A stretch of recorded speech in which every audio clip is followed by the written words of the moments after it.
The House will come to order. Today, the Pledge of Allegiance will be led by Kai Mickelson, Bethany McConnon, Estella Jacobs, and Temestian Woldu from Challenge School, Aurora, Colorado. Ready? Please join us to say the pledge. I pledge allegiance to the flag of the United States of America and to the republic for which it stands, one nation, under God, indivisible, with liberty and justice for all. Mr. Schiebel, please call the roll.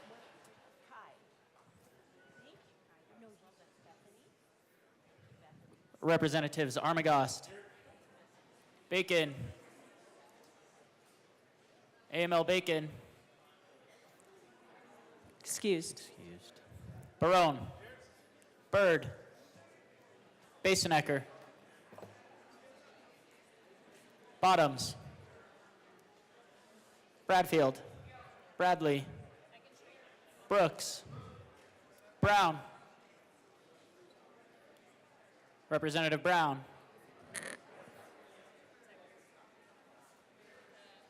excused, Caldwell, Camacho, Carter, Clifford, DeGraff, Representative DeGraff, Duran, English, Espinoza, Ferre, Froelich, Garcia, Garcia Sander, Gilchrist, Representative Gilchrist is excused. Gonzalez is excused. Hamrick, Hartsook, Jackson, Johnson, Joseph, Kelty, Leader, Lindsay, Here. Linstead, Luck, Lukens, Mabry, Representative Mabry is excused. Marshall, Martinez, Morrow, McCormick, Pascal, Phillips, Representative Phillips is excused. Puglisi, Richardson, Ricks, Representative Ricks is excused. Rutnell, Ryden, Sirota, Smith, Soper, Representative Soper is excused. Stewart K, Stewart R, Story, Sukla, Taggart, Titone, Valdez A, Velasco, Weinberg, Wilford, Winter, Woodrow, Woog, Zokai, and Madam Speaker.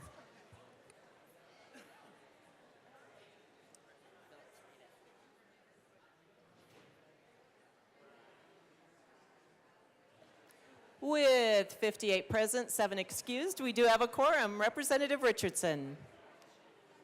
Thank you, Madam Speaker. Colleagues, I have a treat for you today. I know we vote on the corrected version of the journal, but I swung in last night and I noticed on Vanessa's desk a copy of her journal. This is the uncorrected version that I wanted to read from just a bit, so you get a flavor of the work that's done here. So this reads Wednesday, April 30th, 2025. Dear Journal, it's me, Vanessa. Gosh, today was weird. First, This super nice girl did the pledge. I have to ask Kathy what her name was. And then you're not going to believe this, but Rep. Woodrow did the prayer, like for real. And I couldn't tell if it was some really bad poem he wrote in a homeroom, or maybe it was something from a Nickelback song. Either way, it was so awkward. I tried not to, but I definitely made a face. Then George did the roll call, and he was like totally professional. It's kind of amazing what he does. It's like if there was a roll call Olympics, he'd make the gold medal. But the best part, my favorite part, was the presentation of the motion to adopt yesterday's journal. And let me say this, the guy who did it, he nailed it. Like, totally confident and cool. I wanted to clap extra loud, but I didn't want to be weird. One day, I hope people listen to him more and everyone votes yes, like really, really loud. Anyway, I gotta go. The really boring part is starting. More later. Love me. So, without further ado, I move to adopt the Journal of April 30th, 2025, as corrected by the Chief Clerk. Representative Richardson, that was outstanding. The finest motion ever made for the Journal. Members, you've heard the motion that the Journal be approved as corrected by the Chief Clerk. All those in favor say aye. Aye! All those opposed? Oh. The ayes have it. The motion is adopted.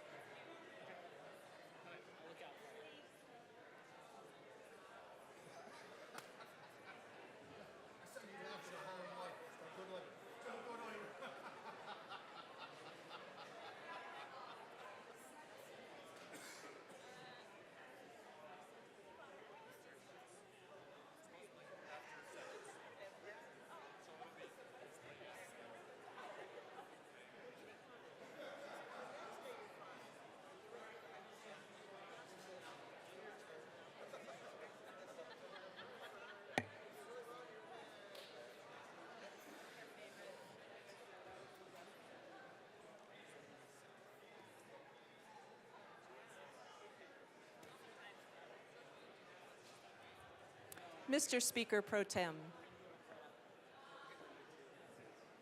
Members, we will stand in a 2-minute recess.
The House will come back to order. Members, we're going to proceed with announcements and introductions. Representative Woodrow. Thank you, Mr. Speaker Pro Tem. Members, House Business Affairs and Labor will be meeting upon adjournment in room 112 to hear one bill, Senate Bill 132. See you then. Representative Hamrick. Thank you, President Pro Tem. I would love for you all to please welcome the members of Advantage Security Incorporated. If you guys could stand up. We give a big round of applause.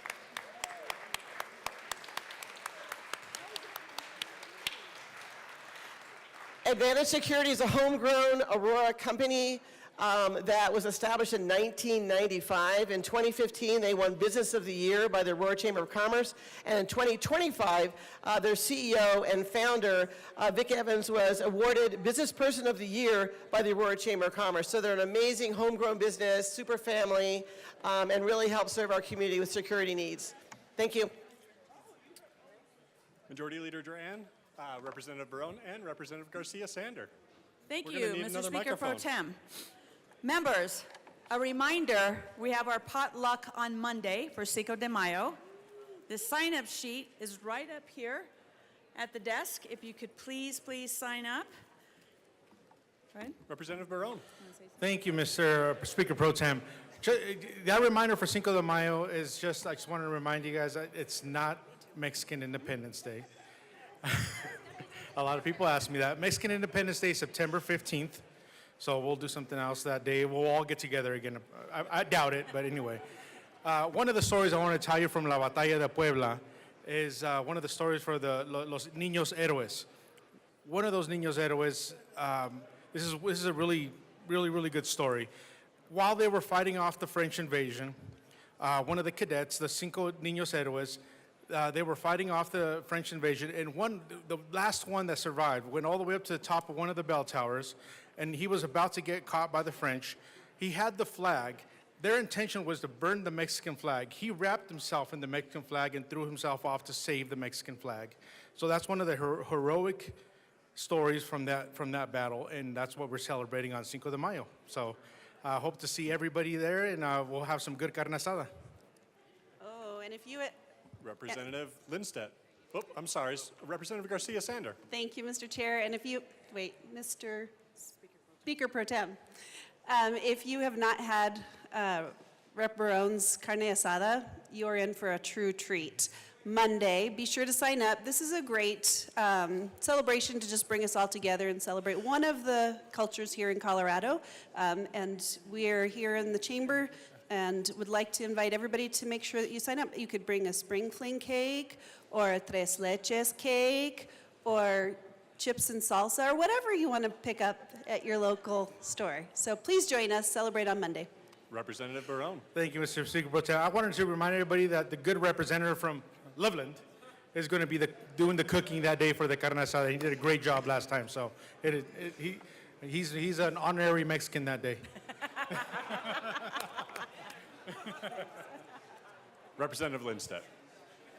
Thank you, Mr. Speaker Pro Tem. The House Finance Committee will be meeting today on adjournment to hear Senate Bills 286, 34, 297, 272, 163, 165, and maybe some additional bills that are referred to the House Finance Committee at that time. Representative Espinoza.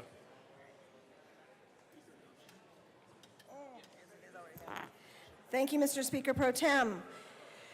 Members in the chamber, I am here today, and I want to introduce and congratulate people that seem invisible, but that have been essential working for us in this area. So I'm introducing Isaiah Almaguer and Pabliola Rauna Aguilar, our high school seniors from House Services. They're standing here.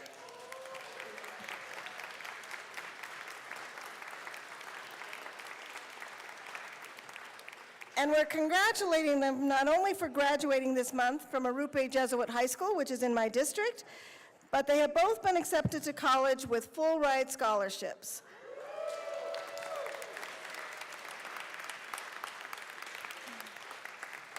Isaiah will be attending Georgetown University, and Fabiola will be attending CU in Boulder, Colorado. They have gone above and beyond in being part of the House Services nonpartisan staff team while maintaining a balanced schoolwork life experience. Thank you both. Thank your parents who are here for your dedication and hard work. We are so proud of the two of you and wish you the best in college and your future endeavors. And it was very exciting to talk to Isaiah and find out he's worked with us all 4 years that he's been at Arupe Jesuit. So we really are very proud of both of them.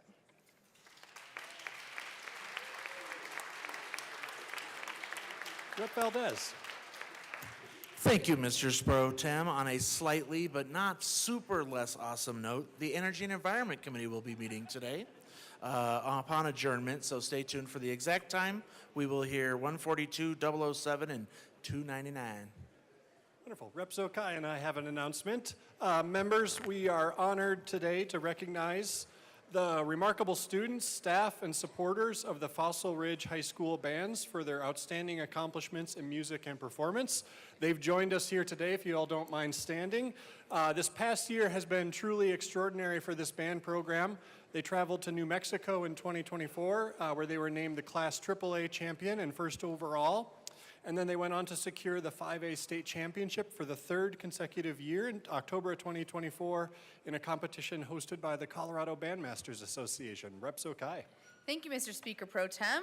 I'd like to point out some more success of this group. The programs continue to thrive, and the Winter Percussion, Winter Guard, and Middle School Guard have also earned state titles in March through the Rocky Mountain Percussion Association and the Rocky Mountain Color Guard Association. And this really just demonstrates the depth of talent and commitment across all aspects of the Fossil Ridge Band family. And so we want to extend our deepest congratulations to the students, their instructors, and the families and volunteers who support them. So please join me in welcoming and congratulating them.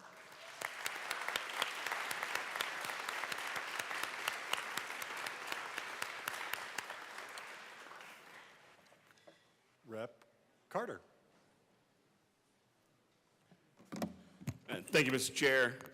I would like to rise in support of my House district, the greatest House district in the history of Colorado. The Fighting 36 will be here at noon. There will be coffee and donuts in the Barney Ford, and we will be celebrating Fiona Woods, the Arapahoe County Volunteer of the Year. Representative Clifford. Thank you, Mr. Speaker Pro Tem. On your desk is a flyer for the Capital Food Drive for the Food Bank of the Rockies. It's got a QR code. There's also a jar in the back on the sergeant's desk. Please support our food drive. Thank you. Madam Speaker. Good morning, Mr. Speaker Pro Tem. It is an honor to serve with you. An honor to serve with you. Members, this is a very special day, and we are making an exception to our policy of not having a tribute, because today we're going to recognize a very important person, a member of our nonpartisan staff, the esteemed Jerry Berry.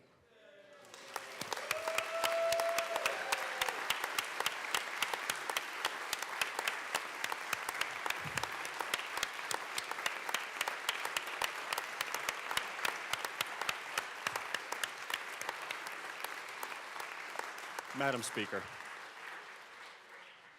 Madam Speaker. Mr. Speaker Pro Tem, I would ask for our tribute to be read at length. Mr. Shebo, please read our tribute at length. The Senate and House of Representatives convened in the 75th General Assembly hereby extend sincere commendations to Jerry Berry. On the occasion of his retirement from the Office of Legislative Legal Services, the Colorado General Assembly honors and extends its sincerest appreciation to Jeremiah Berry for his 30 years of dedicated service. Jerry began his career as an attorney on the law team and has been the rare jack of all trades and master of all. He has deftly handled issues and drafted landmark legislation across a wide spectrum, including education, the judiciary, public benefits, healthcare, civil law, criminal law, and capital construction, and has also been one of the foremost redistricting and reappointment legal experts in the state. Jerry served as a team leader for 11 years and has been a deputy director for the last 4 years. In these roles, he has been a critical member of the OLLS litigation team, staffed the Committee on Legal Services, and set hundreds of ballot tiles to the title board. With his calm demeanor and legal acumen, Jerry has been invaluable to the OLS and the General Assembly throughout his career, and he has been a great friend and colleague to many. Now, therefore, the members of the House of Representatives and the Senate honor and sincerely thank Jeremiah Berry for 3 decades of exemplary service to the Colorado General Assembly and wish him the best in his future endeavors upon his well-deserved retirement. On request of Speaker Julie McCluskey and President James Coleman, given this first day of May 2025, State Capitol, Denver. Madam Speaker. Thank you, Mr. Speaker Pro Tem. Members, what an honor it is today to recognize a part of our family, a part of the amazing nonpartisan staff that helps us achieve our goals and ultimately deliver on the promises we've made to Coloradans. Jerry has drafted hundreds, if not thousands, of bills and amendments in his 3 decades under the Golden Dome. A few of the most notable examples: he single-handedly created the Behavioral Health Administration, a bill to create the original, the very first Education Accountability Act, and a bill authorizing the state to enter into a lease purchase agreement for the University of Colorado Health Sciences Center at Fitzsimons, which helped facilitate the massive redevelopment on that medical campus. He has staffed all 3 redistricting and reapportionment efforts this century, including 2 as a director. He's been the OLLS litigation expert and wizard. He has staffed the Committee on Legal Services. He's been a team leader for over a decade, a trusted mentor, a partner, a friend. He is, without a doubt, the embodiment of what it means to be a dedicated, committed public servant in this state, and I am so honored to recognize Jerry in his service. Today we welcome him, Gina, his wife, and the entire OLLS staff, I think, here in the chamber today to celebrate this important moment. Please join me in a round of applause.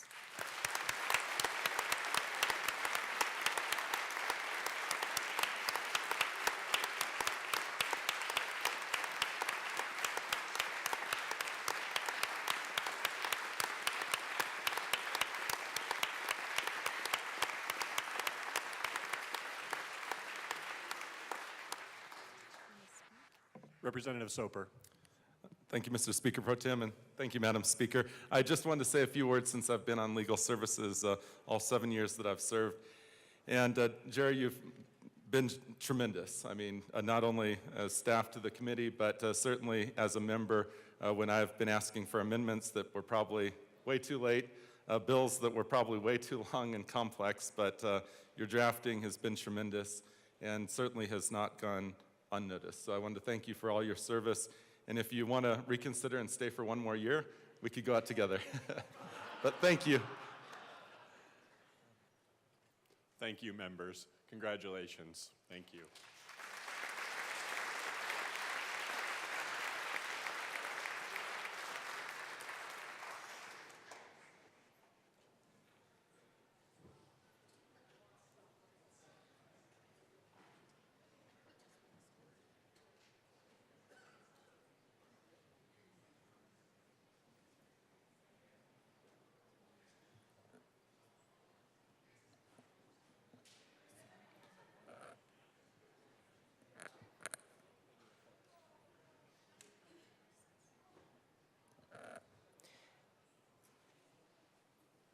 Mr. Schiebel, reports of committees of reference. Committee on Appropriations, after consideration of the merits of the committee, recommends the following. House Bill 1335 is amended, and Senate Bills 26 is amended, 40, 50, 161, 162, 167, 186, 283, 285, 308, 310 is amended, 311, 312, 313, 314, and 315 is amended. Be referred to the Committee of the Whole with favorable recommendation. Committee on Health and Human Services, after consideration of the merits of the committee, recommends the following. Senate Bills 84 and 290 as amended, be referred to the Committee on Appropriations, and Senate Bills 118, 289 as amended, 296, and 301 be referred to the Committee of the Whole with favorable recommendation. Committee on Judiciary, after consideration of the merits of the committee, recommends the following. Senate Bill 75 be amended as followed, and also amended, be referred to the Committee on Finance. Senate Bill 189 be referred to the Committee on Appropriations, and Senate Bills 273, 298, and 300 be referred to the Committee of the Whole with favorable recommendation. House Bill 1206 be postponed indefinitely. Thank you, Mr. Shebel. Members, we are proceeding to third reading. I'd invite you to take your seats. Mr. Shebel.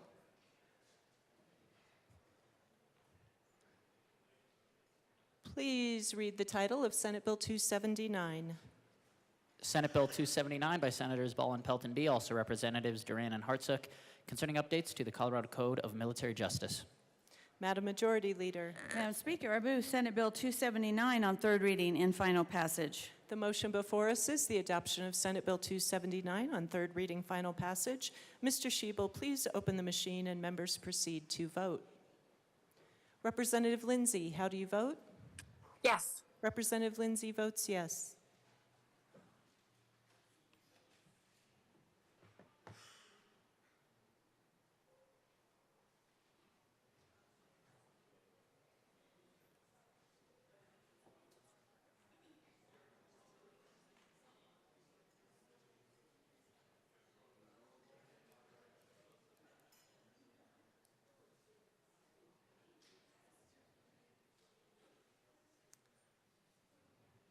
Representative Soper is excused. Please close the machine. With 59 aye, 2 no, and 4 excused, Senate Bill 279 is adopted. Co-sponsors.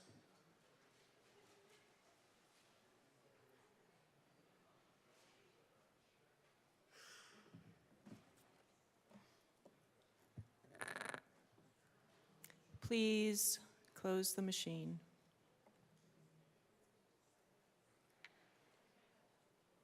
Mr. Shebel, please read the title to Senate Bill 287. Senate Bill 287 by Senator Michelson Janney, also Representative Lindstedt, concerning modification of the duties of the Capitol Building Advisory Committee. Madam Majority Leader. Madam Speaker, I move Senate Bill 287 on third reading and final passage. The motion before us is the adoption of Senate Bill 287 on third reading, final passage. Mr. Shebel, please open the machine and members proceed to vote. Representative Lindsay, how do you vote? Yes. Representative Lindsay votes yes.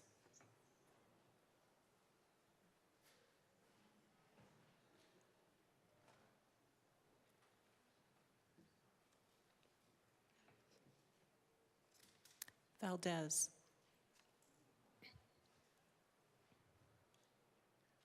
Please close the machine. With 43 aye, 20 no, and 2 excused, Senate Bill 287 is adopted. Co-sponsors.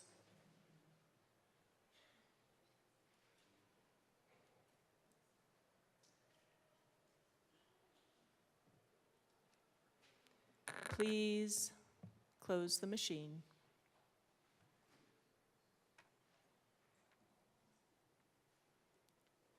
Mr. Shebel, please read the title to Senate Bill 30.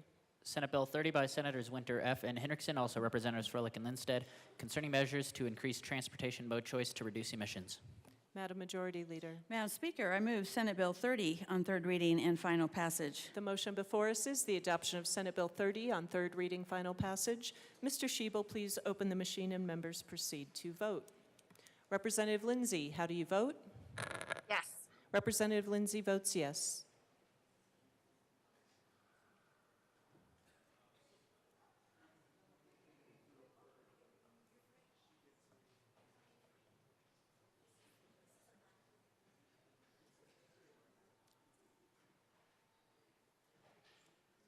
Please close the machine.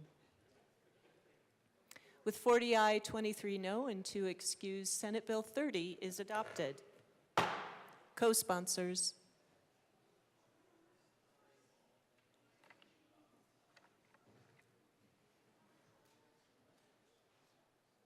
Representative Lindsay, co-sponsors. Please close the machine.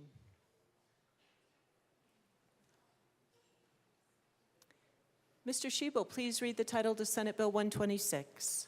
Senate Bill 126 by Senator Snyder, also Representative Espinoza, concerning the Uniform Antitrust Pre-Merger Notification Act and in connection therewith making appropriation. Madam Majority Leader. Madam Speaker, I move Senate Bill 126 on third reading and final passage. The motion before us is the adoption of Senate Bill 126 on third reading, final passage. Mr. Shebel, please open the machine and members proceed to vote. Representative Lindsay, how do you vote? Yes. Representative Lindsay votes yes.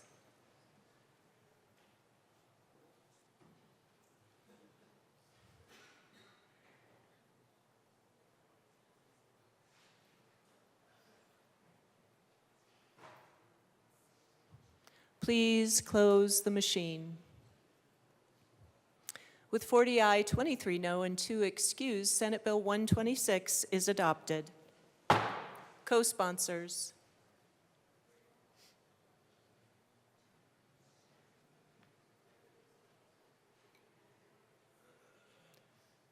Please close the machine.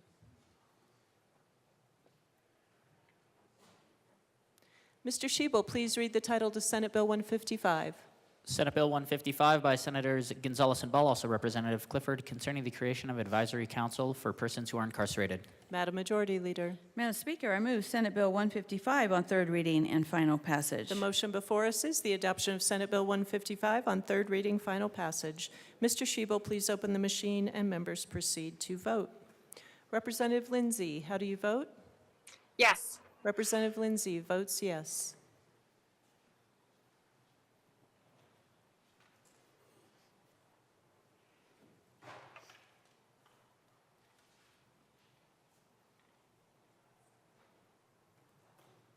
Smith. Please close the machine. With 41 aye, 22 no, and 2 excused, Senate Bill 155 is adopted. Co-sponsors.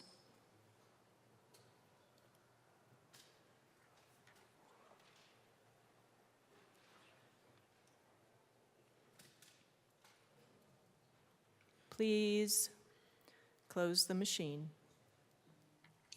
Madam Speaker, I had wanted to be a co-sponsor. Thank you, Representative Lindsay.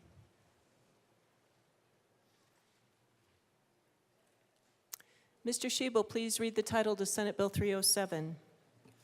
Senate Bill 307 by Senators Mobley and Bridges, also Representatives Sirota and Byrd, concerning the Decarbonization Tax Credits Administration Cash Fund, and in connection therewith requiring that money credited to the fund not exceed the net revenue from the collection of oil and gas severance tax, transferring $2,500,000 from the Energy and Carbon Management Cash Fund to the fund, and transferring $2,500,000 from the fund to the Energy and Carbon Management Cash Fund.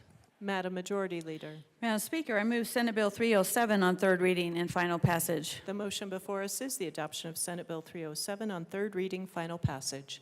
Mr. Shebel, please open the machine and members proceed to vote.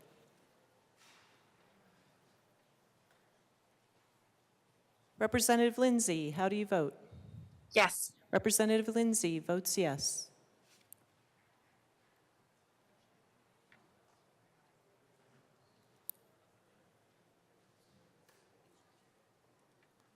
Please close the machine. With 43 aye, 20 no, and 2 excused, Senate Bill 307 is adopted. Co-sponsors.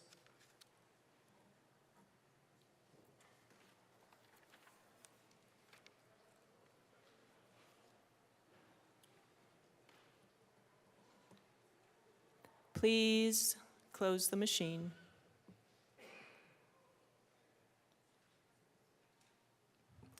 Mr. Shebel, please read the title to Senate Bill 278. Senate Bill 278 by Senator Mullica, also Representative Stewart R. and Bradley, concerning the administration of emergency use epinephrine in a school setting and in connection with making appropriation.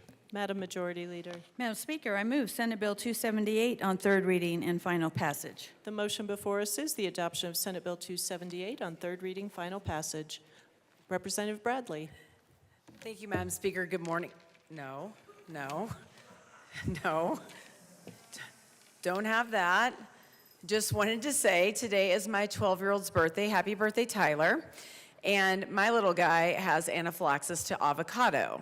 And we learned that when he was 2 years old because he almost died on me.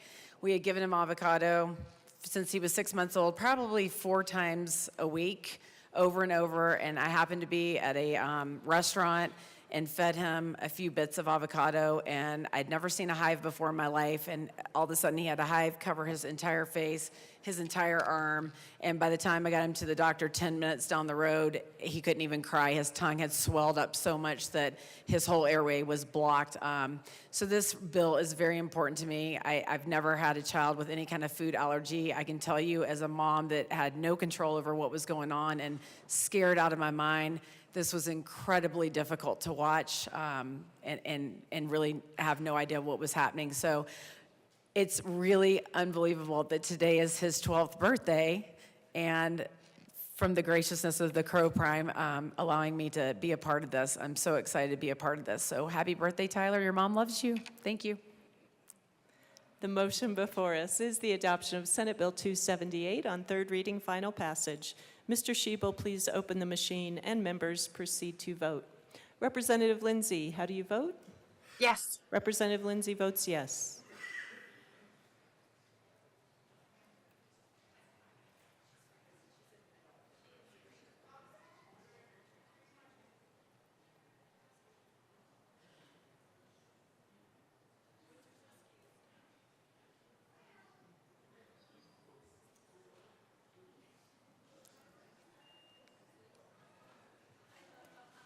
Please close the machine. With 62 ayes, 0 no, 3 excused, Senate Bill 278 is adopted. Co-sponsors. Representative Lindsay, co-sponsors.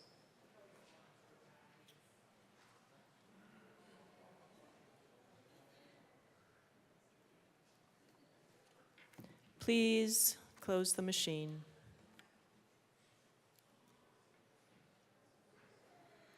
Mr. Shebel, please read the title to Senate Bill 282. Senate Bill 282 by Senators Bell, Pelton, B, also Representatives Foray and Armagost, concerning persons who provide services related to veterans' benefit claims and in connection therewith establishing that certain actions by such persons are deceptive trade practices under the Colorado Consumer Protection Act. Madam Majority Leader. Madam Speaker, I move Senate Bill 282 on third reading and final passage. The motion before us is the adoption of Senate Bill 282 on third reading, final passage. Mr. Shebel, please open the machine and members proceed to vote. Representative Lindsay, how do you vote? Yes. Representative Lindsay votes yes.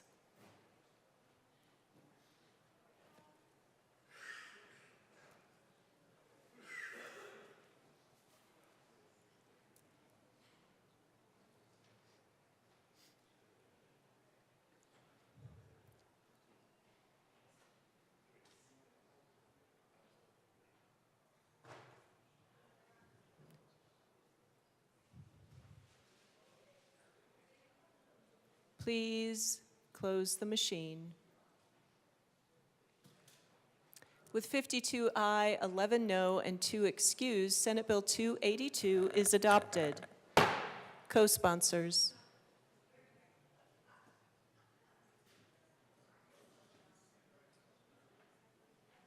Representative Lindsay, co-sponsors.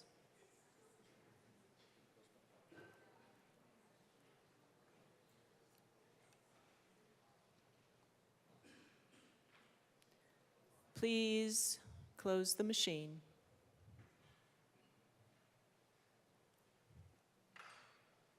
Mr. Shebel, please read the title to Senate Bill 61. Senate Bill 61 by Senator Simpson, also Representatives Weinberg and Joseph, concerning construction of laws regarding federally recognized tribes in Colorado. Madam Majority Leader. Thank you, Madam Speaker. I move Senate Bill 61 on third reading and final passage. Representative Marshall. Thank you, Madam Speaker. It's an honor to serve with you. It is an honor to serve with you. Chamber, I spoke a bit with the sponsor on this briefly, and she brought some things to my attention before. I have a very strong background in American Indian law, having studied it quite a bit and received several awards in law school for my work in that area. I am very, very sympathetic to the three sovereigns in the continental United States, between the federal government, the state government, and the tribal governments, and the background on all that body of law. Of the Indian tribes being domestic dependent nations, to the federal government, and the federal government basically having plenary authority over the tribes, and the states not having authority over the tribes. But the way we're constructing this now, by saying that if we do not explicitly say in a law going forward that it will apply to the tribes and in the tribal reservations, it's setting up some very serious issues if in 10 or 15 years from now, as an example, we modify the state minimum wage and they leave it out.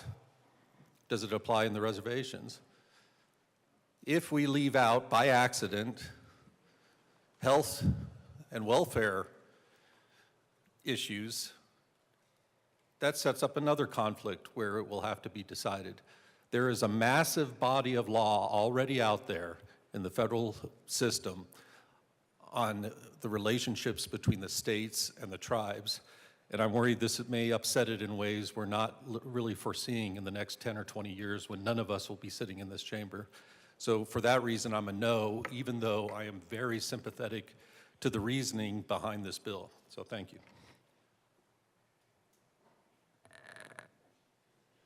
Seeing no further discussion, the motion before us is the adoption of Senate Bill 61 on third reading, final passage.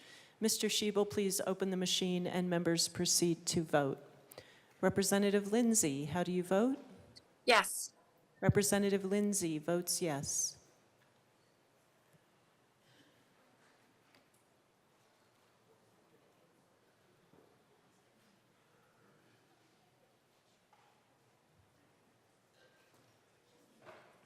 Carter. Please close the machine. With 58 ayes, 6 no, 1 excused, Senate Bill 61 is adopted. Co-sponsors. Representative Lindsay, co-sponsors.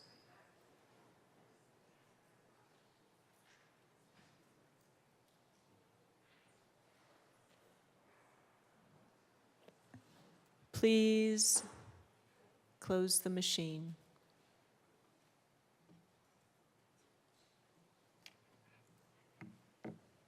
Mr. Schiebel, please read the title to Senate Bill 303. Senate Bill 303 by Senators Amabile and Bridges, also Representatives Taggart and Byrd, concerning the repeal of the Natural Disaster Grant Fund. Madam Majority Leader. Madam Speaker, I move Senate Bill 303 on third reading and final passage. The motion before us is the adoption of Senate Bill 303 on third reading, final passage. Mr. Schiebel, please open the machine and members proceed to vote. Representative Lindsay, how do you vote? Yes. Representative Lindsay votes yes.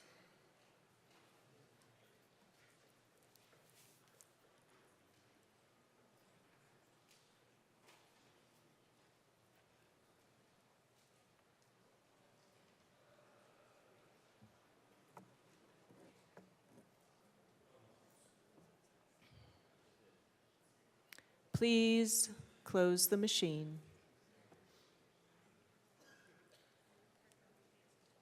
With 56 aye, 8 no, 1 excused, Senate Bill 303 is adopted. Co-sponsors.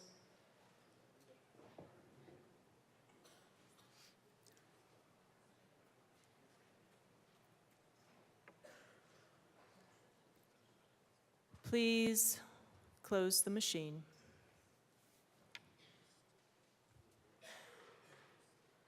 Mr. Schiebel, please read the title to Senate Bill 305. Senate Bill 305 by Senators Kirkmeyer and Bridges, also Representatives Byrd and Taggart, concerning the process by which the Division of Administration and the Department of Public Health and Environment issues permits related to water quality and in connection therewith, making and reducing an appropriation. Madam Majority Leader. Madam Speaker, I move Senate Bill 305 on third reading and final passage. Representative Richardson. Thank you, Madam Speaker. I didn't talk on this on second. It's kind of a sleeper bill that slid through, but it's critically important to our rural communities throughout the state. This has been an ongoing issue with CDPHE being really slow at getting permitting out for wastewater treatment. There was a big push from this building to break that backlog, and their unfortunate solution was to issue what's called a general permit, which essentially, it's really quick to get out there There's not a lot of consultation for what the actual needs in the community are. It gets them their permit, but it makes them do everything. So for dozens of communities across the rural areas, they were hit with a permit out of compliance immediately with, in some cases, tens of millions of requirements to meet just based on this generic permit. So this was a workaround essentially to get this fixed. We have communities that were just hit with a $15,000 new facility bill that are still paying off work that was done 5 years ago and still have 10 million left to pay. It truly would bankrupt our small communities if this does not pass. It's an ugly fix, and we have commitments from CDPHE and the Senate to keep riding herd on this until it is absolutely fixed. But this really does need to be done, and I don't generally get up here and ask us to spend money or add FTEs to CDPHE, but this needs to be done, or we're leaving our communities hanging. So I'd ask for a yes vote. Representative Johnson. Thank you, Madam Speaker, and thank you so much to the sponsors. This was a work with a lot of stakeholdering while in session and a lot of driving around my district, along with a lot of calls, ongoing paperwork, researching, because this is going to hurt rural Colorado if we didn't have this bill. And so we're coming in saying, we understand you want to be in compliance, and a lot of my communities, a lot of the communities around the state, paid a ton of money to put in this new wastewater infrastructure, just to be told 2, 3, 6 months later, the rules changed again, and they have to spend more money to update it. And that is hard when we have communities, some of my areas, 17 for my little town, or a couple hundred, and trying to get that money for this infrastructure, they do want to be in compliant.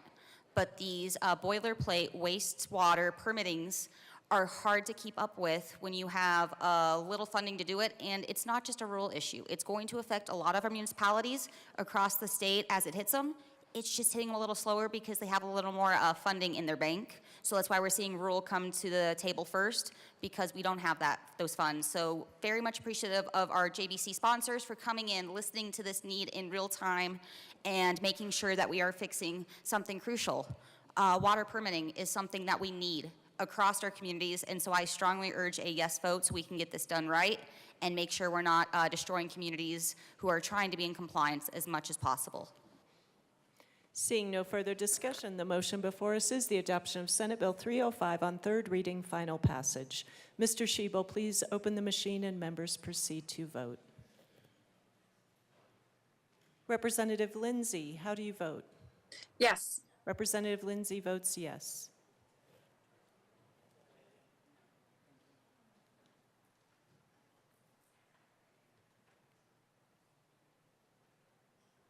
Please close the machine. With 59 aye, 5 no, 1 excuse, Senate Bill 305 is adopted. Co-sponsors.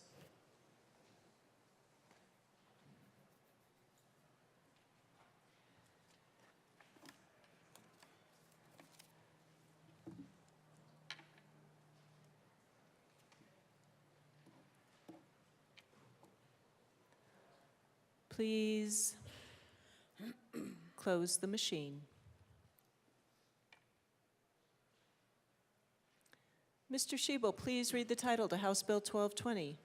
House Bill 1220 by Representatives McCormick and Hartsook, also Senators Pelton, B. and Mullica, concerning the regulation of medical nutrition therapy and in connection therewith making an appropriation.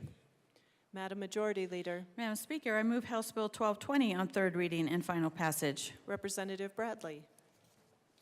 Thank you, Madam Speaker. I just wanted to come up here and put a couple things on the record. I want to thank the good representative from Longmont for all the questions she answered yesterday. There's still one thing that we're a little unclear of, so my constituents and the representative will probably tell you we got thousands of emails about this bill. There's always one bill during session. I feel like it was cats this year and probably this bill that I got a lot of emails about. I have a lot of certified nutritional therapists in my district, and so there was a lot of back and forth. Here we are, 6 days left, and so there's one part of the bill that still is not very clear to them, and to be able to back up what they're doing, since we're going to be now licensing nutritionists and dietitians, they want to make sure that their toes aren't being stepped on. So on page 14B, or line 42, an individual should not designate themselves or hold themselves out as a nutritionist or use or assume the title nutritionist unless the individual is licensed under this Article 223. So that makes them feel like if they're not licensed, they're not going to be able to still do some of the naturopathic and things that they do in the community. The good sponsor from Longmont said that she is going to make sure that that gets cleaned up and clarified. So I just wanted to put that on the record, make sure the constituents in my district know that we are still, or they have assured me they're still going to stakeholder and work on that clarification. Thank you. Seeing no further discussion, the motion before us is the adoption of House Bill 1220 on third reading, final passage. Mr. Schiebel, please open the machine and members proceed to vote. Representative Lindsay, how do you vote? Yes. Representative Lindsay votes yes.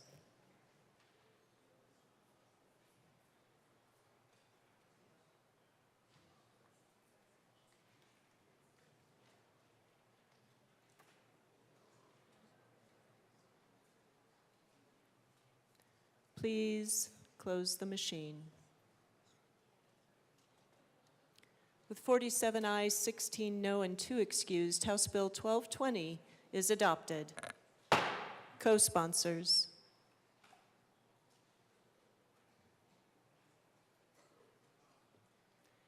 Representative Lindsay, co-sponsors.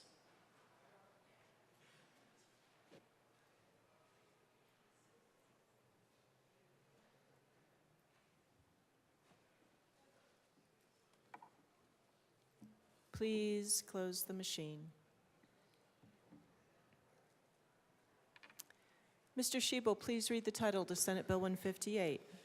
Senate Bill 158 by Senators Sullivan and Gonzalez, also Representatives Froelich and Brown, concerning creating state procurement policies for state agencies and the treatment of certain items related to weapons. Madam Majority Leader. Madam Speaker, I move Senate Bill 158 on third reading and final passage. The motion before us is the adoption of Senate Bill 158 on third reading, final passage. Mr. Schiebel, please open the machine and members proceed to vote. Representative Lindsay, how do you vote? Yes. Representative Lindsay votes yes.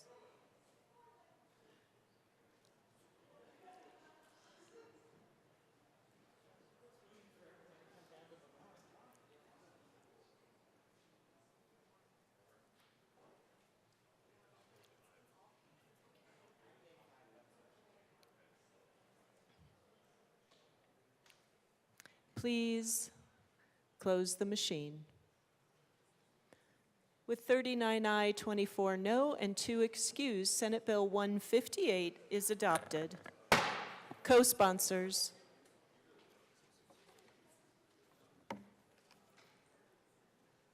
Representative Lindsay, co-sponsors.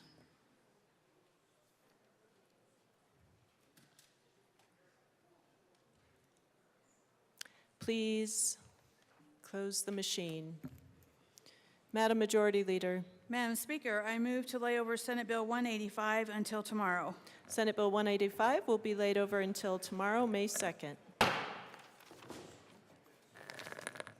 Madam Majority Leader. Madam Speaker, I move the following bills be made special orders on Thursday, May 1st, 2025 at 10:08 a.m. Senate Bill 162, House Bill 1335, Senate Bill 289, Senate Bill 161, Senate Bill 50, Senate Bill 26, Senate Bill 167, Senate Bill 186, Senate Bill 118, Senate Bill 296, Senate Bill 301, Senate Bill 40, Senate Bill 283, Senate Bill 310, Senate Bill 312, Senate Bill 313, Senate Bill 314, Senate Bill 315, Senate Bill 298, Senate Bill 317, and Senate Bill 300. Seeing no objection, the bills listed by the Majority Leader will be made special orders today, Thursday, May 1st at 10:08 a.m. Representative Clifford.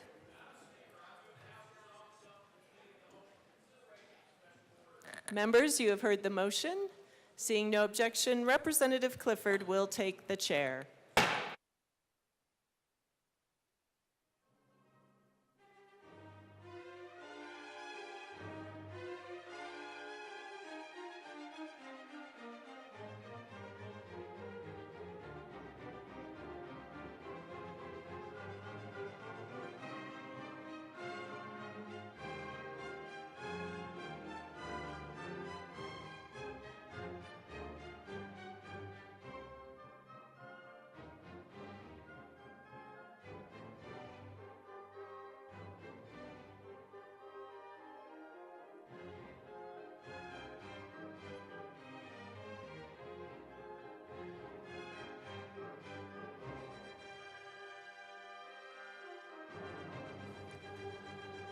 Members, we do need a couple of minutes.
The committee will come to order. With your unanimous consent, the bills will be read by title unless there's a request for reading a bill at length. Committee reports are printed and in your bill folders. Floor amendments will be shown on the screen on iLegislate in today's folder on your box account. Bills will be laid over upon motion of the majority leader, and the coat rule is relaxed. Mr. Shebel, please read the title of Senate Bill 162. Senate Bill 162 by Senators Cutter and Snyder, also Representatives Mabry and Velasco, concerning measures to increase railroad safety. Representative Velasco. Thank you, Mr. Chair. I move Senate Bill 162 and the Finance Committee report. To the committee report. Thank you, Mr. Chair. In the Finance... Just 1 second, I'm sorry. Members, we have begun second reading. Please continue. Thank you, Mr. Chair. In the Finance Committee, we just added a couple amendments to adjust the timeline and also lower the fee cap. So we urge a yes vote. Is there any further discussion on the committee report? Seeing none, the question before us is the adoption of the Finance Committee report. All those in favor say aye. Aye. All those opposed, no. The report is adopted. To the bill, Representative Mabry. Thank you, Mr. Chair. Members, this is building off the work we did last year with House Bill 1030, which created the Office of Rail Safety. This was a historic move, and it expanded our state's railroad inspection authority and establish two key advisory committees, the Community Rail Safety Advisory Committee and the Rail Industry Safety Advisory Committee. These committees have worked tirelessly to understand the gaps in our rail safety infrastructure, emergency response preparedness, and communication systems, and their work has been instrumental in identifying best practices and policy solutions to make our rail system safer for workers, communities, and our environment. The work of those advisory committees and their recommendations is what is in Senate Bill 162. And the Office of Rail Safety is critical. It's been tasked with gathering and analyzing rail safety data, tracking key risk factors like train length, wayside detector failures, block crossings. The data is critical, and it provides a foundation for informed decision-making. This bill clarifies railroads immediately must notify the state's watch center and the Office of Rail Safety when an emergency occurs, and it empowers workers to communicate directly with first responders after communicating to dispatch. With the passage of this legislation, we're doubling down on work that we have done on rail safety, public health, and environmental protection, and we ask for a yes vote. Representative Tatone. Thank you, Mr. Chair. It's an honor to serve with you. It is an honor to serve with you, ma'am. Thank you, Mr. Chair. I rise in support of this bill, and I'm really glad that this is coming along right now. I have a community in my district that has a railroad crossing that crosses over the only entrance to that community. And they have had instances where trains have broken down on the track right in front of them. A train came in on fire up the hill, and they needed to go to the nearest railroad, to the nearest fire station, which is right next to that crossing, and it destroyed a lot of the road there. This is also a community that has a lot of fire-prone areas, and this is the only evacuation route.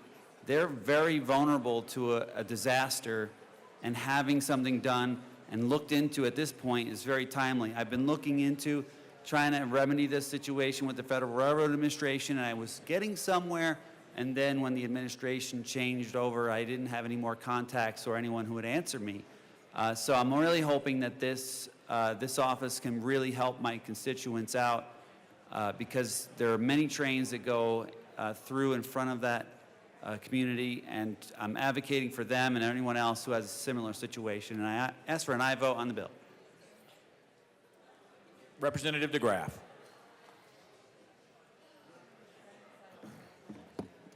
Thank you, Mr. Chair. When our colleague came up, I thought he was going to say something. I expected to say something about being railroaded, but no comic relief this morning. So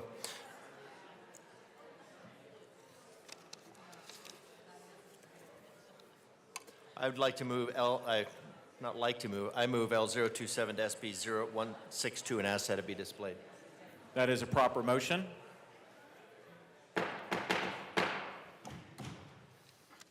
Thank you.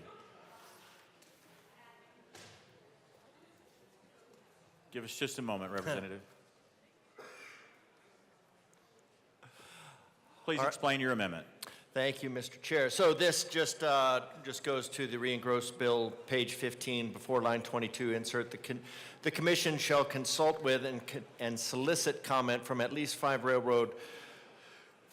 Colorado railroads during the rulemaking process to establish the fee calculation methodology and yearly calculation of the fee pursuant to this subsection. So this is something I would anticipate would be done naturally, just in terms of the stakeholdering process, or whatever that word is that we have that we've made up and we use extensively here, but this is just to ensure that happens so that we don't get to the point next year where railroads are saying we weren't consulted. So this would just make sure that they were all brought to the table, that they were given the opportunity to discuss what the fee structure would look like. It's pretty easy from this room here, well, because we know that this room in general sees every pocket out there is worthy of being tapped for every nickel and dime, but it does have. Representative DeGraff. Yes, sir. Well, quarters too. I don't want to leave out quarters. My apologies, Mr. Chair. But we need to make sure that that these groups are brought to the table, and this is a way to do it. So I would anticipate this would be done anyways. So I don't see why this would be an issue. This just ensures that it happens. Minority Leader Puglisi. Thank you, Mr. Chair. We do think that it's really important that the railroads who are affected are actually engaged and at the table to talk about the methodology and the rates.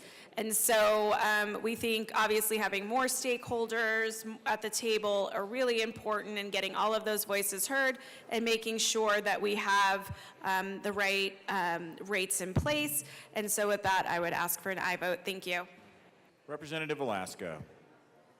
Thank you so much, Mr. Chair. We urge a no vote on this amendment for a couple reasons. One is that we don't even have 5 railroads in Colorado that are covered by the fee.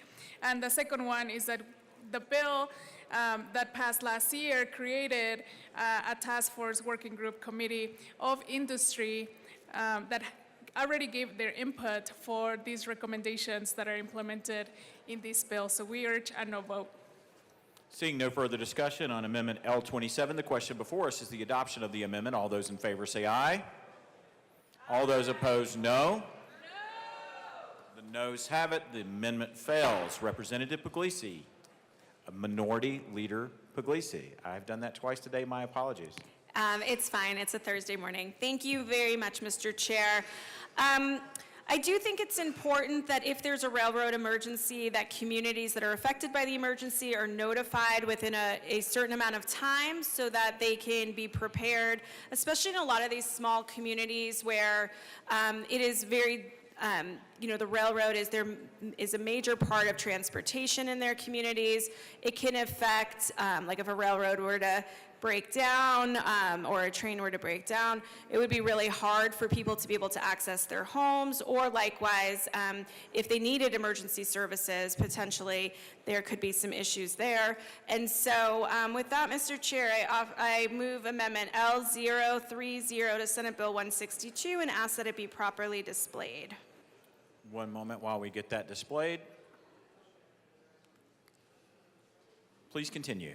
Thank you, Mr. Chair. This seems like a very common sense amendment. It says within 2 hours after discovering a railroad emergency that affects public health, causes an evacuation order, or results in the release of hazardous materials, the Commission shall notify affected communities of the emergency and other relevant information through an online posting, a press release, a local alert.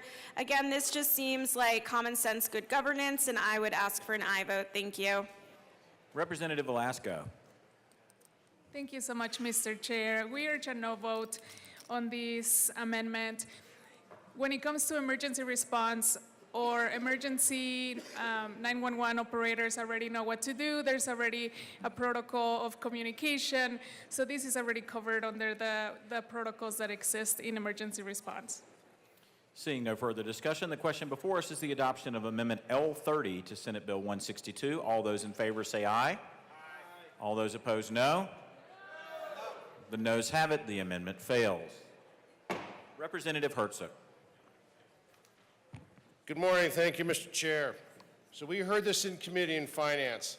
In finance, we look a lot, obviously, at the fiscal notes and the cost-benefit analysis and trying to figure out what is the best way that we could approach not only for the state, but also for the people, the taxpayers, and everybody else that's out there. Also, having seen some of these bills from last year, we've been down this road before. So there is a significant fiscal note that is to this bill. What we are looking at here, when you were talking about legislation, and one of the big things that were brought up all the time in committee and prior committees was safety, railroad safety.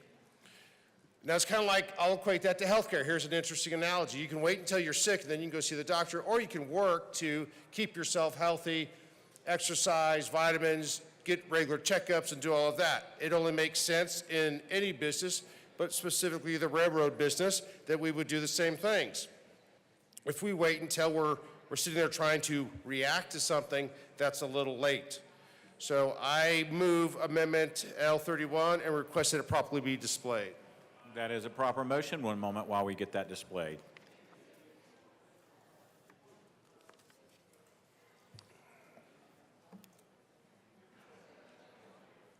Please explain your amendment.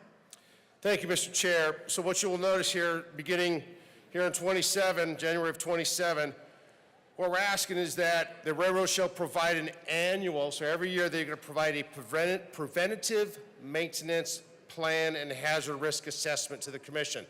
So here the railroads are being proactive. They are getting ahead of the power curve.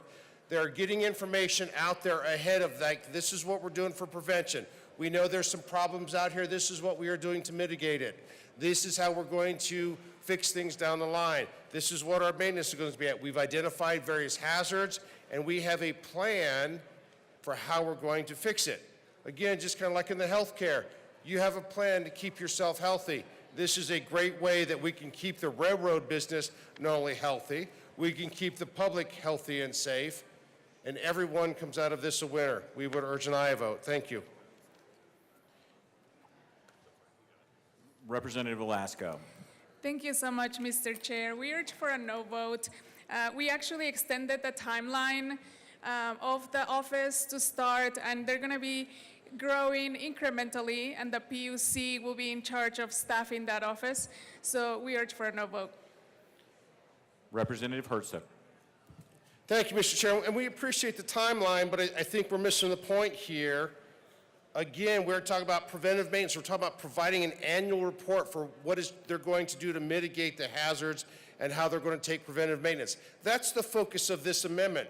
And I think we can all agree from a safety perspective, not only for the railroads, the tracks themselves, the workers, and the public, this is what we want to do. We want to make sure that everyone is safe. And you do that by having a plan, first and foremost, and then two, submitting it every year so everybody can review and saying, here's my steps, and then we can look at what we're taking to mitigate, or maybe we need additional funding. So again, I would urge an aye vote. Thank you.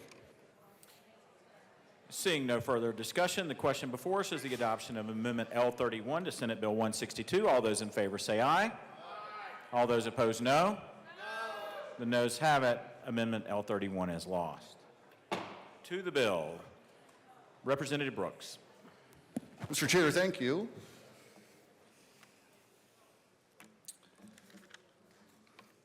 Overall, it's obvious when I come up with this much paper that I'm going to run an amendment, but just in general terms, it is a bill that I am not in favor of. If the bill is enacted, I mean, the idea really is that we're trying to help. Don't know that this necessarily really checks that box. Because if enacted, the railroad industry may actually be a target for the Public Utilities Commission. Without investigative participation from the Department of Public Safety and the Department of Transportation, nuanced and multilateral railroad investigations may attempt to promote an agenda that actually then in turn hurts the railroad industry, not something that we're looking to do here. It's the unintended consequences. Those happen sometimes. We've got a good idea, we mean the best, but in the depth of the bill surface these little items here and there of unintended consequences that could then be worse off than if we were to just leave well enough alone. Mr. Chair, I'd like to, I move 026 to Senate Bill 162, ask that it be properly displayed. That is a proper motion. One moment while we get that displayed.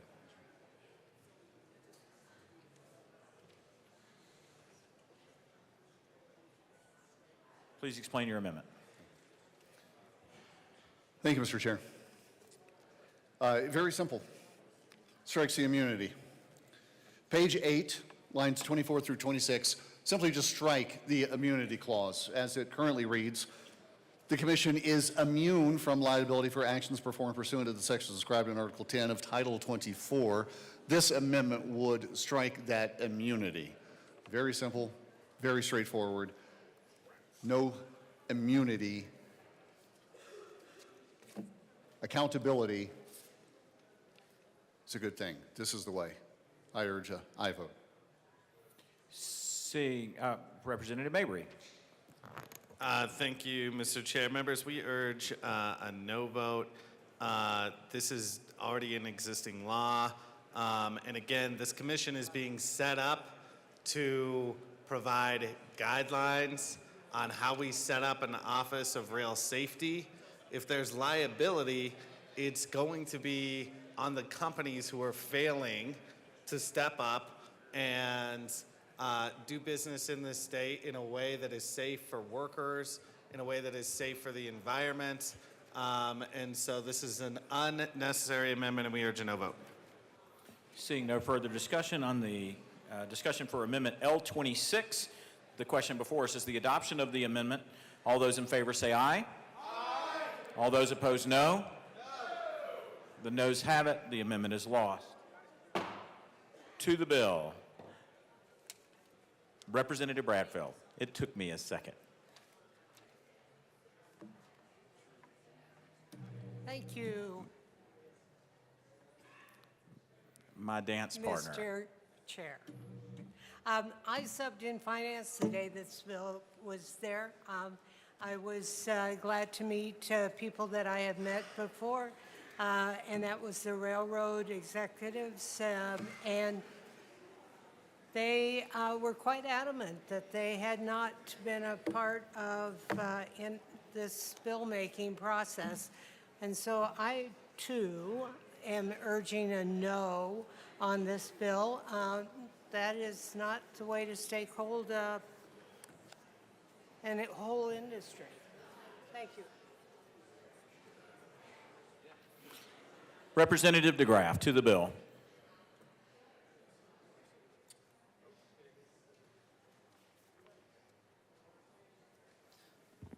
Thank you, Mr. Chair. I move L028 to SB 162 and ask that it be displayed. That is a proper motion. One moment while we get that amendment up.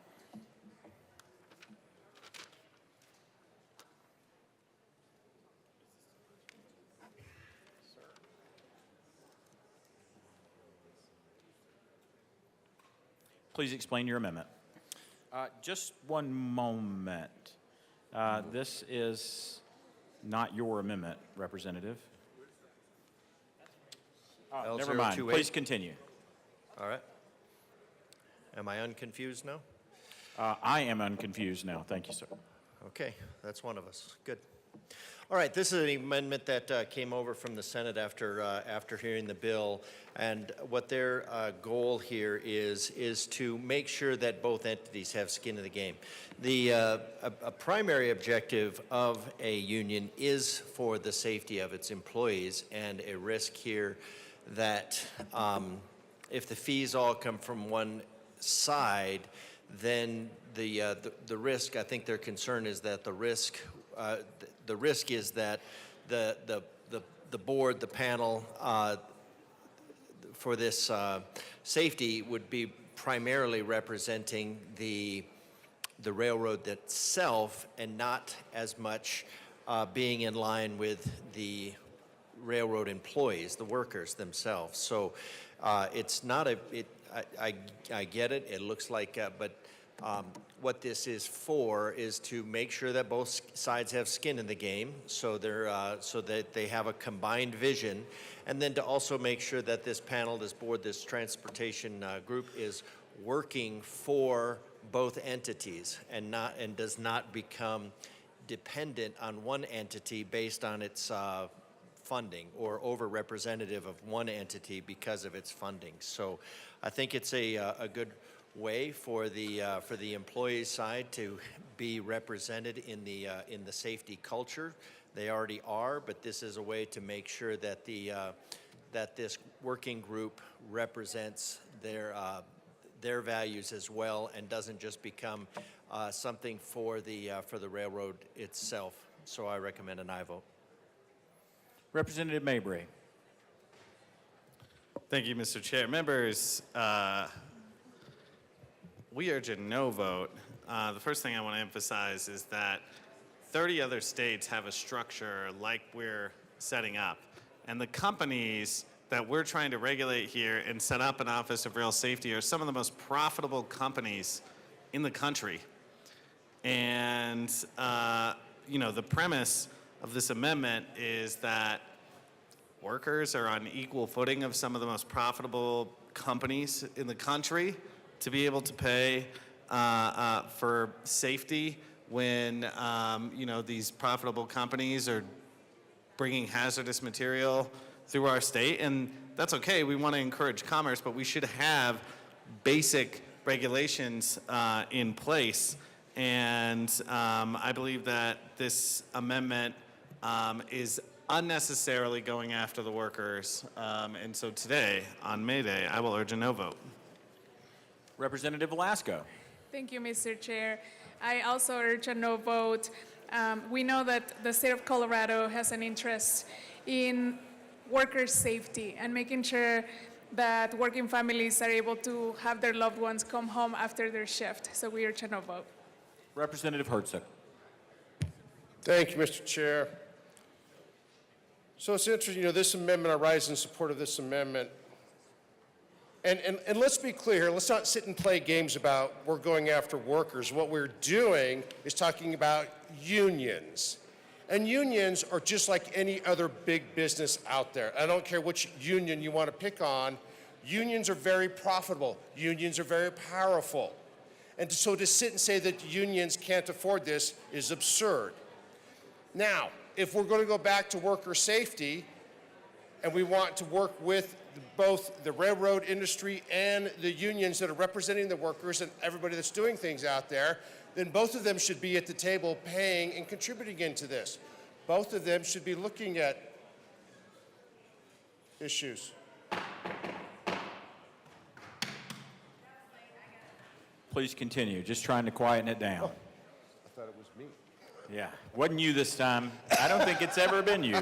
Please continue. Thank you, Mr. Chair. And when you bring both people to the table, both entities to the table, when you bring business and you bring the unions to the table that are representing everybody that's out there, then they can sit down and have a discussion. Because I'm going to assume the unions are going to look at going, the workers are bringing up, here's where some of the defects are, or here's where some of the problems are. We tried to identify that earlier with getting in a maintenance program, but that was defeated.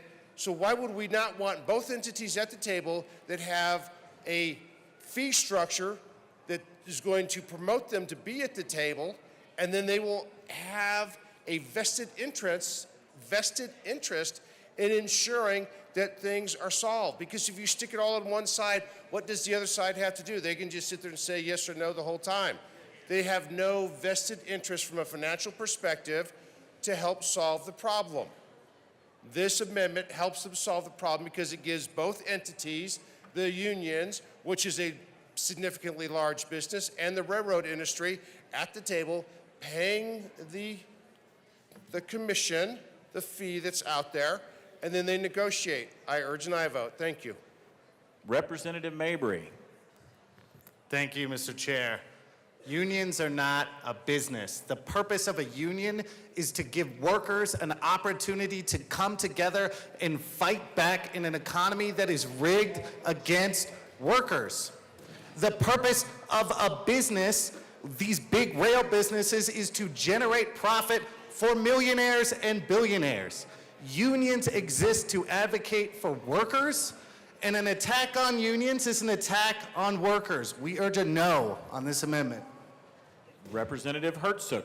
Thank you, Mr. Chair. That's got to be the most hogwash I've ever heard. To sit here and say that unions are not a business, let's check the files. Let's check how much they make. Let's check to see where the money is Representative at. Herzog. To the amendment.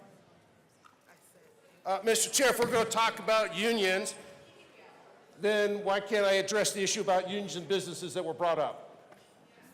Unions are nonprofits. You certainly may continue to have conversation about it, but you are on the amendment. The House will stand in a brief Don't sit there and recess. tell me I'm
The House will come back to order.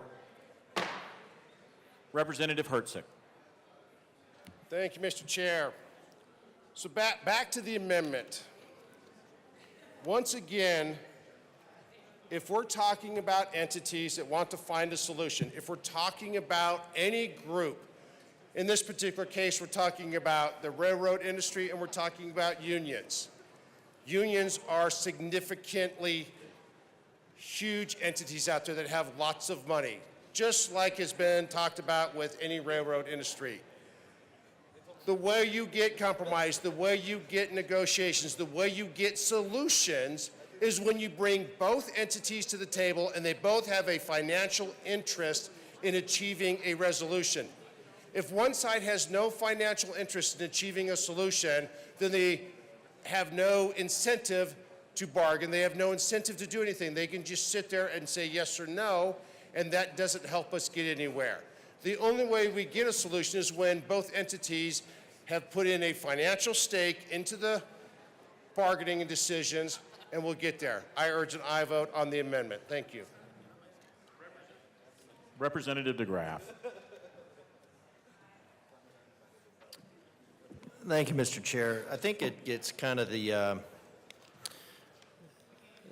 idea that nonprofits are not businesses, are just really not businesses that pay dividends. So in this case, you have a business. They have a business plan. They have a business model. Nothing wrong with that. They are contracted. They represent the individuals that pay their fees. So they do contract negotiation.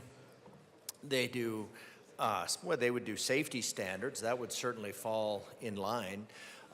You know, the United States is a union. We are a union of states. We have a overall union of sovereign states that represents all of the states, but we maintain that sovereignty. So, Representative DeGraff, I know that the conversation has gone down the road of discussing what a union is, but we are on the amendment talking about a fee. Please speak to the amendment. If this is necessary dialogue, I'll allow it, but I'd like to move this conversation towards the bill. Thank you. Thank you, Mr. Chair. I was trying to give some background on to why this would be appropriate. So it's appropriate because this is something, safety is something that the Office of Rail Safety is clearly something that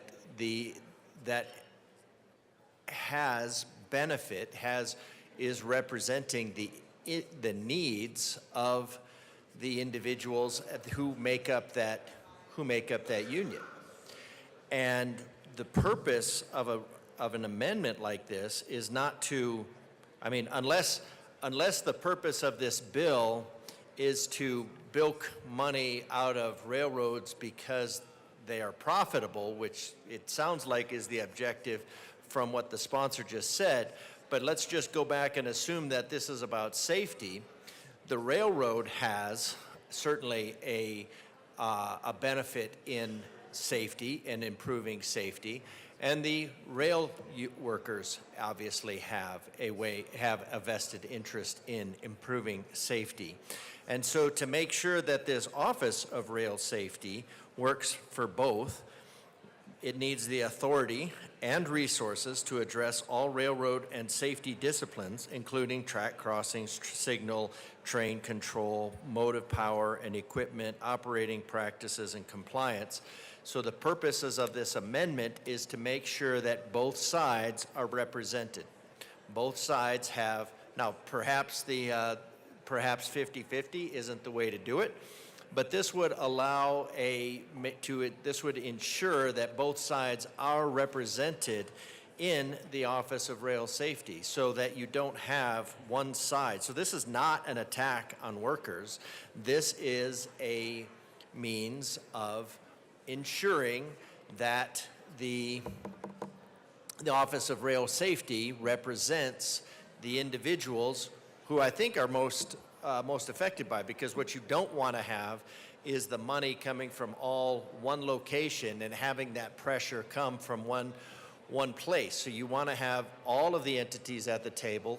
In this case, you would have equal representation financially, because ultimately money talks. And so this would, I think this would pull people in. So it's not meant to be a punitive. I'm sorry that the sponsors view this as punitive.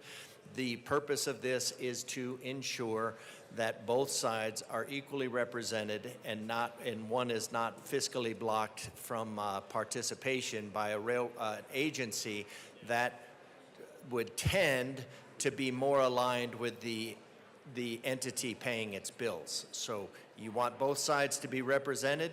You need both sides paying the bills so that you don't have adherence to one or the other. So I recommend an aye vote. Seeing no further discussion, the question before us is the adoption of Amendment L28 to Senate Bill 162. All those in favor say aye. All those opposed, no. The noes have it. The amendment fails. To the bill. Seeing no further discussion on Senate Bill 162, the question before us is the adoption of the bill. All those in favor say aye. All those opposed, no. The ayes have it. The bill is passed. Mr. Shebel, please read the title of House Bill 1335.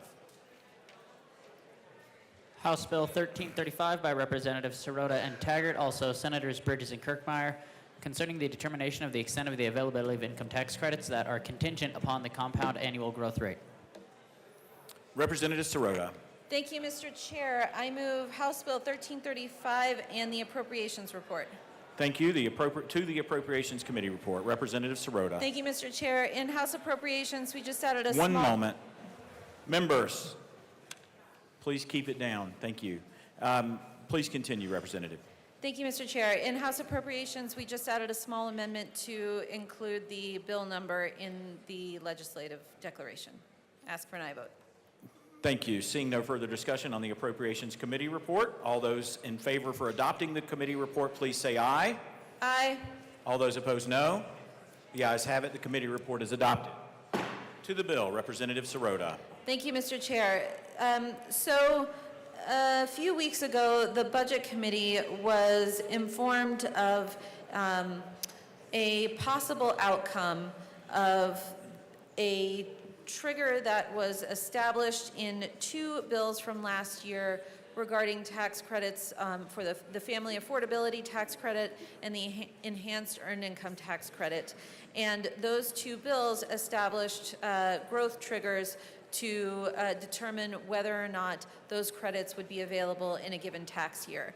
And so starting in the tax year 2026, there is a CAGR, a combined annual average growth rate, that is used to determine whether or not the credit will be available. However, because of the base year established in that CAGR formula, there was some uncertainty and a possibility that the CAGR would not work as intended. And so what this bill does is amend the base year amount that is used to establish the CAGR, so changing it to utilize the March 2024 OSPB forecast for fiscal year 25, and in doing that, that is the base amount that was utilized in the development of the CAGR, and we know that it will work with this amount. And so in order to both preserve the integrity of these credits and the intent of the General Assembly, I ask for an aye vote to make this small change to the base year. Seeing no further discussion on House Bill 1335, the question before us is the adoption of the bill. All those in favor say aye. Aye. All those opposed, no. The ayes have it. The bill is adopted. Thank you. Mr. Shebel, Madam Majority Leader. No, wait, you're good. Never mind. Go ahead. I take it back. Mr. Shebel, please read the title of Senate Bill 289. Senate Bill 289 by Senator Cutter, also Representative Brown, concerning the creation of a drug donation program. Representative Brown. Thank you, Mr. Chair. I move Senate Bill 289. And the committee report, excuse me. To the Health HHS and Human committee report. Services Committee report. In the Health and Human Services Committee, we added an amendment that stripped out some language related to drug donations in the veterinary space in order to give it more time to be stake held over the summer, and we asked for an aye vote. Seeing no further discussion on the Health and Human Services Committee report to Senate Bill 289, the question before us is the adoption of the committee report. All those in favor say aye. Aye. All those opposed, no. The ayes have it. The committee report is adopted. To the bill. Representative Sirota. Thank you, Mr. Chair. I am delighted to join my colleague here on Senate Bill 289. This has been a labor of love for a constituent of mine for several years, and I am so grateful to see it coming to fruition here. Every year, the United States spends over $5.5 billion to dispose of unused prescription medications from nursing homes, assisted living residences, hospices, and jails. And often these leftover prescriptions are flushed down the toilet, thrown in the trash, and it is terrible for the environment. And at the same time, about 10% of Coloradans report being unable to fill their prescription drugs prescriptions due to costs. And of those individuals, 40% said that their health deteriorated because of not being able to obtain these medications. So this is a really common sense bill to allow unused prescription medications to be donated to a recipient such as a pharmacy and then given to those with legal prescriptions at no cost. I ask for an aye vote. Representative Brown. Thank you very much, Mr. Chair, and I want to thank my good colleague from Denver for joining me on this bill. I really appreciate her leadership on this issue, and it's a pleasure to work with her on this bill. Senate, as she mentioned, Senate Bill 289 amends particular statutory provisions related to unused prescription medicine to allow individuals with legal possession of unused medicines to donate those medicines. I mean, the goals here really are reducing financial barriers and increasing access for uninsured and underinsured Coloradans to essential medications. It's about lowering state costs for disposing of unused medicines and decreasing the burden on emergency departments and other healthcare institutions from individuals who are suffering from untreated conditions due to lack of access to medications. We are hopeful that this will provide another tool that we can use in the toolbox to help reduce prescription drug costs for folks, and we would ask for an aye vote. Seeing no further discussion, the question before us is the adoption of Senate Bill 289. All those in favor say aye. Aye. All those opposed, no. The ayes have it. The bill is adopted. Great work. Madam Majority Leader. Thank you, Mr. Chair. I'd like to move Senate Bill 161 until after Senate Bill 296. Senate Bill 161 will be moved until after Senate Bill 296. Found it? Okay. Mr. Shebo, please read the title of Senate Bill 50. Senate Bill 50 by Senator Judall, also Representative Zokai, concerning a requirement that a government form that requests disclosure of the race or ethnicity of the individual completing the form include a space to indicate that the individual's race or ethnicity is Middle Eastern, North African, or South Asian. Representative Zokai. Thank you, Mr. Chair. I move Senate Bill 50. To the bill. Thank you, Mr. Chair. Members, I am so proud to bring this bill forward today. This bill means a lot to me. For my entire life and for the lives of members in my community, we've had to choose between checking a box for Caucasian or other. And that might not seem like a big deal, but not having that representation on something as simple as forms can start to feel like you and your story and your identity just don't matter. And it can start to feel like our community and the stories of our community are being erased. So this bill requires a checkbox for Middle Eastern, North African, or South Asian descent on forms. And it is a bill that matters deeply to our community. And it's almost difficult for me to explain in words how much it matters. And it's not just about that feeling of being seen. When we're invisible on forms, we're also invisible in policy. You know, you can't fix something if we can't name it. And I can tell you that from stories and from hearing from community members that it sure seems like we have desperate outcomes in terms of education, healthcare, criminal justice. But it is hard to fix those problems when we don't have the data to show what is truly happening. There's a lot of loneliness in being the first.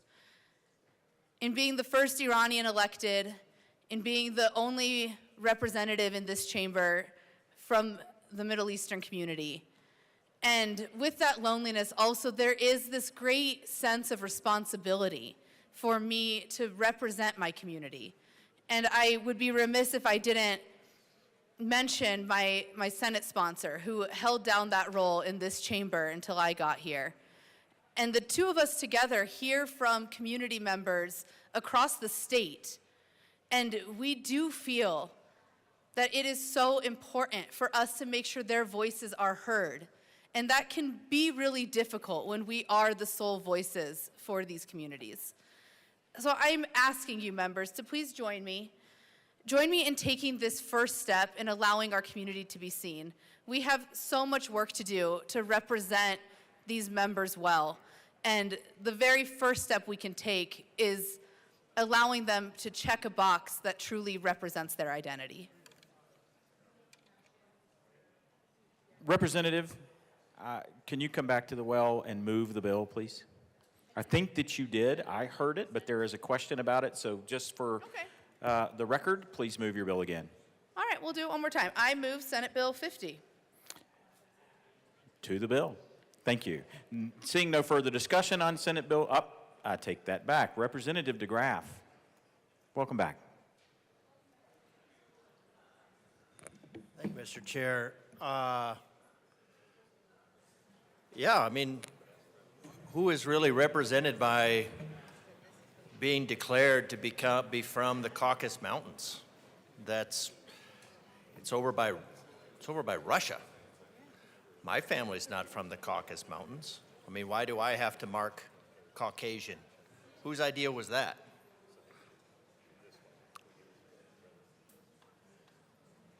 My colleague down here. I'm browner than he is. By a little bit. Yet I have to mark Caucasian. My family's not from the Caucasus Mountains. What does that have to do with anything? Maybe we just need to, I like where this is going, in that we have something that we used to have on our coins. I'm not sure if it's there anymore, but it was e pluribus unum. Out of many, one. Now we have e unum pluribus, out of one, many. And a bill like this, instead of going and taking that out and then saying, you know what, we as Americans are American. What it's doing is it is further, what it's called is balkanization. It's called balkanizing the population. It's dividing the population up into little tiny groups for the purpose, and it's a Marxist thing, but it's for the purpose of pitting these groups against each other. Because, I mean, I certainly have no allegiance to the Caucasus Mountains. I don't think any of my relatives have any allegiance to the Caucasus Mountains. I'm just an American. Just an American. And when we say there are systemic problems, well, some of that is just because we've gotten away from things like e pluribus unum. That goal of trying to integrate everybody, not by force integration, but by treating everybody the same. Because when we look at our constitutional values, let's say we are to use our constitutional values, that all men are created equal, endowed by their Creator with certain unalienable rights, that among these are life, liberty, and the pursuit of happiness, and that to secure these rights, governments are instituted among men, deriving their just power from the consent of the governed. I don't hear anything about Caucasian. I don't hear anything about South American.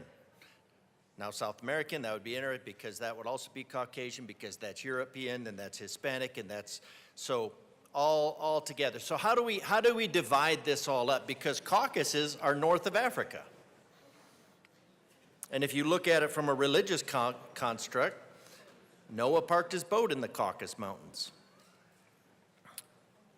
So that would make everybody Caucasian.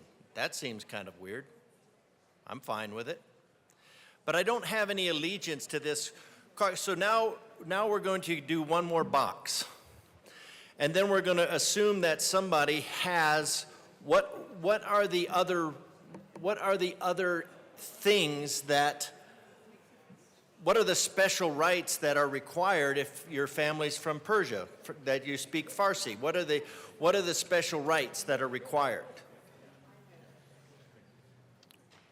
How are we going to divvy up rights based on skin color? Why don't we just have, maybe we could all pick a skin color based on, like, coffee and creamer or something like that. Like maybe your chai latte, maybe your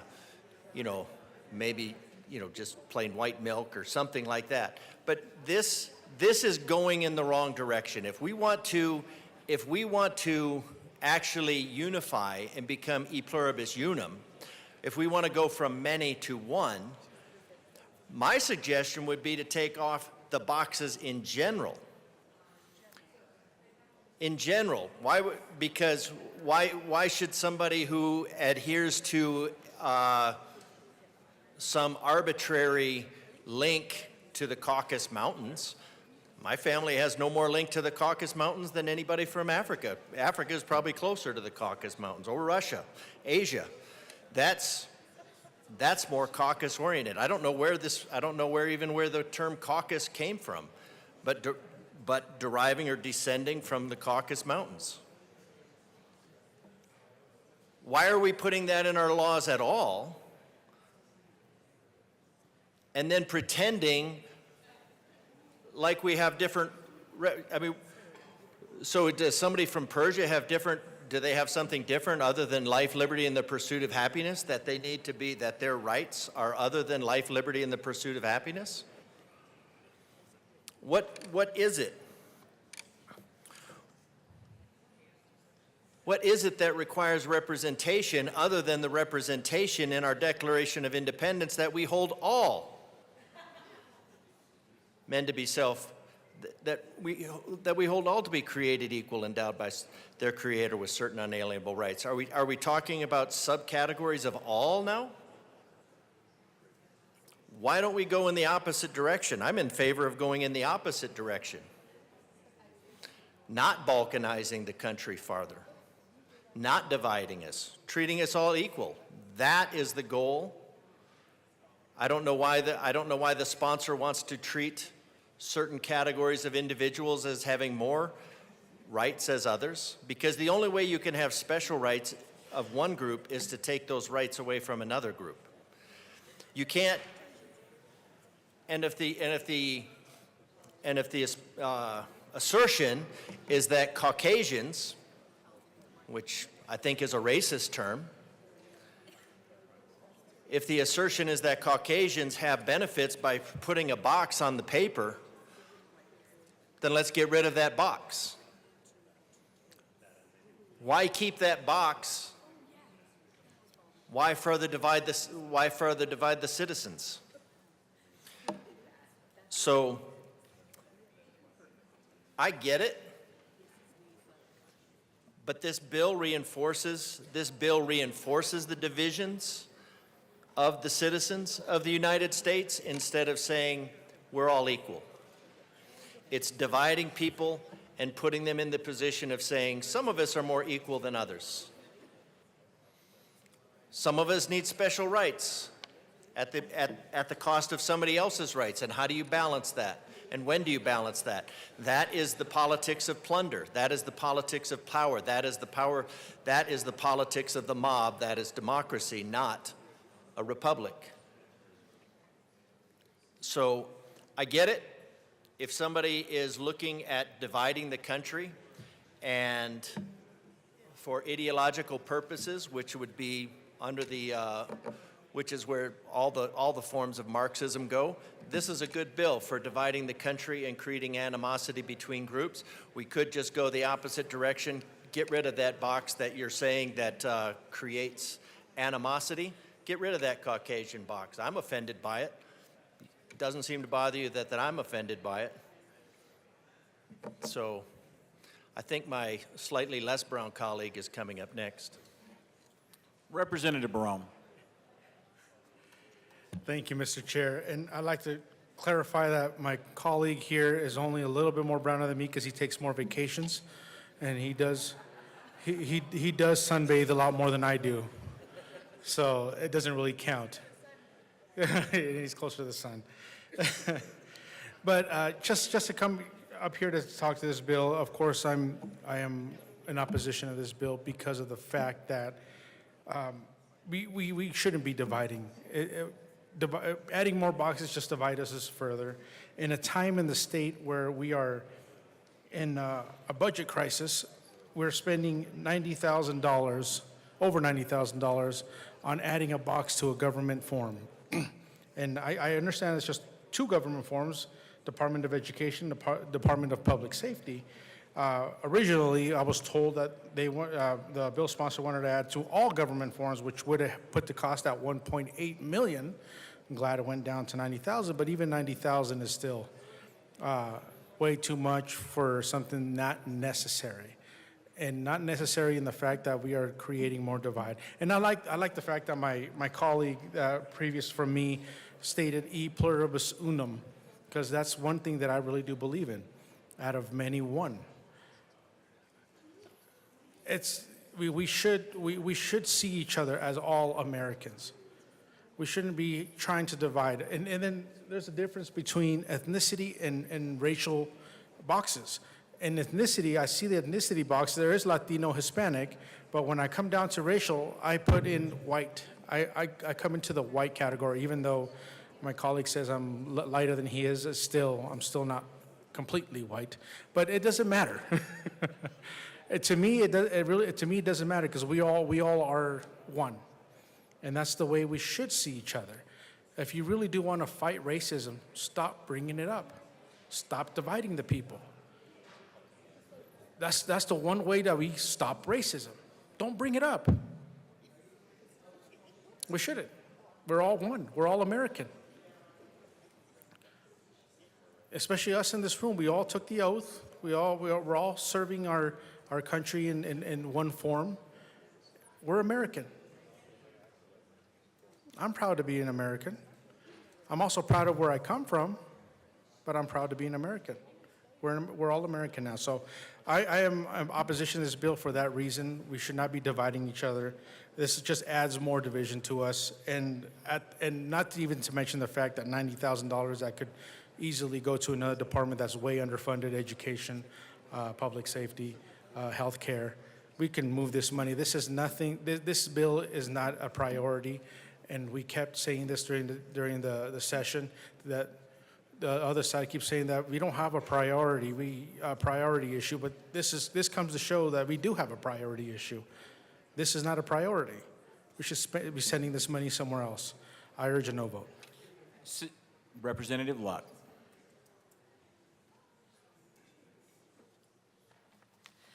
Thank you, Mr. Chair.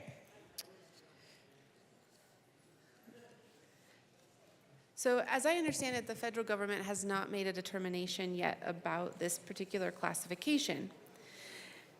And so I think it is possible, unless the bill sponsor can correct me, that the two departments that are currently contemplated under the amendments to this bill, could make different changes and then have to make them again once the federal government makes determinations. Which leads me to think that there might be a middle ground here between the bill sponsor's objective and the comments that were made by the two prior speakers. So, as I understand it, the bill sponsor is wanting to be able to highlight and record the presence of individuals from areas similar to her, where her ancestors come from. The two prior speakers were pointing in large part to the notion that each of us is uniquely individual. And the original bill contemplated changing the forms for most, if not all, of the different departments to the tune of $1.8 million. And we have had other conversations related to these kinds of forms and what demographic data should be collected. And in this day and age of computer functionality, I'm just going to throw this idea out there that perhaps under this particular classification, we shouldn't list categories. We should provide a list of countries and enable every individual to pick up to 3 countries that best suits their particular story. Because the truth is, most people aren't from any one area. Most people in our culture today are actually a mixture of different areas. Right? I have an aide who considers herself Oriental. That's her word, her description. Doesn't feel like the classifications that are used are actually honoring of her and her people. But she also has what is traditionally understood to be Caucasian, even though they're not from the Caucasus region. So perhaps we could collect this data in such a way that allows us to have a more full picture of the diversity of our population and where they come from. Everyone can report individually, and then we can see that perhaps these categories and this narrative that we have seemingly constructed isn't as black and white as we otherwise like to present it. It also would give us some cost savings in the long term, because we're not constantly updating these forms to align with whatever new demographic we want to highlight. So, just an idea. Representative Kelty.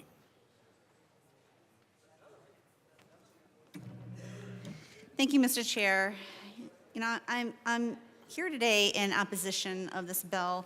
And I know I'm a freshman here, but for some reason, we're very race-focused, in my opinion, on a lot of these bills. And here's another one that I truly disagree with. And I disagree to the point where, you know, I can make this quite simple. I can make it actually very simple. We don't include any race boxes on any forms. For me, race should not matter in any way, shape, or form in anything that we do, from whether it's banking or home loans or state forms or anything that we do. Like my colleague had mentioned before, you know, we're assuming that people of America and of Colorado are a single race, and they're not. America and Colorado is a true, and we're very proud that the fact that it's a melting pot. But putting these races on there, you categorize people, and I have a huge problem with that. I don't believe that any race should be on any forms, because I don't see where and why that should ever matter in anything that we do, from school forms to college to like I said, banking, anything that we do. It should not matter. We're Americans. We're one team, one fight. We're here together. We're a melting pot. We can make this very simple across the board, and I believe there should be no boxes on any forms that we do.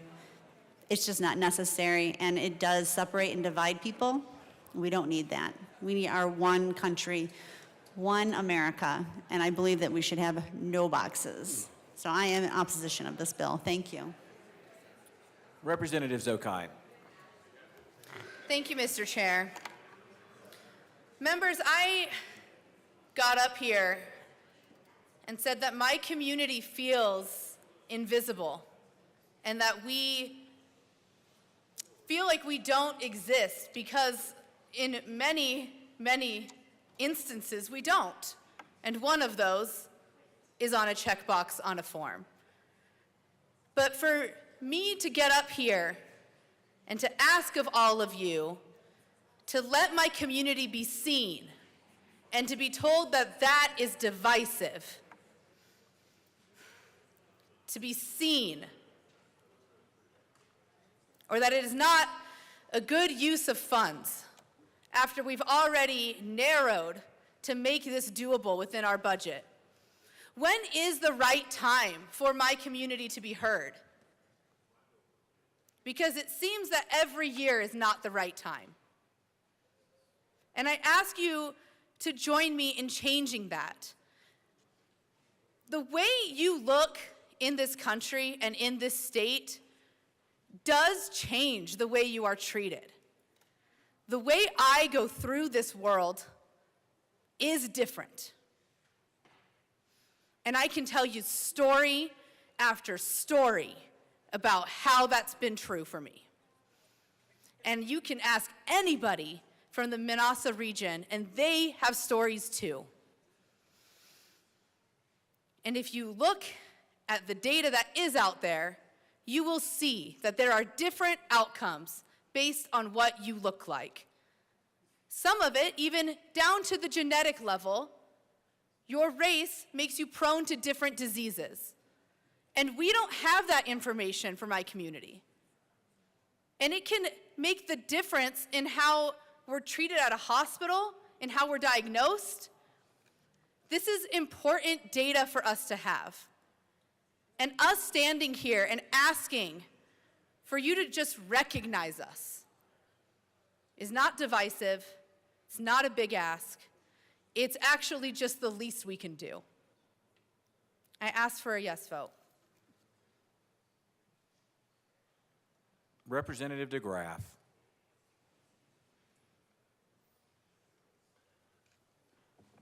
These are fascinating conversations.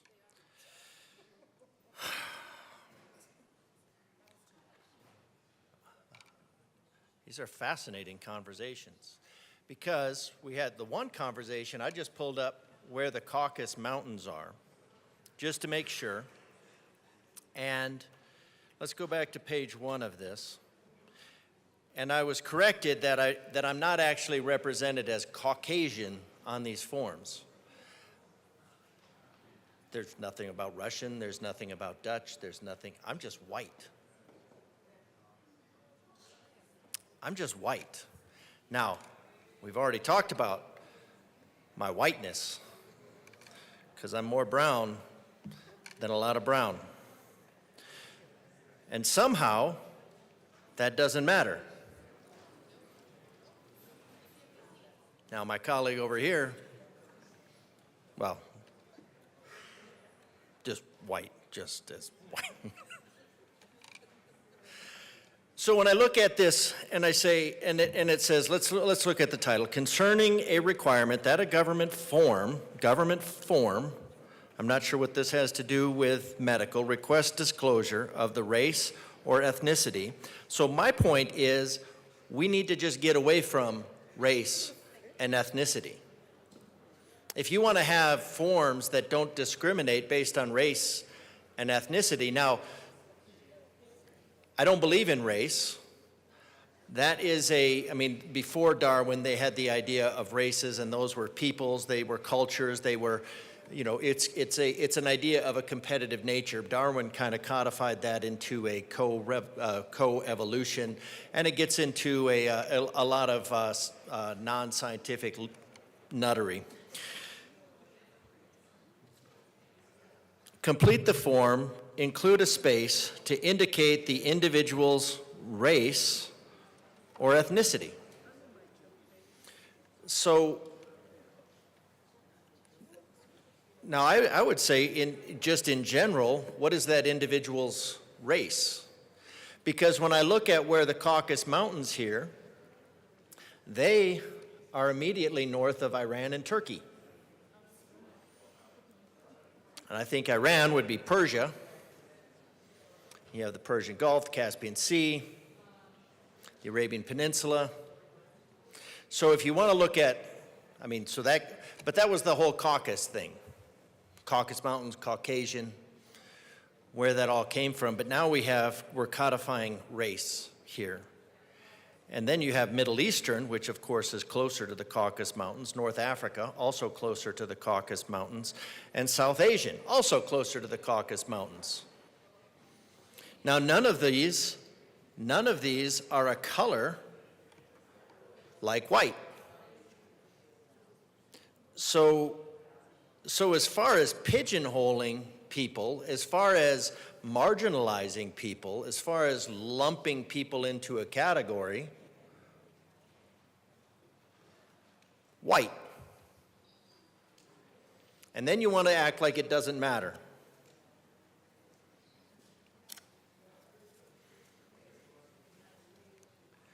So what is it? Is race a color?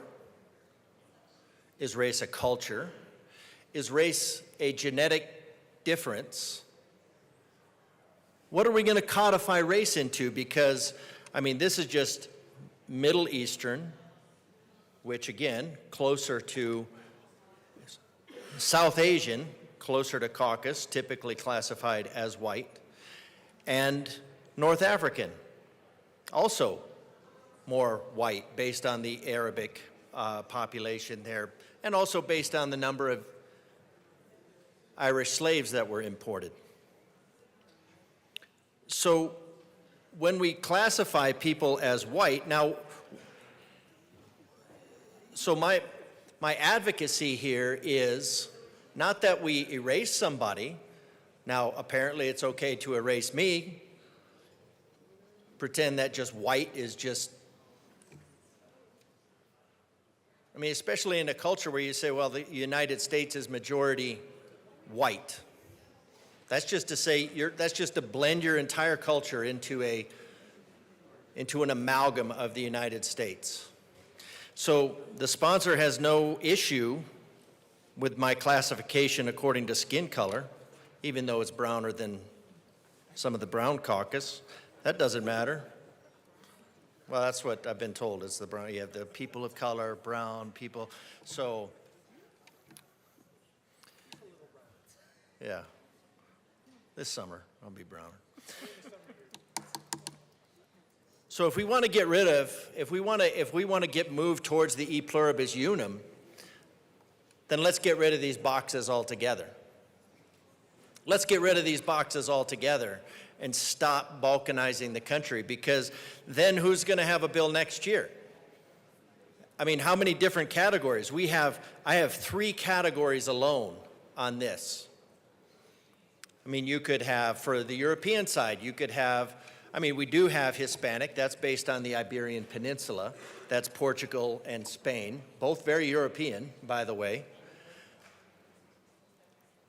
That's where all those Hispanic names come from, the European colonizers that came from Spain.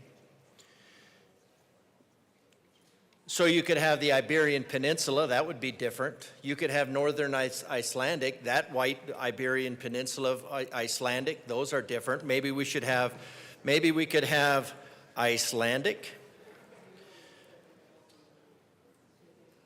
Iberian.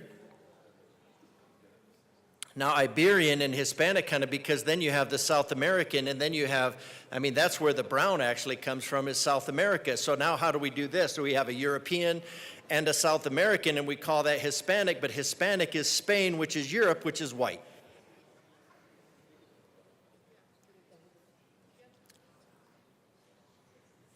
But somehow, but wait, it's not white, because if it's a Hispanic surname, then it's considered of color, even though Europe, Spain, Iberian Peninsula is as white as any other part of Europe. And in fact, completely intermingled. What I learned the other day about the Netherlands is there was part of the Netherlands that was a Spanish colony. So I resent the Spanish colonizers before, and I didn't even know that. So thank you. Now I'm bitter about something. I blame you. Had to blame somebody. It's got to be somebody's fault.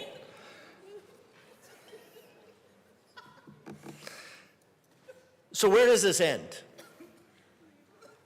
Where does this end? I mean, Icelandic, Iberian, we could do with Russian. Russian is different. Russian's very different.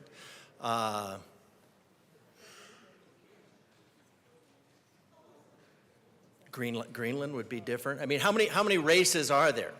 Because this idea of race comes from the idea that the race idea that we have now comes from the idea of parallel evolution and those differences. That's where it comes from. So when you codify race here, you're codifying a very racist.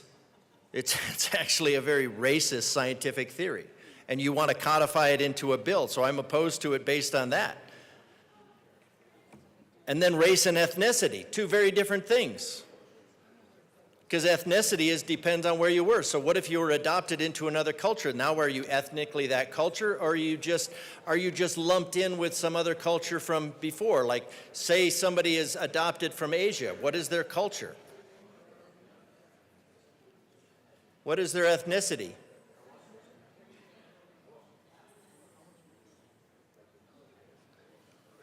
Less means less of these bills that divide us.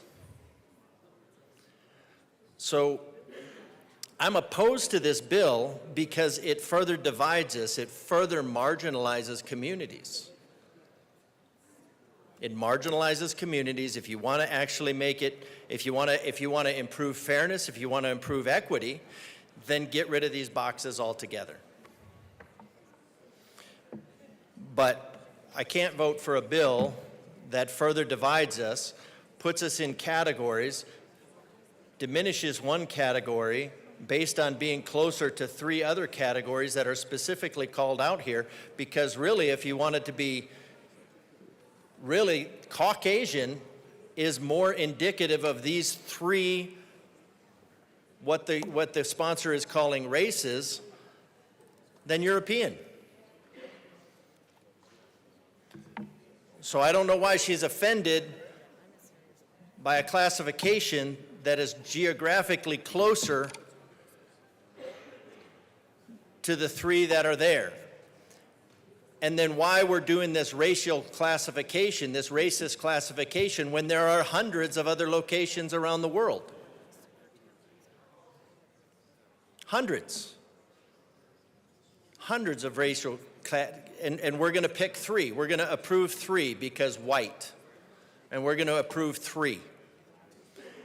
And then we're going to have North Middle Eastern Africa, North Middle Southern Europe, Asia, but not just Asia, Southeast Asia, Northeast Central South part of Southern Asia. And we're going to have box after box after box, when what we should be doing is getting rid of these boxes, getting rid of these classifications, and embodying the idea of e pluribus unum. It was a racist idea to put these boxes in place. It probably came from the party of racism, but that's not important right now. I recommend a no vote on this bill. Representative Barone. Thank you, Mr. Chair. And I just want to clarify to my good colleague from, let me see where you, El Paso? Yeah. There's only one race, the human race. There's only one race, and that's the human race. Or the Daytona 500. But I still urge a no vote. Seeing no further discussion, the question before us is the adoption of Senate Bill 50. All those in favor of adopting Senate Bill 50, please say aye. Aye. All those opposed, no. No. The ayes have it. Senate Bill 50 is adopted. Mr. Shebel, please read the title of Senate Bill 26. Senate Bill 26 by Senator Mullica, also Representatives Marshall and Joseph, concerning the adjustment of certain tax expenditures. Representative Joseph. Thank you. Thank you, Mr. Chair. I move Senate Bill 26 and the Appropriations Committee report. To the Appropriations Committee report. Thank you, Mr. Chair. And the Appropriations Committee, we appropriated some funding through, I believe it was J002 and L, which appropriated $13,000 to the Department of Revenue. And we also added L008, that made up some cleanup language and also added some definition to the agricultural commodities. And we ask for a yes vote on the Appropriations Committee report. Seeing no further discussion on the Appropriations Committee report, the question before us is the adoption of the committee report. All those in favor say aye. Aye. All those opposed, no. The committee report is adopted. To the bill, Representative Marshall. Thank you, Mr. Chair. So this is the annual Tax Oversight Committee bill that we bring for just cleanup purposes. 5 of the 6 sections are really just putting the purpose of a tax exemption that's in there that required by law we have to have there, but they never put in the purpose or clarification.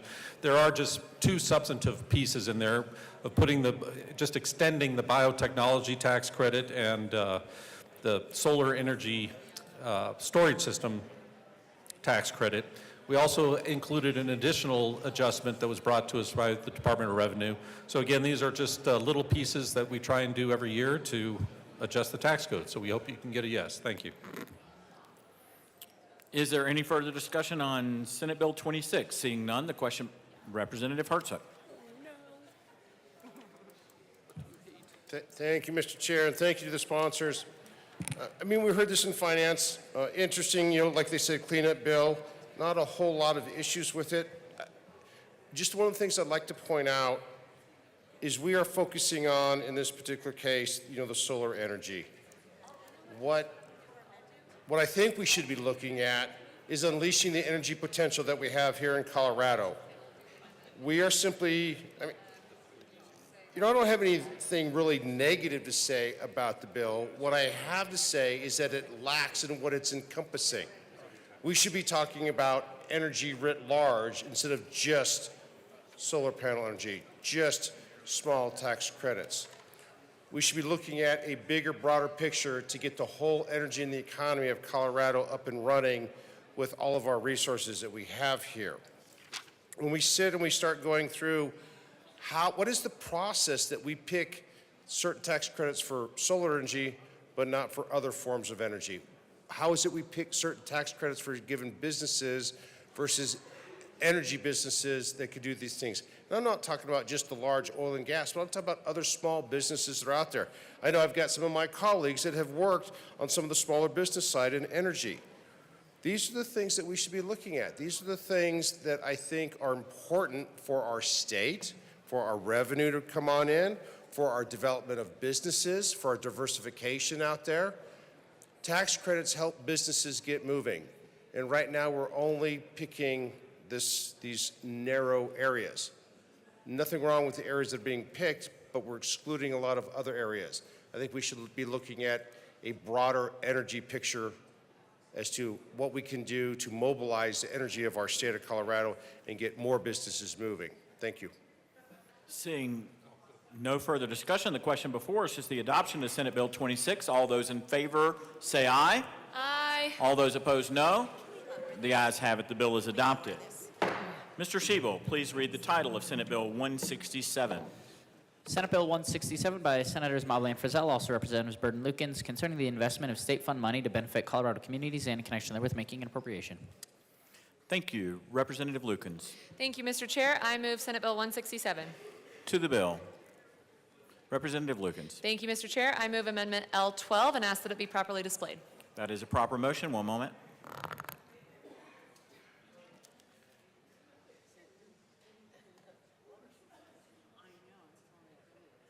Thank you. Please proceed with the amendment. Thank you, Mr. Chair. L12 clarifies when it's talking about the Public School Permanent Fund. It clarifies programmatic details, and it also adds a few additional guardrails to the reporting requirement. We ask for a yes vote on L12. Seeing no further discussion on Amendment L12, the question before us is the adoption of Amendment L12. All those in favor say aye. Aye. All those opposed, no. The amendment is adopted. To the bill, Representative Byrd. Thank you, Mr. Chair. Members, I'm very excited to be on this bill and bringing forward a really good program that will create the Educator First Home Ownership Program. 75% of the funds included in this program will support a home ownership program for public school employees that will be managed by CHAFA. The remaining 25% of funds in the program will be invested in community investments that will benefit public schools, public communities that depend upon us having great teachers in the classroom and support professionals and such. We urge a yes vote. Representative Lukens. Thank you, Mr. Chair. This bill allows our state to make valuable investments back into Colorado while simultaneously establishing a program that is estimated to help thousands of public school employees gain access to market rate housing. We ask for a yes vote. Seeing no further discussion, Representative Herzog. Thank you, Mr. Chair, and thank you to the sponsors. I actually got to hear this bill twice, one in education, then again in finance. Thank you to the sponsors for what you're bringing forward. Most of the stuff I can get behind. Most of the things I'd like to talk about are some questions and I guess get your thoughts on how some of this is being driven, because some of it we didn't have time to get into in committee. The housing issues and how are we picking out how we're doing that versus market-driven for the housing. How is the bill, the purpose going to go in and go, all right, this section we're going to figure out housing versus over here? And my concern that we get into is if the government starts shifting where the focus of housing goes, what is going to be the second, third order effects to other things in the communities? I like the idea that we're working in communities. I like that we're pushing down. My concern is what are going to be those additional second, third order effects that are out there that we're looking at? I didn't see anything in that. I didn't see any analysis of that. And that's my big concern is we're getting into an area, as we've seen very often when the government starts influencing housing costs or housing, prices, then there's always that second, third order effect, and then it's that proverbial whack-a-mole. What are we doing? And so I'd like to, if you can share with us some additional thoughts on where you're driving at that, I'd appreciate it. Thank you. Representative Byrd. Thank you, Mr. Chair. Thank you for the question, Representative. I would say that second, third order effects should be stabilizing the workforce for our public schools.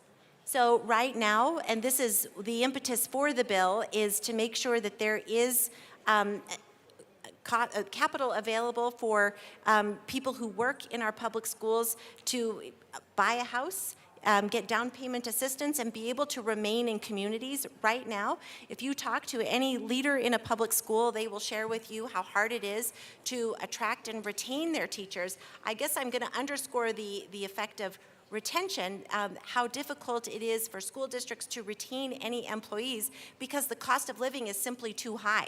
And that's not a functioning community. A functioning community has housing stock that is affordable to the necessary people who work and make our school districts run. So that should be the second and third order impacts. Candidly, there isn't enough money to drive the market in a way that would drive the cost of housing up for so many. Somehow, I think what I hear the concern being expressed is that now all of a sudden teachers and paraprofessionals and bus drivers will be competing for housing with people in communities and driving up the cost of housing stock. I do not believe that this program is nearly large enough to make that happen. The effect of this really what is aligned with our intent, which is to stabilize those workforces so that we have whole communities that are appropriately resourced to allow them to hire and retain the people needed to make a school district run. Representative Herzog. Thank you, Mr. Chair, and thank you for that great answer. I guess that's half of that's the answer to half of my question. My question is, and then I get the whole impact and what we're driving on, and I can appreciate everything for the schools and the second, third effect in there for the teachers and everybody that's connected to that. What about the rest of the community outside of that sector? To any in the stakeholders, in the planning, in the financial impacts, do we look at any additional impacts that's going to happen outside of that school sector? What is going to happen to other businesses or communities? Because if we, the government, are favoring one sector, what happens to the other sectors? Representative Byrd. Thank you, Madam Chair. Well, I will just say that the resources being used for this program can only be used to benefit kids and their public schools. So that's the first limiting factor, and that is just because that's in our Colorado Constitution. So we are using funding as the people who drafted our Constitution intended. I would say that, again, the second and third order effects, there's a huge multiplier that is a benefit to everybody in a community when your community has housing stock that is available and affordable to the people who are necessary to live in these communities. When we have teachers and bus drivers and paras and lunchroom personnel able to live in the communities in which they serve, they're also able to shop in those grocery stores. They're also able to go out to dinner and patronize other businesses, go buy clothes, go do any number of things that benefit the rest of the business community and people who depend upon a flourishing, vibrant economy. So second and third order effects I see as being very positive for sectors outside of public education. Thank you for the question. Representative Bradfield.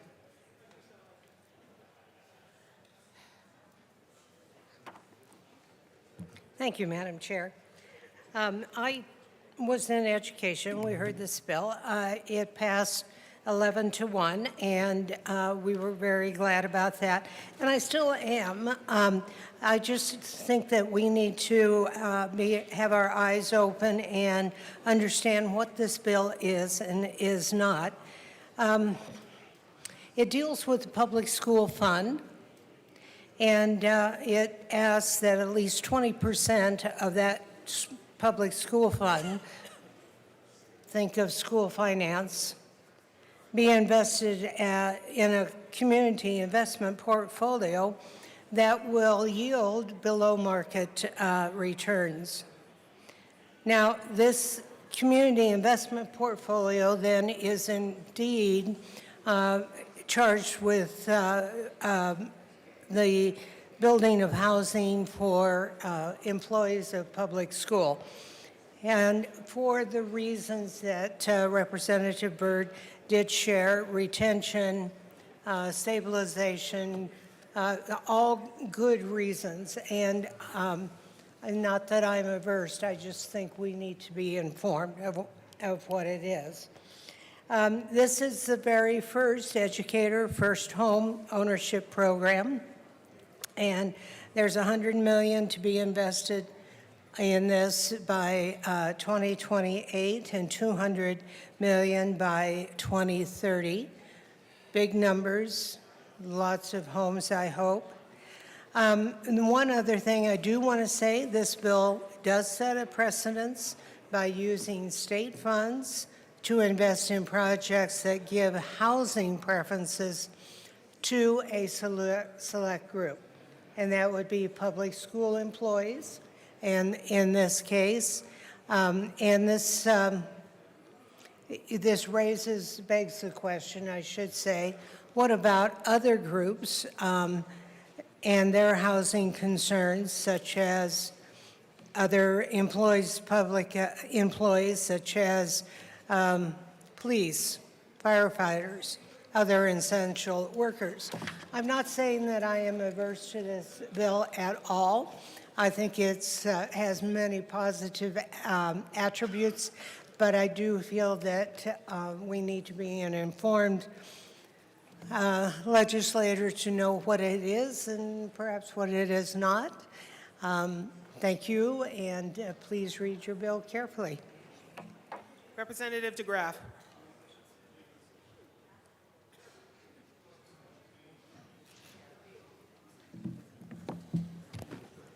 Thank you, Madam Chair. I mean,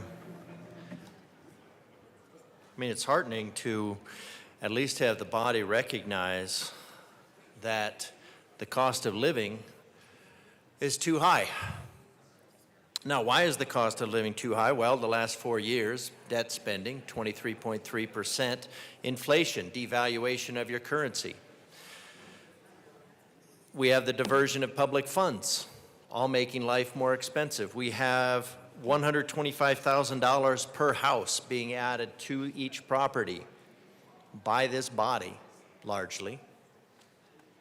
$125,000 in probably a year. And then what we're going to do is we're going to provide, you know, this is one of those legislation 101. So kind of my 2 rules. I mean, lots of rules, but legislation 101, what it says it is, it ain't. So this is a way to tap into funds for the government to set up a priority, a preference, and say, well, but we're going to do it for the teachers. Nobody can say no to the teachers. It's like saying no to the children. Like everything else is like, it's actually a meme. I think it was done by South Park. It's so cliche. It's always for the children. And teachers are just really an extension of for the children. Right? You can't say no to bad fiscal policy because it's for the children. So we're going to invest somebody else's money for the children. In what would normally be just a bad idea, but it's for the children.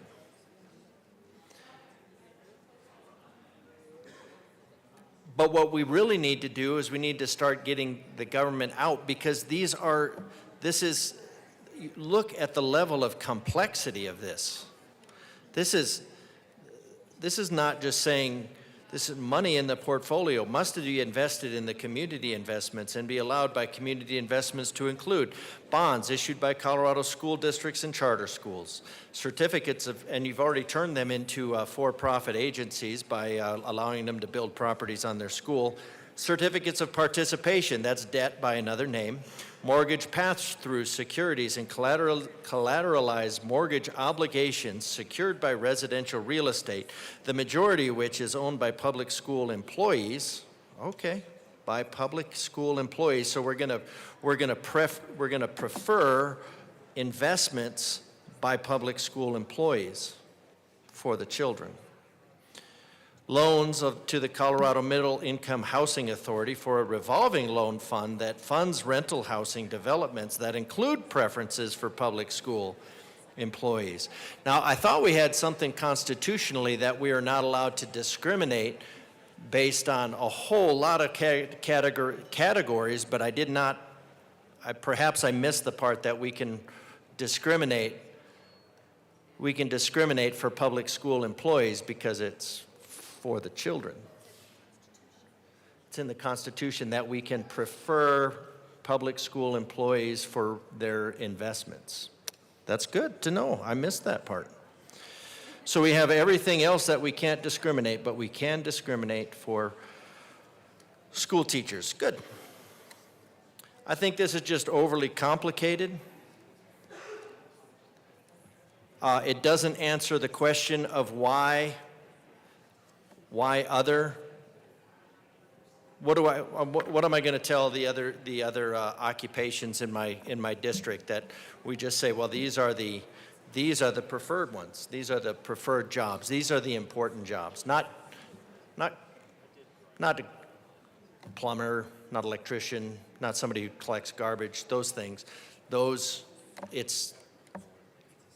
It all works together. We need to lower the cost of living for everybody, not just a few select people, not pitting one group against the other. The way you do that is you lower the spending, you lower the debt, you lower the regulation, and you streamline what you can streamline instead of just treating it more and more and dividing these groups up. So there's a lot of reasons I'm against this bill. I recommend a no vote. Seeing no further discussion, the question before us is the passage of Senate Bill 167. All those in favor, please say aye. Aye. All those opposed, please say no. 167 is passed. Mr. Shebo, please read the title to Senate Bill 186. Senate Bill 186 by Senators Winter, Effenbaugh, also Representatives Hamrick and Leader, concerning the continuation of the Workers' Compensation Accreditation of Healthcare Providers Program and in connection therewith, implement the recommendations contained in the 2024 Census Report by the Department of Regulatory Agencies and making an appropriation. Representative Leader. I move Senate Bill 186 and the Business and Labor Committee report. To the committee report, Representative Hamrick. Thank you. In the Business and Labor report, we added L002 to the bill. There's also a technical amendment which was included in the bill, which clarifies the eligibility requirements for obtaining level 1 accreditation. It removes non-MD or DOs from being listed as physicians.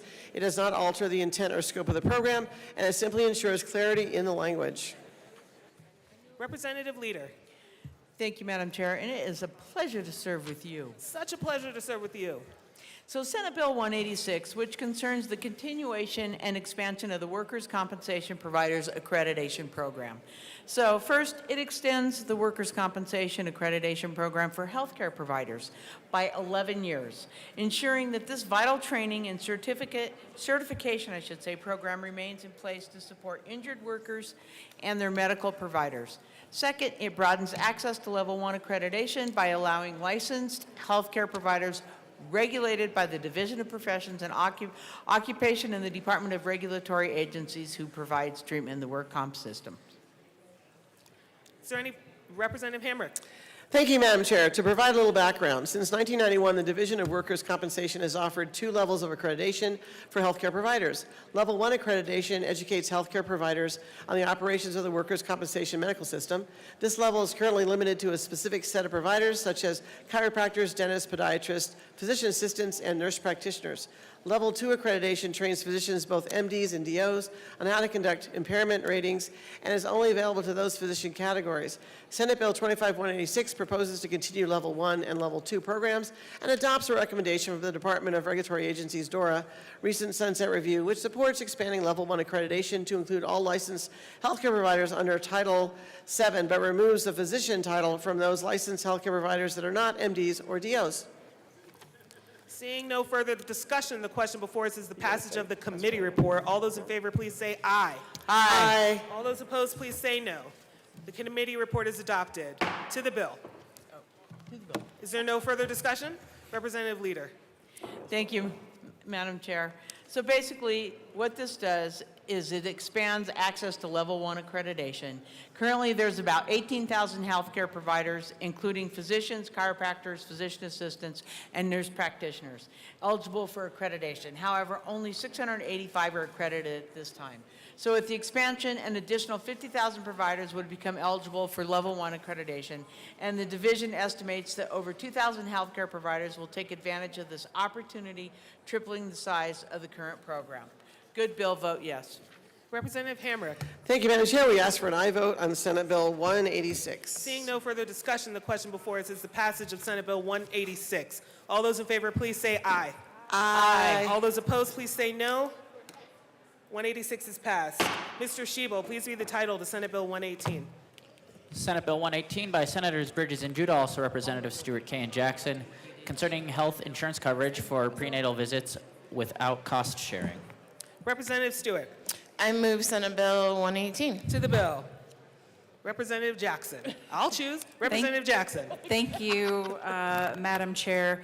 This bill is something that is really going to benefit pregnant people, and we want to make sure that we don't have any barriers to their pregnancies. It's a step in the right direction towards maternal health equity, and there will be no cost sharing for prenatal visits, and so we urge a yes vote.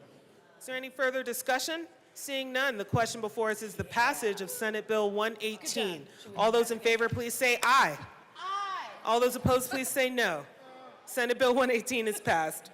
Mr. Shebo, please read the title of the Senate Bill 296. I'm up here again. Senate Bill 296 by Senator Michaelson Janae, also Representatives Byrd and Stewart K., concerning insurance coverage for preventive breast care examinations. Representative Stewart. Thank you, Madam Chair. I move Senate Bill 296. To the bill. Representative Stewart. Okay. Yes, thank you, Madam Chair. This is a really important preventative care measure that makes sure that if further diagnostic imaging is needed after a mammogram, that is covered under the insurance plan. Representative Byrd. Thank you, Madam Chair. And just to follow on, and I'm so pleased to join my good co-prime here on this bill. So this bill makes important clarifications in state law to ensure that some of the benefits that we approved under state law regarding health insurance for breast imaging, making sure that we have affordable, accessible early detection services, and different preventive care, making sure that usage of the benefits passed in a law in 2019 are actually navigable and effective. So we urge a yes vote on this bill, and we thank you in advance for your support. Is there any further discussion on Senate Bill 296? Representative Bradley. Thank you, Madam Chair. We heard this in committee, talked to the lobbyists for a really long time about it. I do believe we have a huge risk of breast cancer. This is a cleanup bill from 2019, like the bill sponsor said. I do appreciate that on page 5, there is a section that the covered person has satisfied the minimum deductible amount. So if they have a high deductible plan, you have to exhaust the deductible before you can have the cost savings.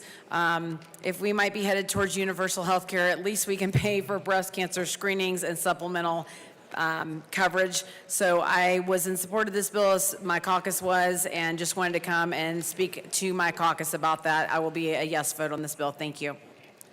Is there any further discussion? Seeing none, the question before us is the passage of Senate Bill 25296. All those in favor say aye. Aye. All those opposed say no. The ayes have it. Senate Bill 296 is passed. Mr. Shebel, please read the title of Senate Bill 161. Senate Bill 161 by Senators Winteriff and Judah, also Representatives Lindstedt and Froelich, concerning transit reform and in connection therewith, creating study, planning, and reporting requirements, increasing coordination among transit agencies, government, and planning organizations, authorizing the Regional Transportation District to enter into service partnership agreements, creating a Regional Transportation District Accountability Committee, requiring the Regional Transportation District to emphasize ridership growth, worker retention, safety, and statewide climate goals, and making an appropriation. Representative Froelich. Thank you, Madam Chair. I move Senate Bill 161 and the Transportation, Housing, and Local Government Committee report. And approps or no? No. No. To the committee report. Thank you very much, Madam Chair. In committee, we made some minor changes to sync up some dates, and we asked for an aye on the committee report. Is there any further discussion on the committee report? Seeing none, the question before us is the passage of the committee report. All those in favor say aye. Aye. All those opposed say no. The ayes have it. The committee report is passed. To the bill, Representative Froelich. Thank you very much, Madam Chair. We promised in committee that we would continue to talk to both, principally to our union brothers and sisters, and I would like to move L29 to SB 161 and ask that it be properly displayed.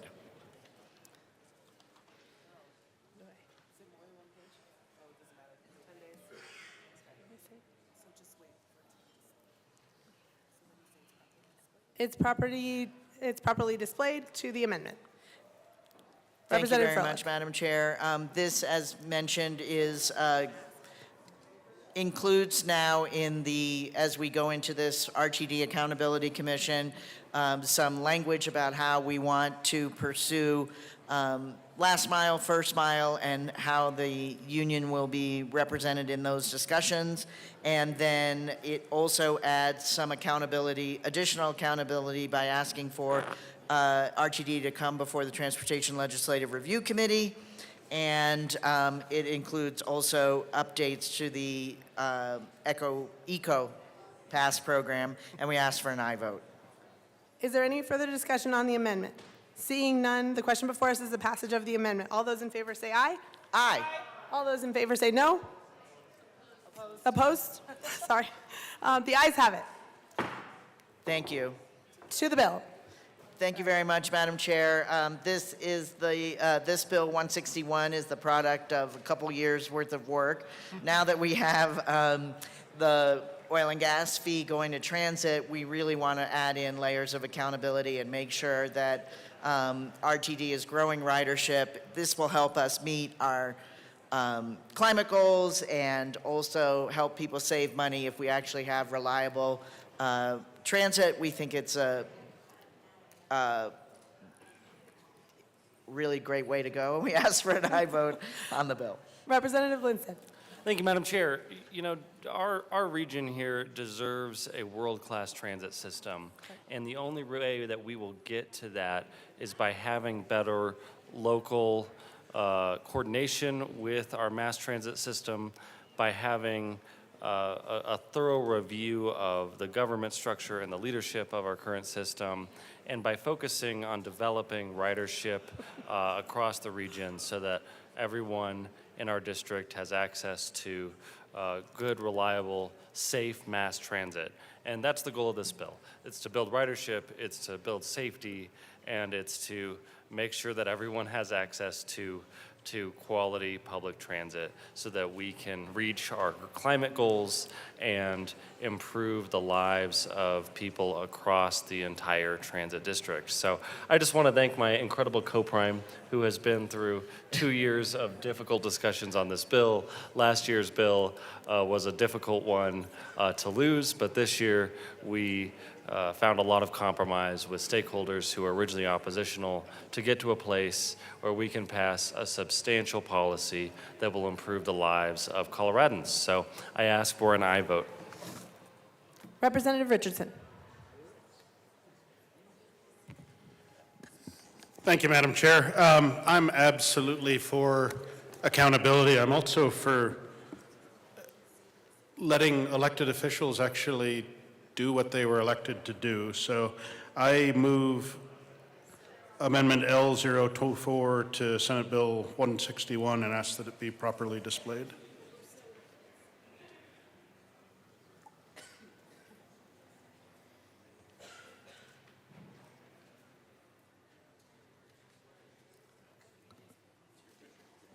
Okay, it is properly displayed. To the amendment.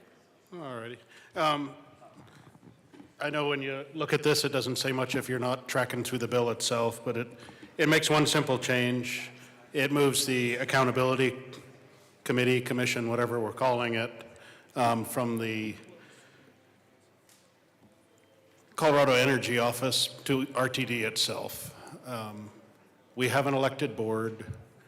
They were elected to run this operation, and now we've got an accountability committee that reports to somebody else and around them. It would make much more sense if we put our trust in our elected officials like we do in our own opinions and our own ideas and allow them to run RTD. I urge a yes vote. Is there Representative Lindsay? Thank you, Madam Chair. We would urge a no vote on this amendment. You know, I think part of the purpose of this commission is to review RTD, which is entirely a creature of statute from a kind of biased perspective. So the Energy Office gives us a place where it's independent to have this commission review RTD in its entirety, and it's an appropriate place for it to exist. So we would urge a no vote on this amendment respectfully. Is there any further discussion? Oh, Representative Richardson. Yeah. I just want to point out as a former county commissioner that counties are also creatures of statute, but we put our faith in our elected county commissioners to do the job they were elected to do by the people. So we got to decide one day whether RTD is a transit organization or a climate change organization.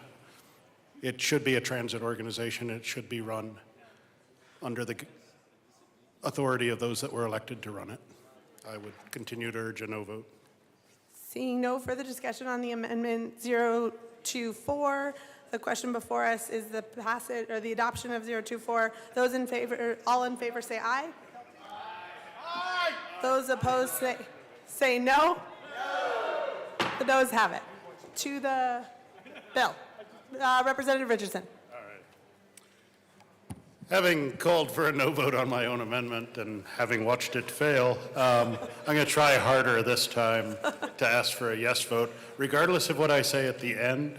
Right now, I'm asking for a yes vote, and don't pay any attention to what I say at the very end, but, unless I say a yes vote. So since we're not able to see clear to put this oversight commission under those that were elected to run RTD, I move L026 to Senate Bill 161 and ask that it be properly displayed.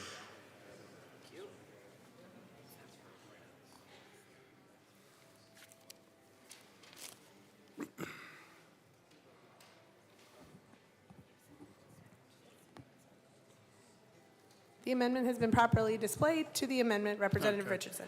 Yep. Since the committee is going to be operating outside of RTD, I think they just need a stronger voice on that committee so we can actually bring in some actual knowledge of the inner workings of RTD and the history of RTD. So this adds an additional RTD member, sitting board member and former board member to the voting membership of the commission or committee. And I urge a yes vote. I really do. A yes vote. Representative Froelich.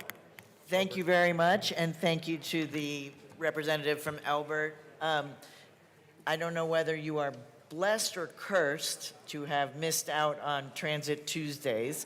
They occurred every week this summer, and so this bill is really a product of that and pretty heavy negotiations. And so we got to our board through those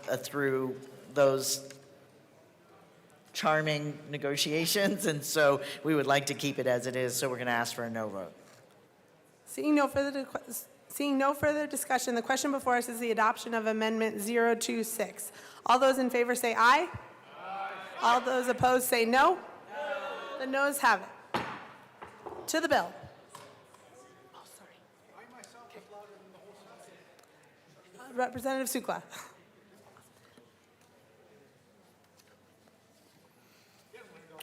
Well, I would say that third time's a charm on amendments. I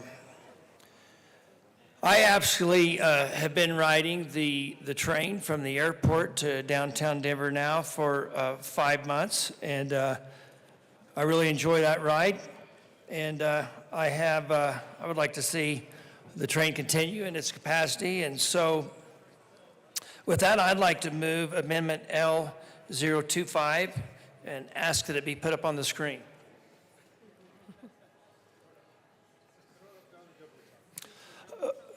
What the bill actually does is it removes the ability for the... Representative Sukla, thank you. Okay, the amendment has been properly displayed. To the amendment. Representative Sukla. Thank you, Madam Chair.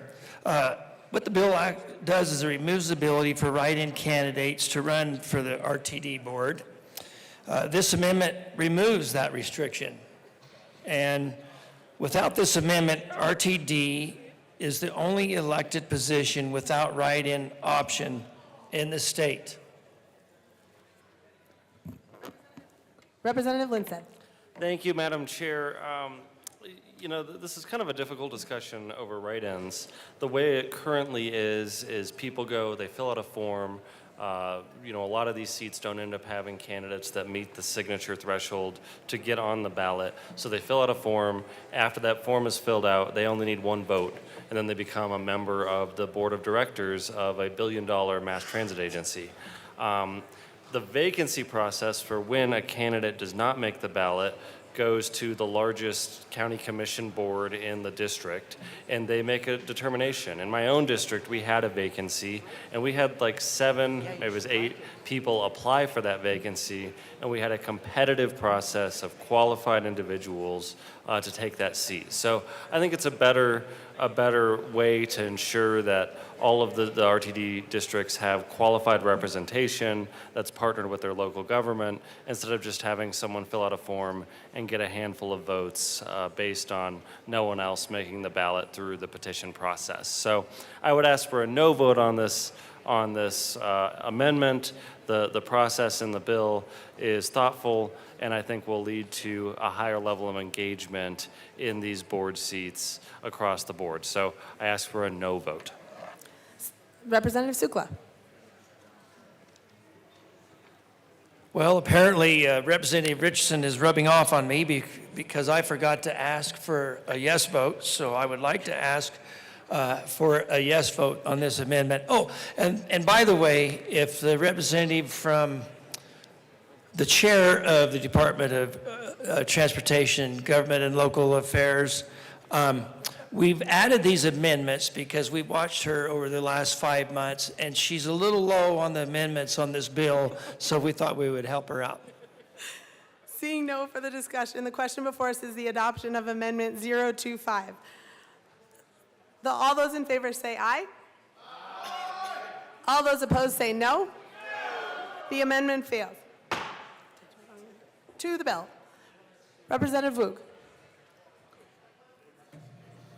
Thank you, Madam Chair. I move L027 to Senate Bill 161 and ask it to be properly displayed on the Larry Don Jumbotron.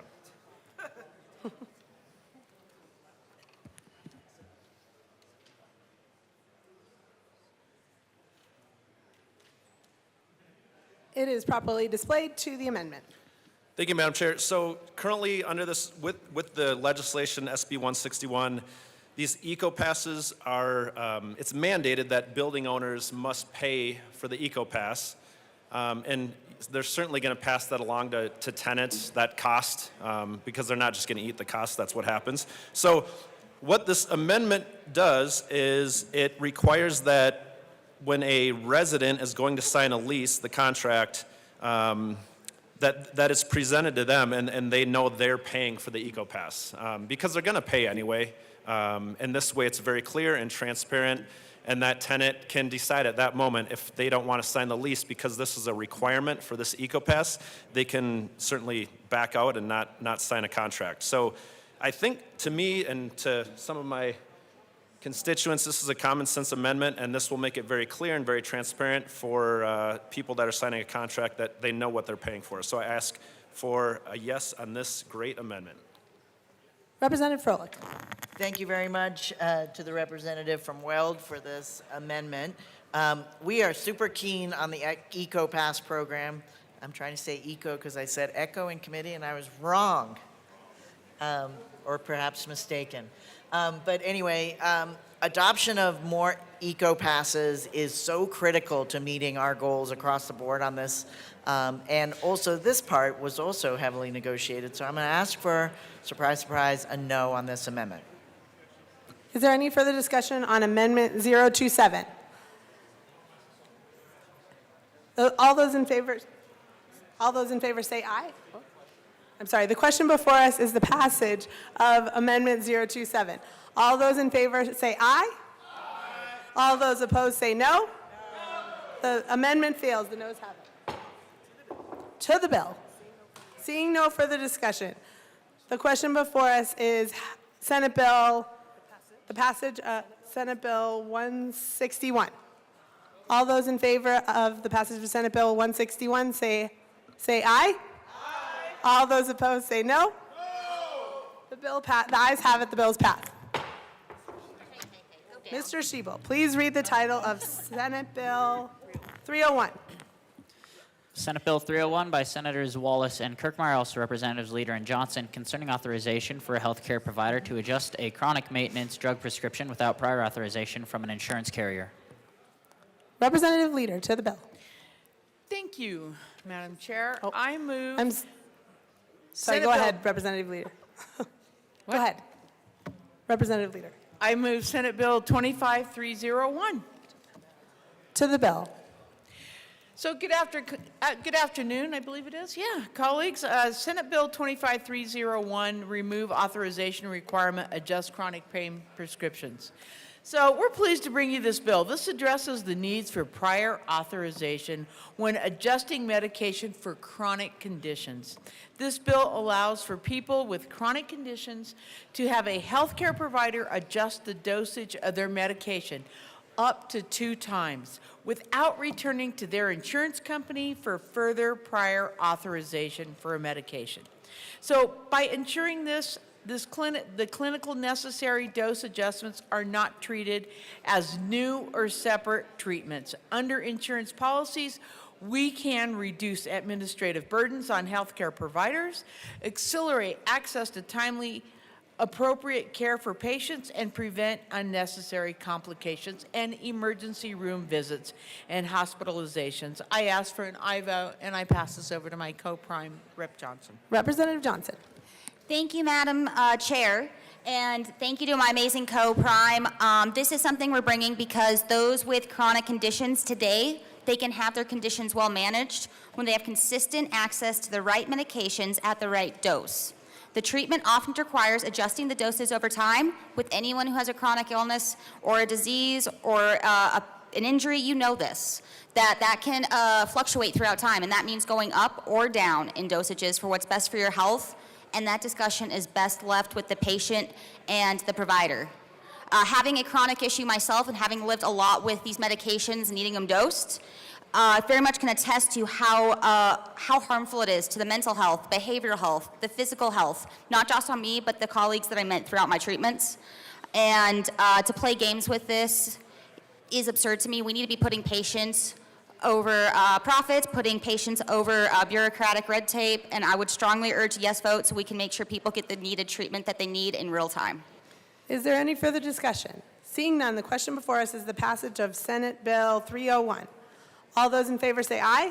Aye. All those opposed say no. The ayes have it. The bill passes. Mr. Shebel, please read the title of Senate Bill 040. Senate Bill 040 by Senators Robertson Simpson, also Representatives McCormick and Martinez, concerning the creation of the Future of Severance Taxes and Water Funding Task Force and in connection with making an appropriation. Representative McCormick. Thank you, Madam Chair. I move Senate Bill 40. To the bill. Senate Bill 40 came out of some discussions we had last summer in the Water Resources and Agriculture Review Committee with the concern for the future on water projects funding. As we all know, severance taxes are collected during the extraction of natural resources in Colorado. We know that a portion of severance tax is used to fund the development and conservation of Colorado's water resources. Part goes to local government, part goes to the Department of Natural Resources, and sometimes the state relies on severance tax revenue to backfill the state budget, which depletes these other programs. As oil and gas, coal, and other extractions in Colorado become less steady and more volatile, the funding for water projects will also decrease unless we have another plan for the future. So we need to study how we can avoid using severance tax to backfill our budget, figure out how we can pay back what was previously used to backfill the budget, and look for ways where we can continue to fund water needs and grants to local governments in the future if we can't rely on revenue from severance taxes. That is the purpose of this bill, to convene a task force of experts to explore these issues and recommend ways to continue funding water projects. The report will be due back on July 15th, 2026. The bill also adjusts a date that the ad valorem tax credit change that was due to go into effect next year from past legislation will be delayed until tax year 2028, and this is to reduce the risk of large negative consequences for the oil and gas industry, royalty owners, and to the state. And I move L006 to Senate Bill 40 and ask that it be displayed.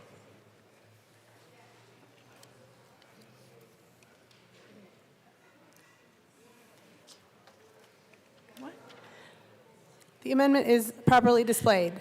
Representative McCormick. Thank you, Madam Chair. This amendment is to add another member to the task force at the request of our Department of Local Affairs and our Senate sponsors, as well as my co-prime sponsor. We agreed with that request, and that's what this amendment does. We ask for an aye vote on L006. Is there any further discussion on Amendment 006? Seeing none, the question before us is the adoption of Amendment 006. All those in favor say aye.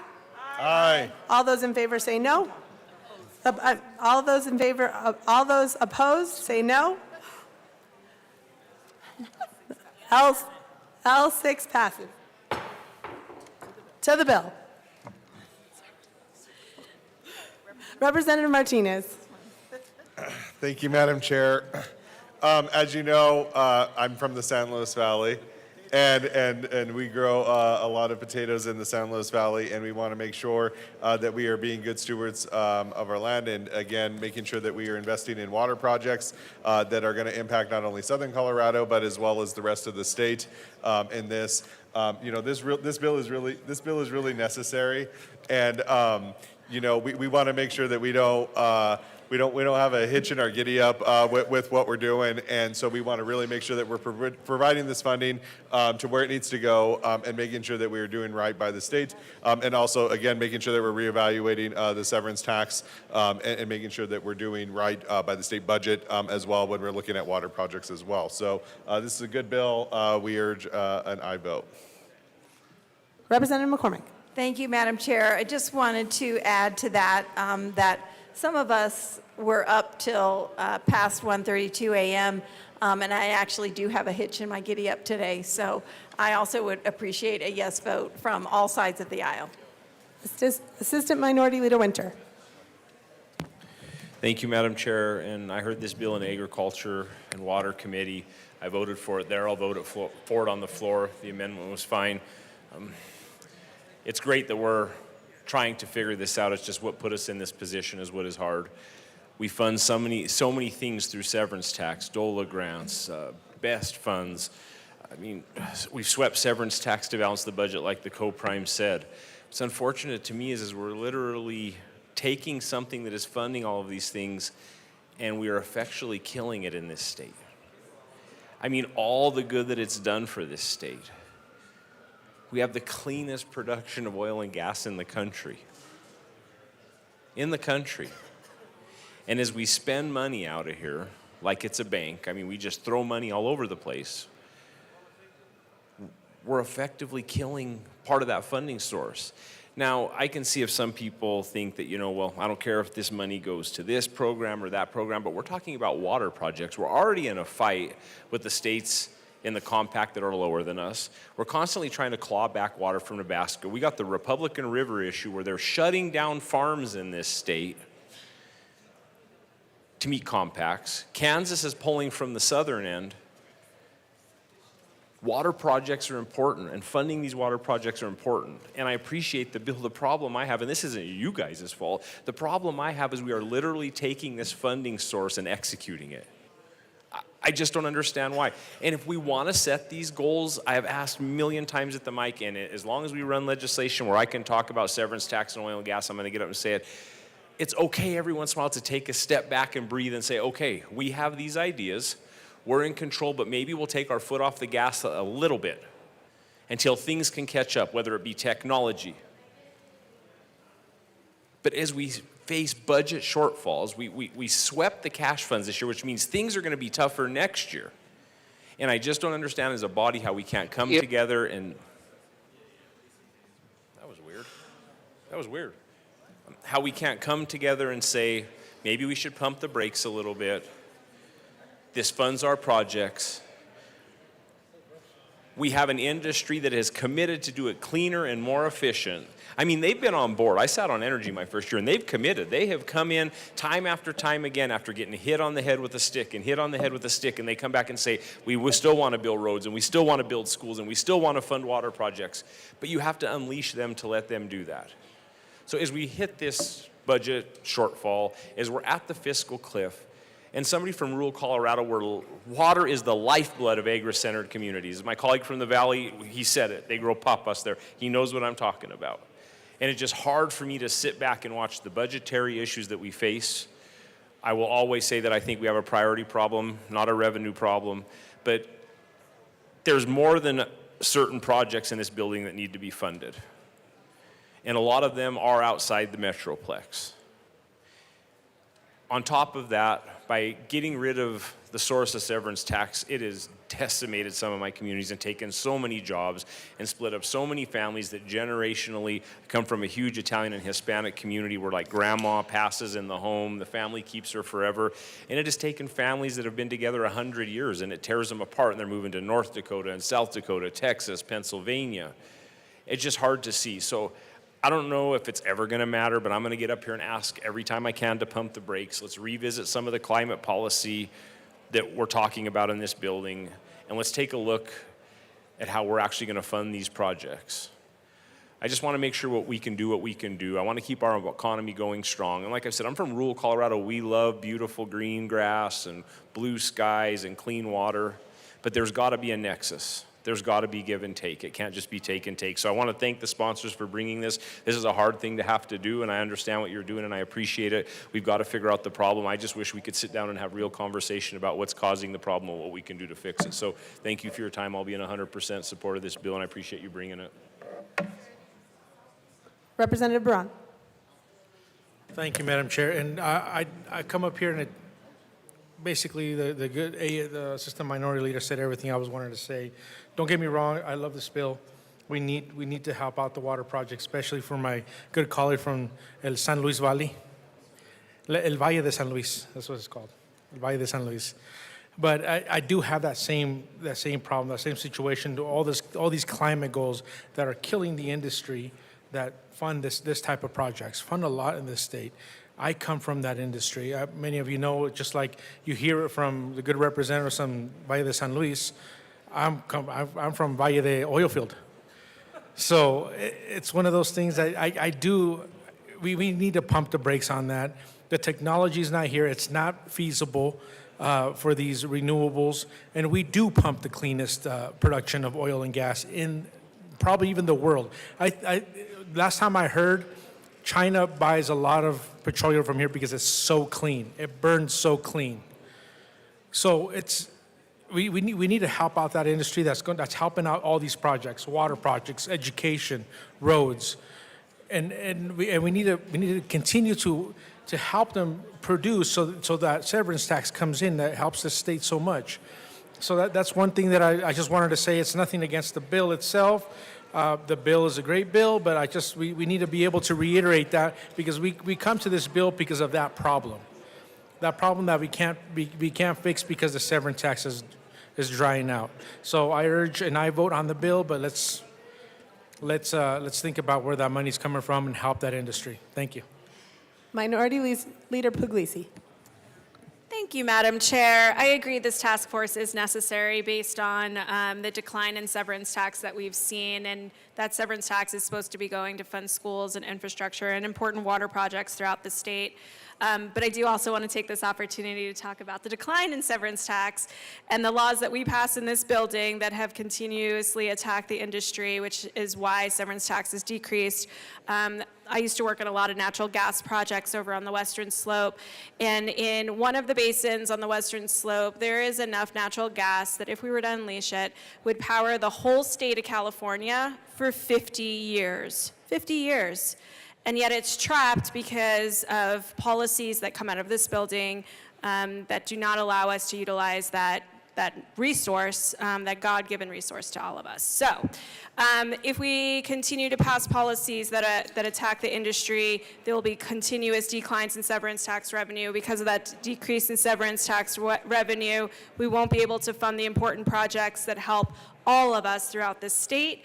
And so appreciate the task force, appreciate the good work you all are going to do, but I think we also need to reevaluate the policies that the legislature has put in place that affects severance tax and how much money we actually have for important infrastructure projects and water projects throughout the state. Thank you. Representatives, it's getting a little loud in here. If you could take your conversations to the side. Representative Sukla. Thank you, Madam Chair. I'm also in support of the bill, but I wanted to just throw another angle at it that hasn't been talked about yet. And where I live, it's largest known CO2 field in the world currently. That doesn't mean there won't be another one discovered that's bigger. And we have about 300,000 acres of farm ground there. And where they extract this CO2 comes off of those farms. Those farms, because we've been in a drought, are having a hard time making it, but they are keeping them in farms because of the mineral rights that they collect from the extraction of that CO2.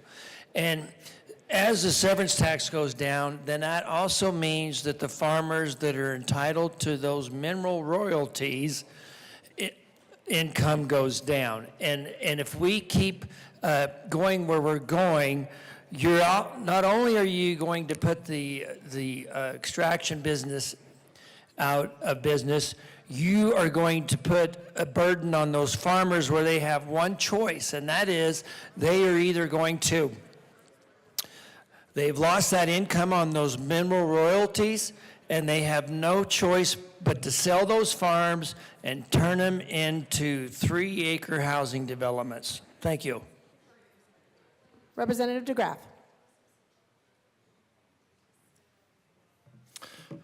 Oh, thank you, Madam Chair. So the future of severance tax. The future of severance tax is zero because you're trying to get rid of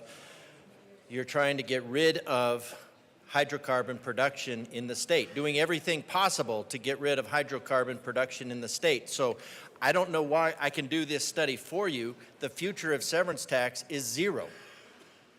This is zero. I should look at the fiscal note and I should charge something for that. You can't, and the reason for this, we talked about this yesterday with the pain that's inflicted on the workers of Colorado, on these jobs that built Colorado. Their jobs are going away because the future of severance tax is zero because of superstition.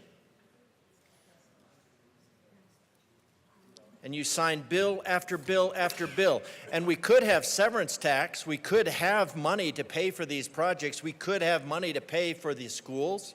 We could have money to pay for these water projects. But instead of taking the money out of the ground, you turn to the Taxpayer Bill of Rights so you can extract it from the pockets of Coloradans.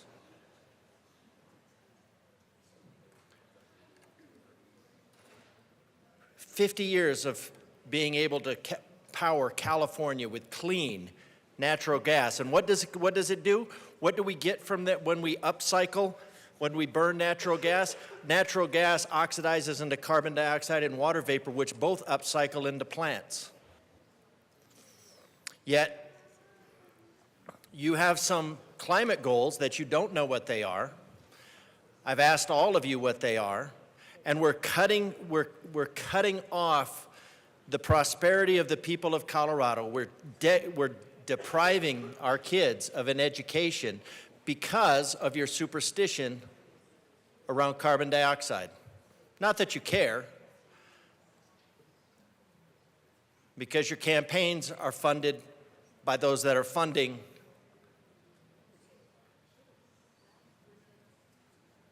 but that's another story to the bill.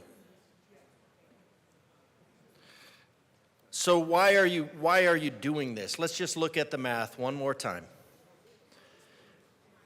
Because the future of severance tax is zero. The schools will suffer, the water projects will suffer, and what you're ultimately trying to do is figure out how to take the money from the citizens of Colorado to punish them for living in Colorado because of your climate goals. And what are your climate goals? CO2, again, 10% of the greenhouse gas effect, which is less than 40 degrees, but we'll round up. Colorado creates 0.125 billion tons of CO2 per year. That's it, if we went net zero. So you can do that math. 10% of 40 degrees is about 4 degrees. That's all that carbon dioxide, if you go with that theory, contributes. 0.0125, so how much does carbon dioxide? Why are we cutting off the severance tax? We're cutting off the severance tax for 0.0002 degrees. Why are our schools suffering? Our schools are suffering because far less than 0.0002 degrees. Why are our water projects suffering? Because less than 0.0002 degrees. And not only are you not taking the money out of the ground and getting the severance tax, you're also charging the citizens of Colorado hundreds of millions of dollars, if not billions of dollars. And then you tell them you care, while you tell them to just transition. How does that stack up? 1 degree per hour today is what you'll experience today. 8 degrees per month across the seasons, and what you're trying to stave off is 0.01 degrees per year. All because of your superstition. You're hurting Coloradans. You're intentionally hurting Coloradans. The only reason that you would hurt Coloradans this way is because you want to and because you can. Representative DeGraff, that is motives. That's I would what? ask you to not say that again. We've given a lot of latitude. But please, again, you just said that we have intention of hurting people. So I will ask you to refrain from that. And I would like to move us back to if the task forces should be continued. Well, there's no reason to continue a task force when your entire goal is to sever Colorado from the source of severance tax. It's a pretty easy direction to know which way we're going because of the vilification of. So if you want to have any direction, any new direction for severance tax, other than just increasing the severance tax on what's available, then you need a new direction. The state definitely needs a new direction. But when we are, I mean, there's nobody that's forcing anybody to, as far as I know, there's nobody that's being forced into passing laws that hurt Coloradans by making energy expensive and unavailable. So there's nobody that's forcing that. So as far as I can tell, that's voluntary. But the future of severance tax, the direction this body is taking it is zero. The things that will suffer, water projects, students, everything else that depends on severance tax, all based on superstition. 0.0002 degrees if we went all net zero. So since we're not, I think what we ought to do is we ought to get a new vector in this play and actually start prioritizing the needs of citizens. Seeing no further discussion, the question before us is the passage of Senate Bill 40. All those in favor, please say aye. All those opposed, please say no. The bill passes. Mr. Schiebel, please read the title of Senate Bill 283. Senate Bill 283 by Senators Robertson Simpson, also Representatives McCormick and Soper, concerning the Colorado Water Conservation Board operations and in connection therewith funding projects and making an appropriation. Representative McCormick. Thank you, Madam Chair. I move Senate Bill 283. To the bill. Thank you, Madam Chair. This is our annual water projects funding bill that comes every year because it's annual. It appropriates money for water projects all over the state. As you look through the bill, you'll be able to see all the different projects and how incredibly important they are. All of this is done with zero impact to our general fund through the use of the Colorado Water Conservation Board cash funds, and most of the available funds exist as a result of interest earned on these water project financing that funds these projects throughout our state, so it's a really great program. The funding in this bill provides significant opportunity to leverage state investments in water with funding from the federal government and other partners.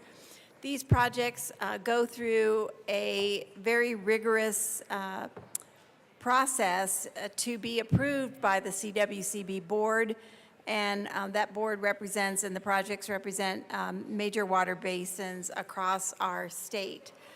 So I hope you've had a chance to look at the projects. Again, this is one of the most important bills that we as a General Assembly run every single year. And I'm going to turn it over to my co-prime sponsor. Really happy that he's on this bill with me to tell you a little bit more about some of the projects. Representative Soper. Thank you, Madam Chair, and thank you to my co-prime sponsor as well. It's an honor to be on this bill. The annual water projects bill is one that's been coming before us since the 1970s and continues to date. It's, just to elaborate a bit more, made up of the construction fund and the severance tax perpetual base fund. These two buckets allow us to provide low-interest loans to domestic and agricultural water providers for water supply projects. These revolving loan funds generate interest that's earned and then used for CWCB operations, programs, projects, and grants to help implement Colorado's water plan. Within this bill, which has $69 million in funding, important for Colorado water projects, it includes 29 for water plan grant funding, 1.4 million for statewide turf analysis, 2 million for water forecasting, 5.5 million for water plan updates, 5 million for wildfire watershed efforts, 2 million for the Yampa River, Walton Creek confluence restoration project, and 6 million to assist with the Republican River in reducing irrigation wells. These are just some of the projects that are being funded here. This is a great bill, and certainly water is our most important resource, and we can't really stress that enough, that we have to be able to maximize the water we have, because if there's one thing, once it leaves our mountains and runs downstream, it's not coming back. Representative McCormick. Thank you, Madam Chair. I just wanted to highlight one other really important project in this bill that ties into work that we've been working on and helping a part of our state in the northeast section of the state, where it, under agreements negotiated with Nebraska and Kansas, we are obligated to retire 25,000 acres of irrigated land in the South Fork of the Republican River. And that's been a major challenge that the folks in that area have been working incredibly hard to retire those acreages. And with the ARPA funds that we got through the state, we as a state helped with that.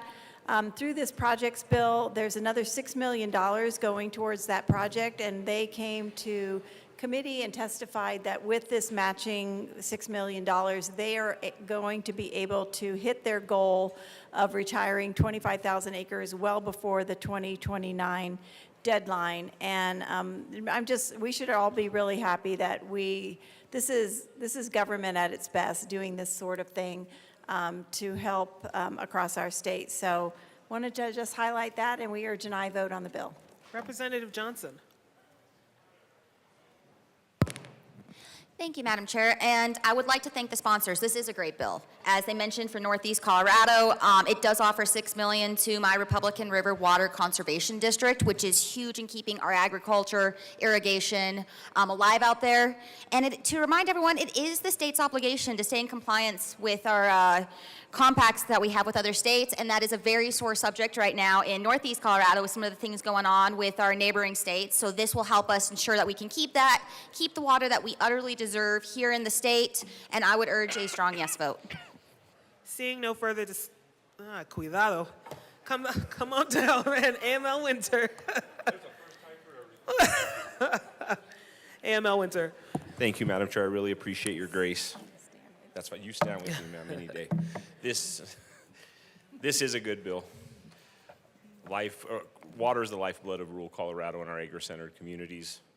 It's not only how we make sure we have drinking water, but it's how we make sure to feed you all in the urban areas. So thank you for bringing this. Water's important, and I think this is a space that us as a legislature should spend more time in, is making sure we can protect it. I mean, as one of two headwater states in the United States of America, we take care of the rest of the country. And I think that they need to be more cognizant what they do with their water, because I think in this state, a lot of the legislation that we've passed has tried to make us lead by example, and just unfortunately, I think the states below us aren't as graceful and they don't really take the heed to call. So thank you, ma'am. I'm a yes on this. I appreciate you. All right, seeing no further discussion, the question before us is the passage of Senate Bill 283. All those in favor, please say aye. Aye. All those opposed, please say no. Wow, the bill passes. Madam Majority Leader. Thank you, Madam Chair. I'd like to move Senate Bill 310 until after Senate Bill 315. Senate Bill 310 will be laid over until after Senate Bill 315. Mr. Schiebel, please read the title to Senate Bill 312. Senate Bill 312 by Senators Mobley and Kirkmeyer, also Representatives Burton Sirota, concerning the use of money received from the Federal Coronavirus State Fiscal Recovery Fund and in connection therewith transferring the unspent state money that refinanced the money received from the Federal Coronavirus State Fiscal Recovery Fund, repealing the requirement for recruitment of healthcare professionals funded with refinanced money, and making and reducing appropriations. Representative Byrd. Thank you, Madam Chair. I move Senate Bill 312. To the bill. Members, this bill makes various adjustments to state appropriations and allocations of federal funds received under the American Rescue Plan Act of 2021. We ask for your yes vote. Is there any further discussion? Seeing none, the question before us is the passage of Senate Bill 312. All those in favor, please say aye. Aye. All those opposed, please say no. 312 is passed. Mr. Shebel, please read the title to Senate Bill 313. Senate Bill 313 by Senators Mobley and Bridges, also Representatives Burton Sirota, concerning the permissible uses of state income tax revenue raised in connection with Proposition 123. Representative Sirota. Thank you, Madam Chair. I move Senate Bill 313. To the bill. Thank you, Madam Chair. This bill does three things.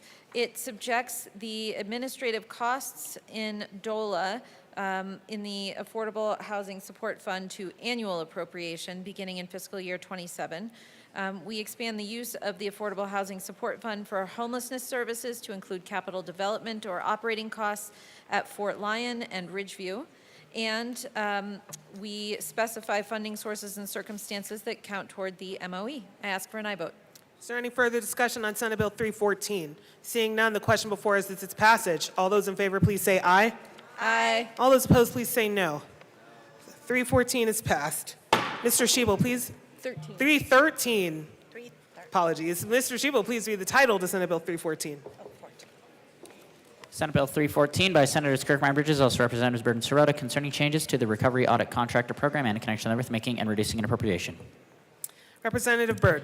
Thank you, Madam Chair. I move Senate Bill 314. To the bill. Yes. Madam Chair, thank you. This bill follows on work that this General Assembly did to commission an audit of the state's RAC audit process implemented by the Department of Healthcare Policy and Financing. And what this bill does in response to that audit is implement recommendations by placing several requirements on vendors hired by HCBUF to conduct recovery audits and the audits they would conduct, including contract requirements, disclosure requirements, audit limitations, and review requirements. We ask for a yes vote. Is there any further discussion on Senate Bill 314? All those in favor, please say aye. Aye. All those in Aye. favor, please say aye. Aye. All those opposed, please say no. 314 is passed. Mr. Shebel, please read the title to Senate Bill 315. Senate Bill 315 by Senators Bridges and Kirkmeyer, also Representatives Burton Sirota, concerning measures to reinvent post-secondary and workforce readiness programs and in connection therewith making and reducing an appropriation. Representative Sirota. Thank you, Madam Chair. I move Senate Bill 315 and the Appropriations Report. To the committee report. Representative Sirota. Thank you, Madam Chair. In House Appropriations, we did amend the bill? Yes. And I am looking for my committee report. Let me go get it. I'll go get it.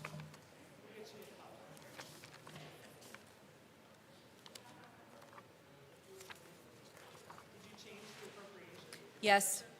Representative Sirota. Thank you, Madam Chair.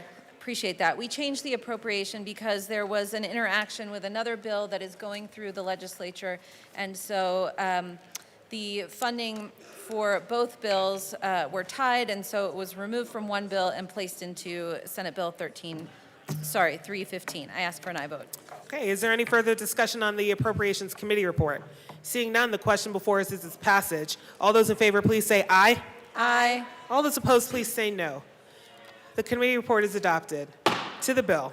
Representative Sirota. Thank you, Madam Chair. So this bill streamlines and expands access to post-secondary workforce readiness programs. What was discovered is that in the Department of Education, there are multiple programs operating, and our goal now is to consolidate and streamline funding for these programs so that by 2029, all high schoolers in Colorado will have access to college credits that count toward a post-secondary credential to quality, in-demand, non-degree industry credentials and meaningful work-based learning experience. So the bill does reduce the overall amount of funding that CDE receives for several grant-like programs, but we are enhancing the equity here by eliminating a number of administrative burdens, such as competitive grant applications, to ensure that all districts in need of resources have access to them. We have one more amendment. I move L004 and ask that it be displayed.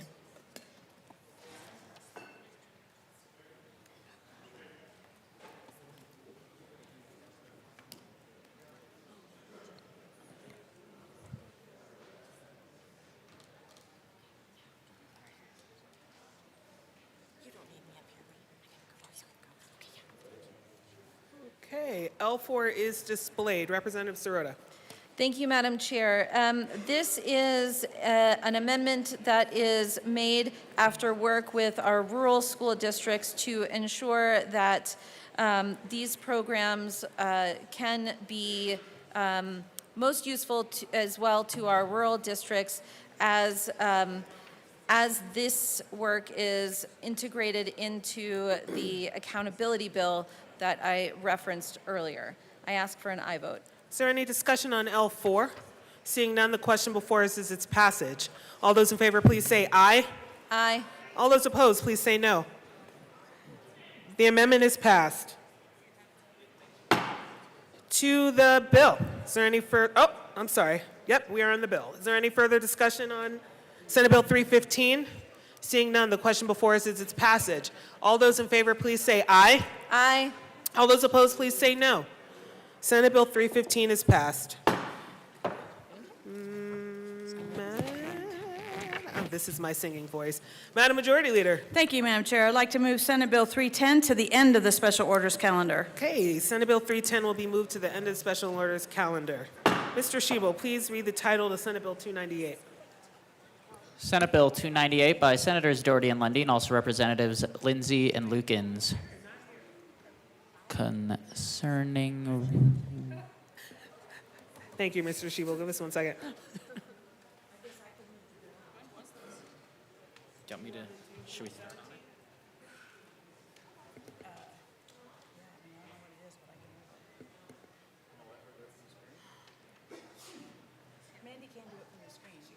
Okay. Mr.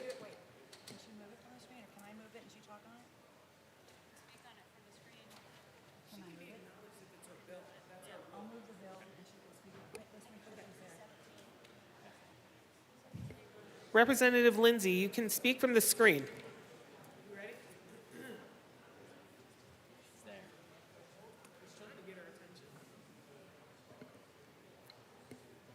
Can you guys hear me? Yes, we can. Give us a moment. We're going to move the bill, and you can speak to it from the screen. Mr. Shebo, please read the title to Senate Bill 298. Senate Bill 298 by Senators Doherty and Lundin, also Representatives Lindsay and Lukens, concerning removing the term homosexuality from the definition of sexual conduct in the Colorado Criminal Code. Representative Lukens. Thank you, Madam Chair. I move Senate Bill 298. To the bill. Representative Lukens. Thank you, Madam Chair. Senate Bill 298 came to be after we discovered, when we were doing a different bill, we discovered that homosexuality was still listed as criminal code, and this bill simply strikes the word homosexuality from criminal code, and we ask for your yes vote on Senate Bill 298. Representative Lindsay, do you have anything you'd like to add? Okay. Is there any further discussion on Senate Bill 298? Seeing none, the question before us is its passage. All those in favor, please say aye. All those opposed, please say no. Senate Bill 298 is passed. Mr. Shebo, please read the title of the Senate Bill 317. Senate Bill 317 by Senators Kirkmeyer and Bridges, also Representatives Burton Taggart, concerning the transfer of interest and income derived from the deposit and investment of money in certain cash funds into the general fund. Representative Taggart, Representative Byrd, Representative No amendment. JBC. Here, I'll move it. Representative Representative Byrd. Thank you, Madam Chair. I move Senate Bill 317. To the bill. Representative Thank you, Taggart. Thank you, Madam Chair. This bill just goes through a chart of interest that has been swept by the different cash accounts, cash fund accounts, and transferred to the general fund. Now, just so you know, there was no sweep of funds when it was a revolving loan fund. And that's really important to understand, that when it's a revolving loan fund, the interest remains, so they continue to loan out the money. Also, be aware that in many cases, these particular cash funds were funded initially by general fund. And so we pledged the principal against very specific programs that this body approved, but we never put in that the interest would remain with those particular programs. So this interest is flowing back, and there's a chart that you can look at flowing back into the general fund. And I ask for an aye vote. Is there any further discussion? Apologies. Is there any further discussion? Good. Seeing none, the question before us is the passage of Senate Bill 317. All those in favor, please say aye. Aye. All those opposed, please say no. Senate Bill 317 is passed. Okay. Mr. Randall, please read the title to Senate Bill 300.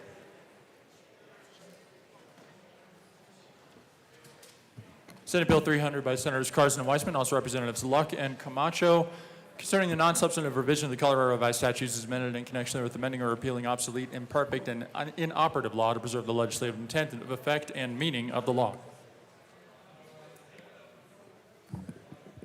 Representative Camacho, we will also look for your co-sponsor. Representative Camacho. Thank you, AML Bacon. I move Senate Bill 300. To the bill. Colleagues, this is I'm proud to present Senate Bill 25300. This is the reviser's bill brought to you by the Committee on Legal Services. This is part of our routine but important effort to clean up and clarify Colorado Revised statutes. It makes non-substantive edits that improve legal accuracy without changing the intent of the laws themselves. This bill recommends 72 different technical or non-substantive changes and is definitely in the good bill vote yes territory. So for that, I urge a yes vote. Is there any further discussion on Senate Bill 300? Seeing none, the question before us is its passage. All those in favor, please say aye. All those opposed, please say no. Senate Bill 300 is passed.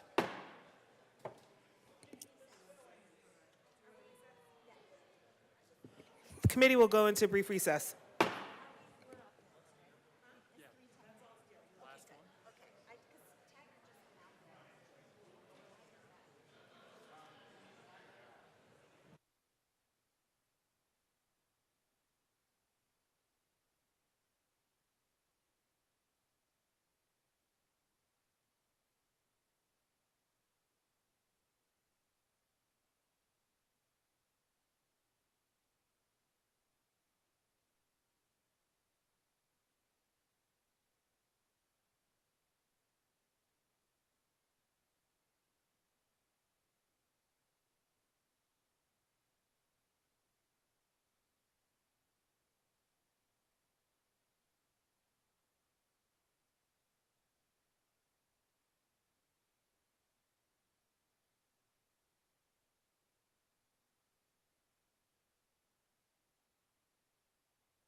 Committee will come back to order.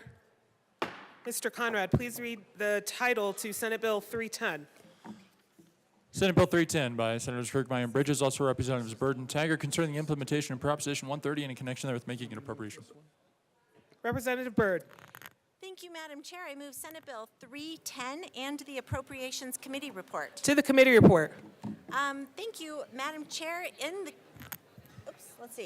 In the Appropriations Committee, we made a few cleanup changes to narrow permissible uses, put some guardrails, and strengthen language relating to supplementing versus supplanting to make sure that allowable uses under Senate Bill 310 match voter intent. We ask for but then we also have an amendment for Okay.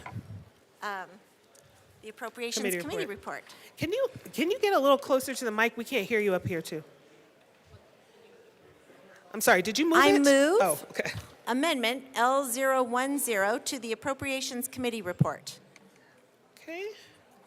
And to ask that it be properly displayed. It is displayed to the amendment. The amendment, Oh, go ahead.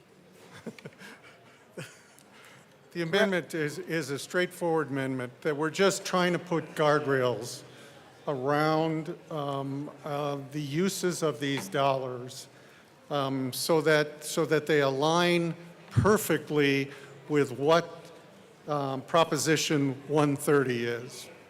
And we would ask for your support. Is there any further conversation to L10? Seeing none, the question before us is the adoption of L10 to Senate Bill 310. All in favor, please say aye. Aye.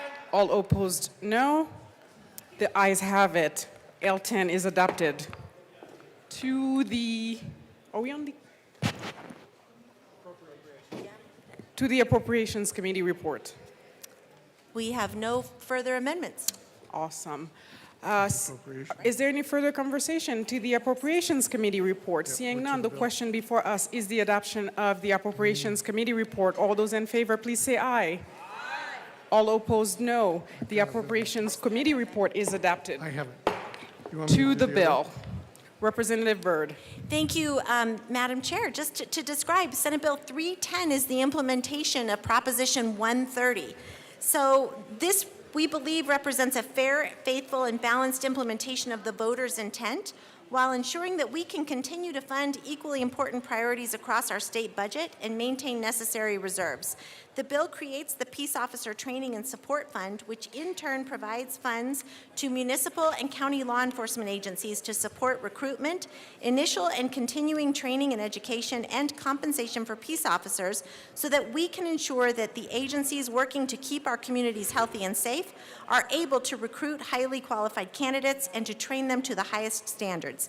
It also provides strong provisions to ensure that the funds are not spent for other purposes not approved by voters, such as equipment or administration. Likewise, it ensures that no funding provided through this legislation will replace or supplant existing federal, state, or local funding. Rather, the bill creates reasonable oversight to make sure we are supplementing these existing appropriations in line with the clear language of the measure. It's Representative Taggart. Thank you, Madam Chair. It's an honor to serve with you. It is an I'd honor like to to serve with you. move Amendment L9 to SB 310 and ask that it be properly displayed. L9 has been moved and properly displayed to the amendment. Representative Taggart. This amendment is straightforward when it comes to administrative costs associated with, keep in mind, these dollars every year need to be divvied up, for the lack of a better word right now, to our police forces and our sheriffs across the state. And to do that is going to take some administrative time and energy to make sure it's done correctly. So we cap it at 2.5%. However, it's subject to an annual appropriation. So it'll never go above 2.5%, but in some years, we may not need that much money, and we will appropriate it here at the General Assembly at whatever rate below 2.5% that we think is responsible on our part. And I would ask for an aye on this particular amendment. Is there any further discussion to L009? Seeing none, the question before us is the adoption of L009. All those in favor, please say aye. All opposed, no. The amendment is adopted. To the bill. Is there any further discussion on Senate Bill 310? Majority Leader Duran. Thank you, Madam Chair. I'd like to move L008 to Senate Bill 310 and ask that it be properly displayed.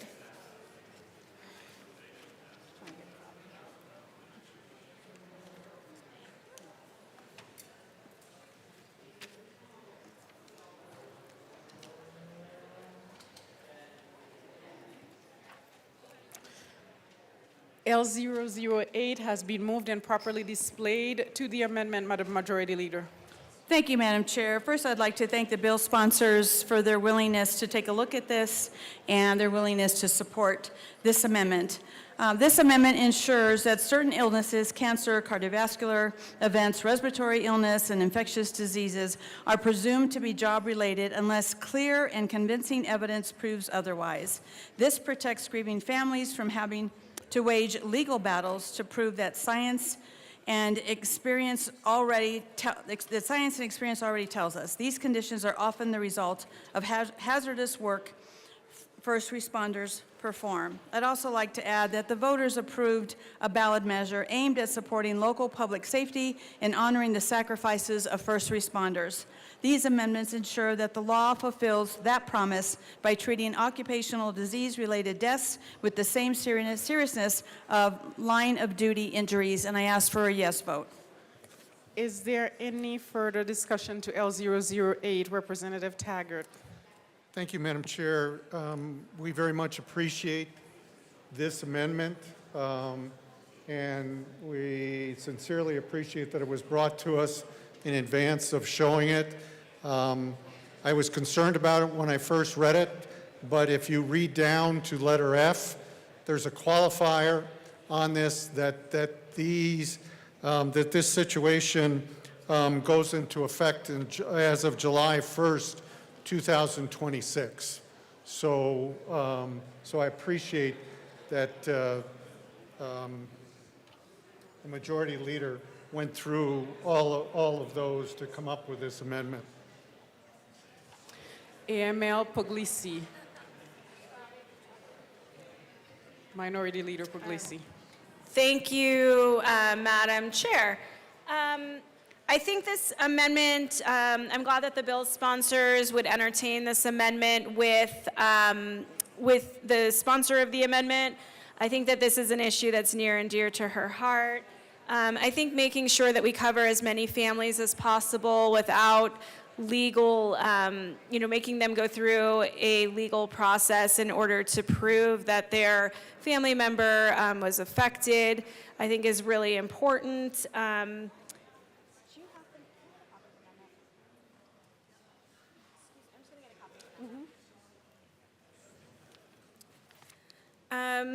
So just so that everybody, again, understands what this amendment does, it basically says for the purpose of determining eligibility of payment pursuant to this section, if a first responder is diagnosed with or dies from any of the following conditions, the condition is presumed to have arisen out of and in the course of the first responder's employment or service as a first responder, unless there is clear and convincing evidence to the contrary. And it lists a few different types of conditions, and in those conditions, it includes cancer, regardless of whether it's skeletal, muscular, nervous, endocrine, cardiovascular, lymphatic, respiratory, digestive, urinary, reproductive, or immune system related. Cardiovascular conditions, including heart attacks and strokes occurring within 24 hours of an emergency response.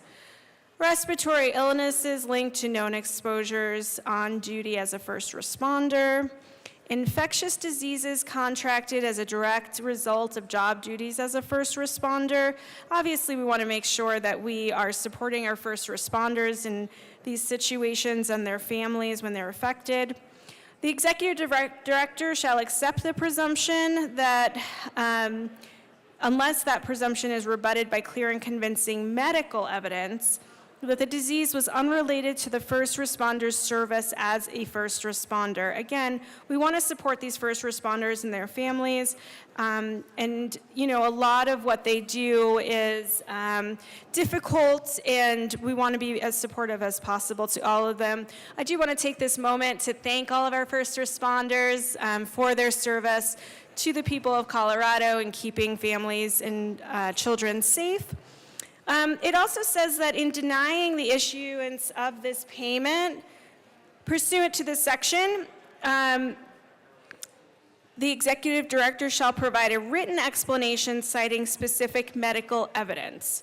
This is really important to make sure that there's actually documentation to rebut that assumption. Notwithstanding any provision of this subsection, the department shall not award a payment as a result of an occupational disease arising out of and in the course of a first responder's employment or service as a first responder, unless the applicable first responder is diagnosed with and dies as a result of an occupational disease on or after July 1st of 2026.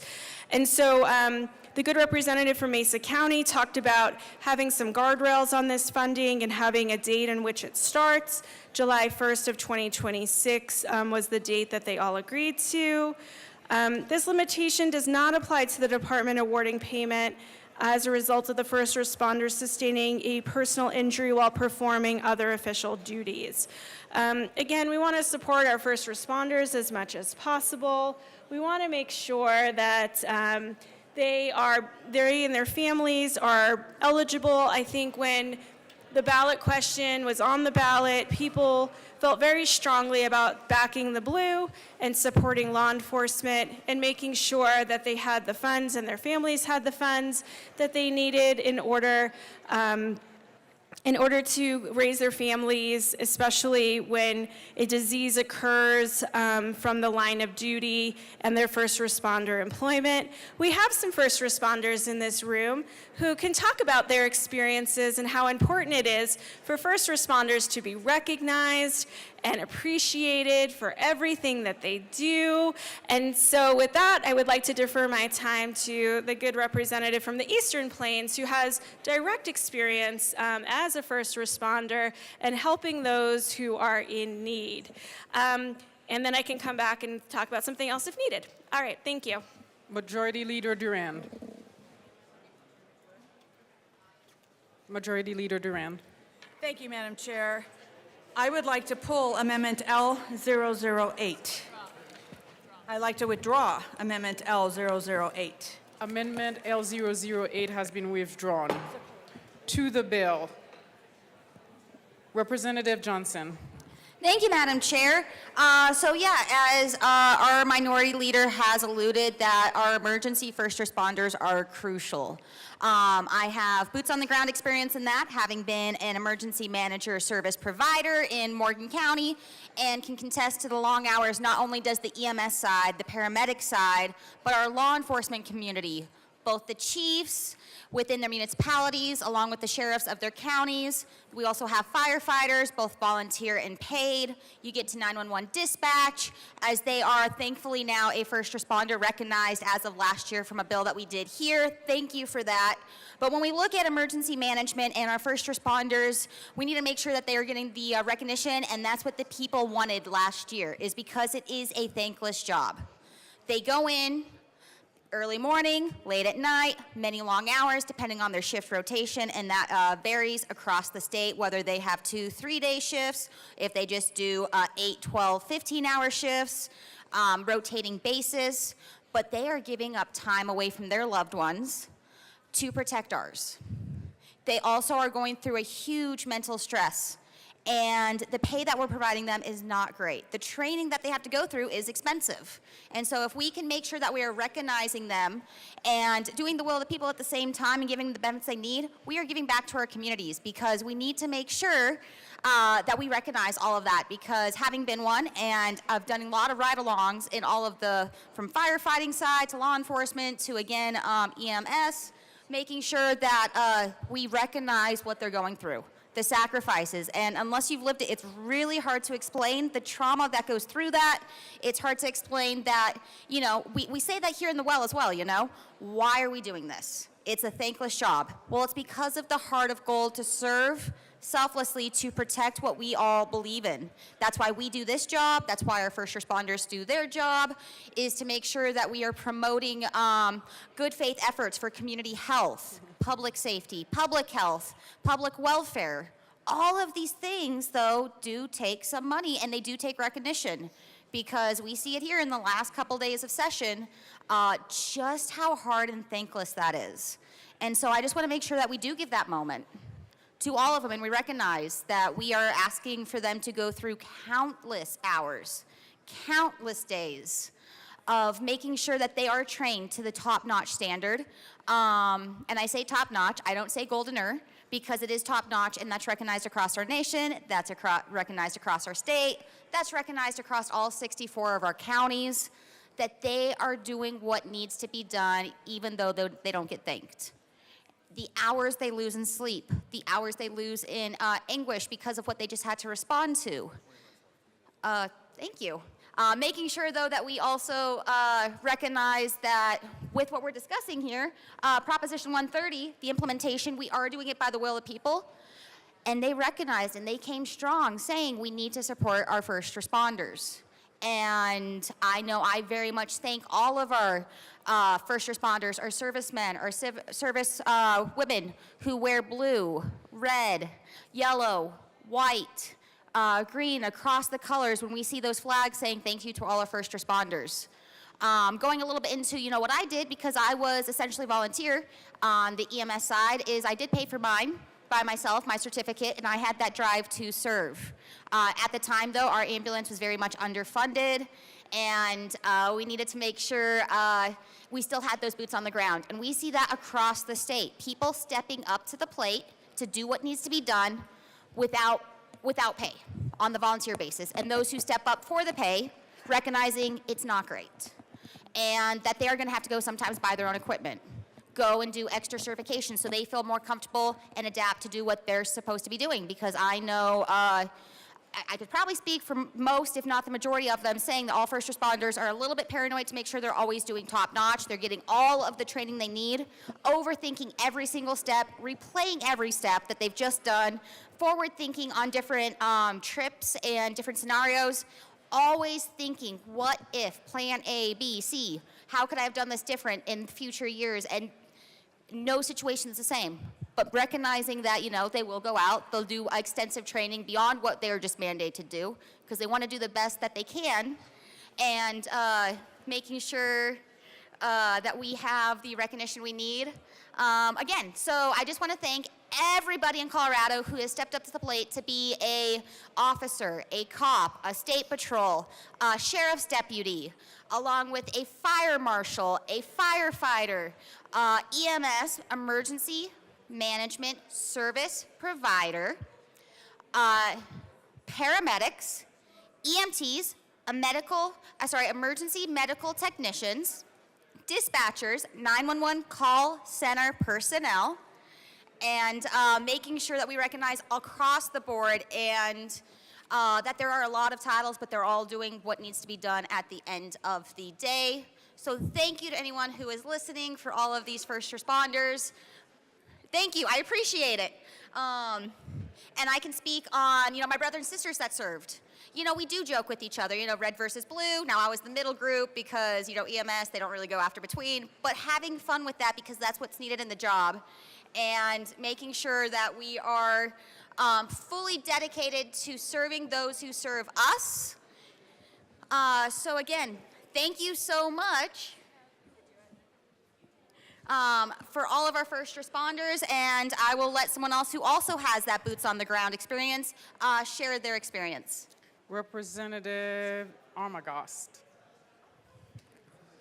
Thank you, Madam Chair. So this is definitely a necessary bill to really put some implementation into the way we're using the money that the voters opted in for Prop 130, and making sure that we have the proper training and the proper coverage and everything that we need for our law enforcement out there to be able to do the jobs that they do and be able to get the benefits they deserve, and their surviving family members get the benefits they deserve should we lose those protectors in the line of duty and otherwise. So everything that's, I know there's been a lot of work from a lot of different organizations and entities around law enforcement and making this bill what it is. But again, it is something that, with the way Prop 130 was designed, there wasn't necessarily a rollout of how it was going to be implemented.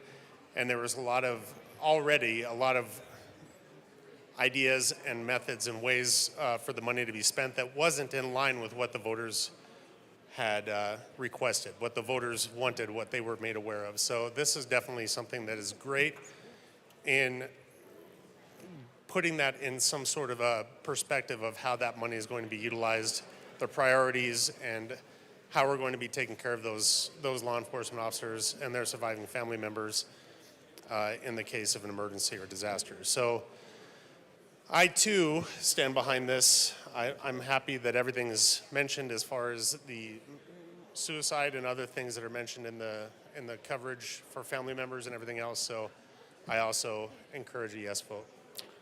Is there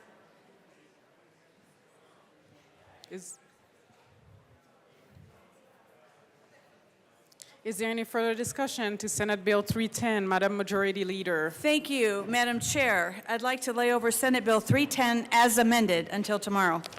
Is there any objection? Seeing none, Senate Bill 310 will be laid over as requested by the Majority Leader until tomorrow.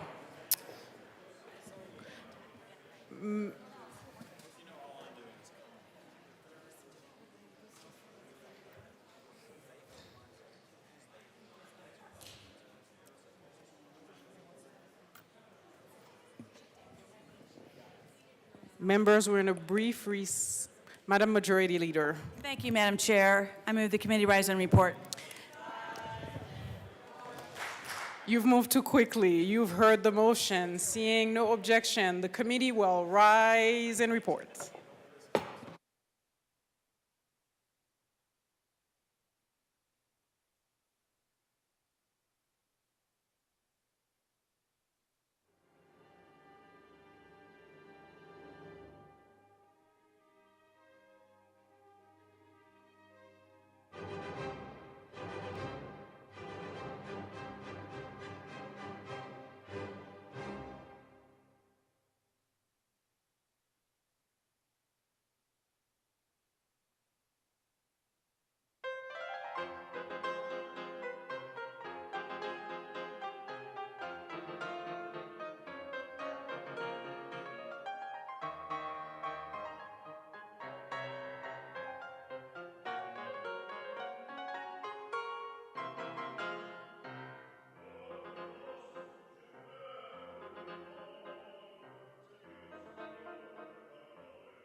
The House will come back to order. Mr. Shebel, please read the report of the Committee of the Whole.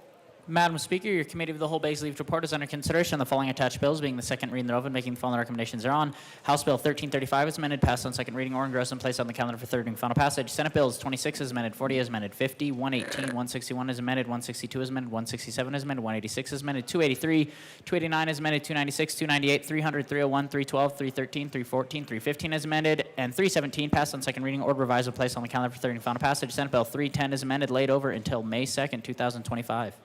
Representative Joseph.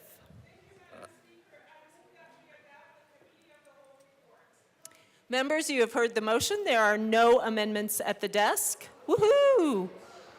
Mr. Shebel, the motion before us is the adoption of the report of the Committee of the Whole. Mr. Shebel, please open the machine and members proceed to vote.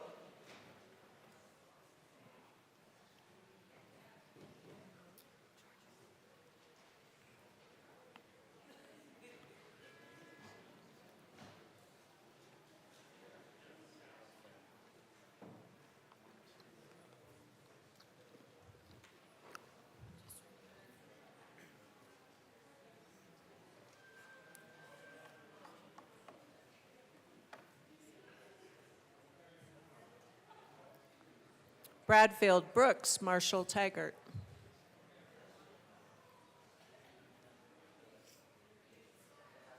Please close the machine.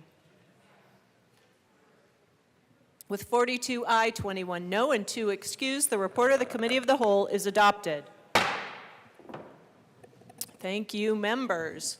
Announcements and introductions. I guess maybe not. Any committee announcements? Oh, we're doing other things first. Oh, I forgot about that. We did do them all. Members, thank you. Sounds like we are also doing some concurrences. Yeah. Some quick announcements. Representative Valdez. Thank you, Madam Speaker. And for members of Energy and Environment, we will be meeting approximately 30 minutes past adjournment. So keep that in mind. Great. Representative Ricks. Members of Business Affairs and Labor, we will be meeting, why 30 minutes? Is it 30? Well, yeah, 30 minutes after adjournment. And we'll be hearing one bill today with Rep. Tatone and Soper. I have an announcement. Representative Phillips will be subbing for Representative Lindstedt on Business Affairs and Labor for today only. Representative Story will be subbing for Representative Camacho on Energy and Environment for today only. And Representative Smith will be substituting for Representative Joseph on Energy and Environment for today only. Now back to work. That was a little commercial break. Madam Majority Leader. Madam Speaker, I move to proceed out of order for consideration of Senate amendments to House bills. Members, we will be proceeding out of order, seeing no objection to consider Senate amendments to House bills. Let's start at the top. We have a lot. Mr. Shebel, please read the title to House Bill 1023. House Bill 1023 by Representatives Martinez and Bacon, also Senators Gonzalez and Simpson, concerning local government review of certain fencing projects. Representative Martinez. Thank you, Madam Speaker. It's an honor to serve with you. It is an honor to serve with you. I do not like high fences on the land. I do not like them, Sam I am. Would you like them over here or over there? I would not like them anywhere. I do not like high fences on the land. I do not like them, Sam I am. Don't even know the rest. We move to concur with Senate Amendment. Senate amendments to which bill? To House Bill 1023. Thank you very much. AML Bacon. Word.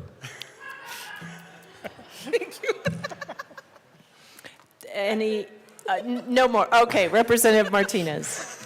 Thank you, Madam Speaker. This just exempted out solar projects out from the bill, so we request an aye vote.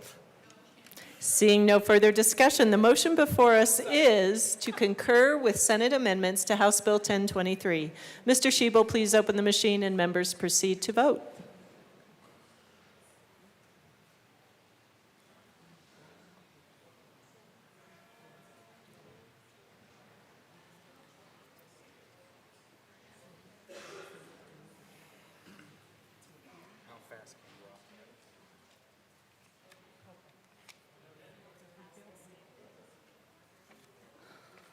Joseph Leader. Please close the machine. With 43 aye, 20 no, and 2 excused, the motion to concur is adopted. Madam Majority Leader. Madam Speaker, I move for the repassage of House Bill 1003 as amended. The motion before us is the repassage of House Bill 1023 as amended. Mr. Shebel, please open the machine and members proceed to vote.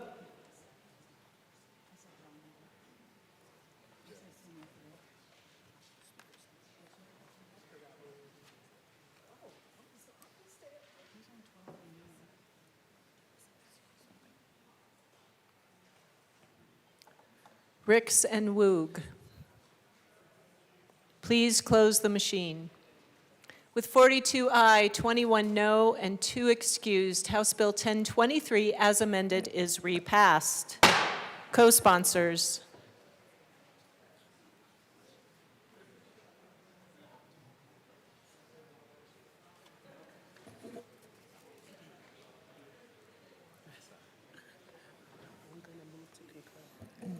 Please close the machine.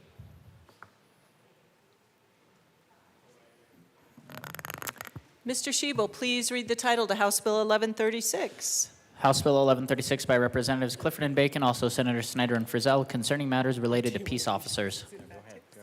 AML Bacon. Thank you, Madam Speaker. I move to concur with Senate amendments to House Bill 1136. That is a proper motion. Please explain. Bad boys, what you gonna do? What you gonna do but concur with you?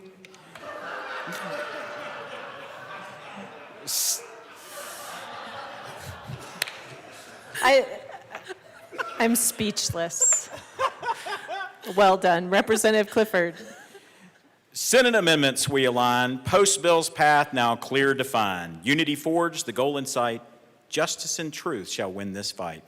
I urge a yes vote. Seeing no further discussion, the motion before us is to concur with Senate amendments to House Bill 1136. Mr. Shebel, please open the machine and members proceed to vote.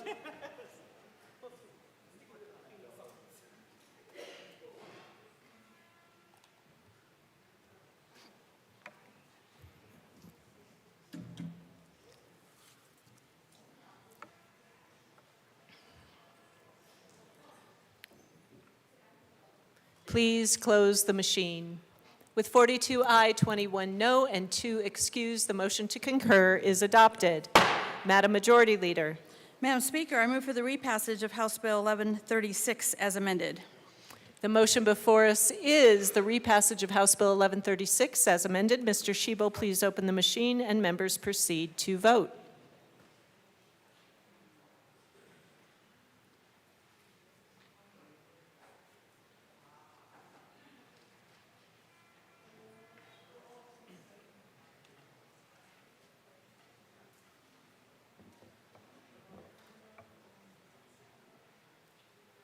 Madam Majority Leader. Please close the machine. With 42 aye, 21 no, and 2 excused, the motion House Bill 1136 as amended is repassed. Co-sponsors.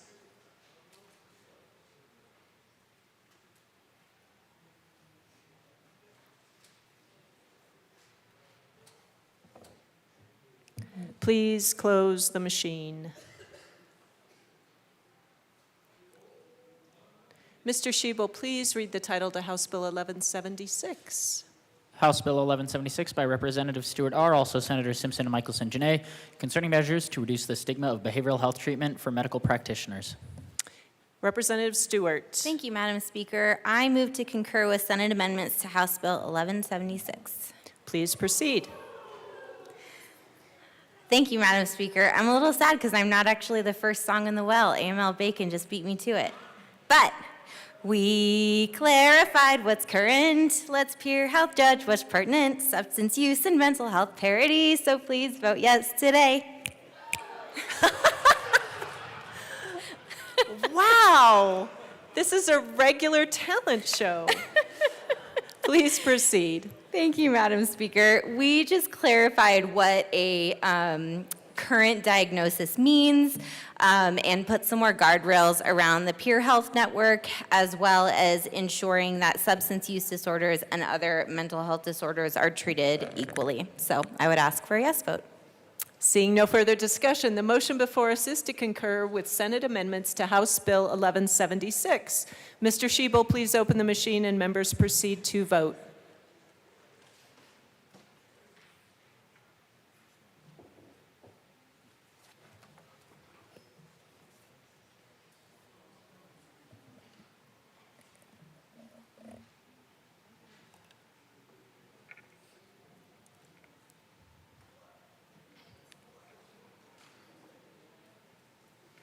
Rep. English.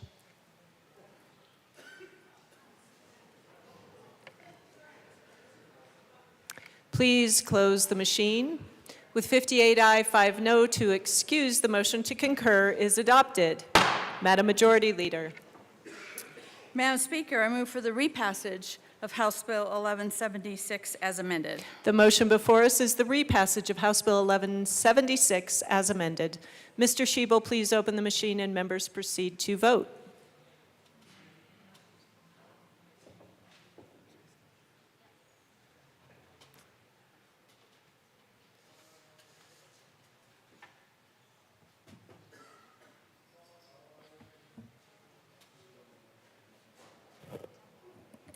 Please close the machine.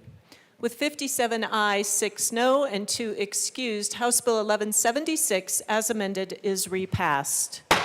Co-sponsors.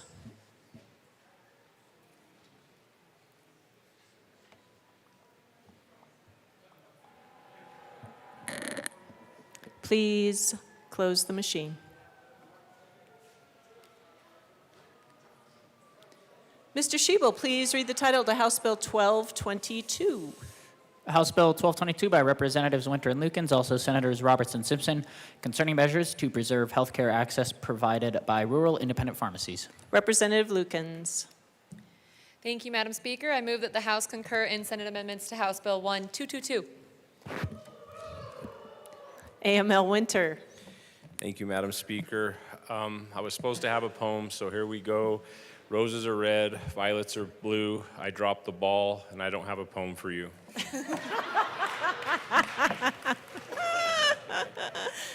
That was really good. Please briefly explain. Representative Lukens. Thank you, Madam Speaker. The Senate chose to insert state license before pharmacists and clarify dates. We ask for your yes vote. Seeing no further discussion, the motion before us is to concur with Senate amendments to House Bill 1222. Mr. Shebel, please open the machine and members proceed to vote.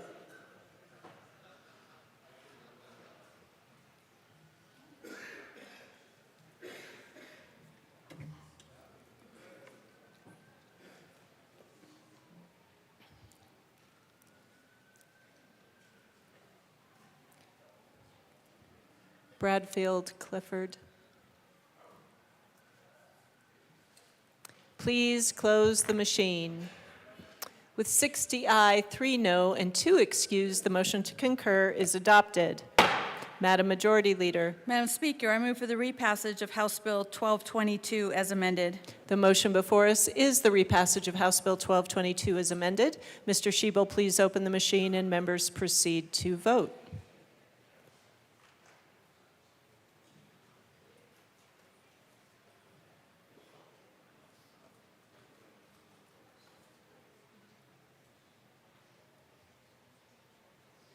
Please close the machine.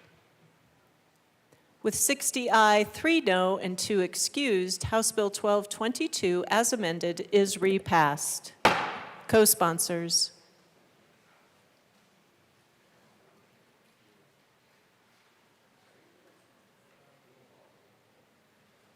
Please close the machine. Mr. Shebel, please read the title to House Bill 1236. House Bill 1236 by Representatives Lindsay and Zokai, also Senators Weissman and Judah, concerning the screening of a prospective residential tenant by a landlord. Representative Zokai. Thank you, Madam Speaker. The Senate made changes, okay. Drop credit events, kept 30 days. Not quite what we planned, but a fix we can stand. It still helps the renters today. I move the House concur in Senate amendments to House Bill 1236. That is a proper motion. Please proceed. The Senate moved us back from 60 days to the status quo of 30 days and also preserved the status quo by removing the definition of adverse credit event. And I hope we can all feel great voting for this pared down bill now. Seeing no further discussion, the motion before us is to concur with Senate amendments to House Bill 1236. Mr. Shebel, please open the machine and members proceed to vote.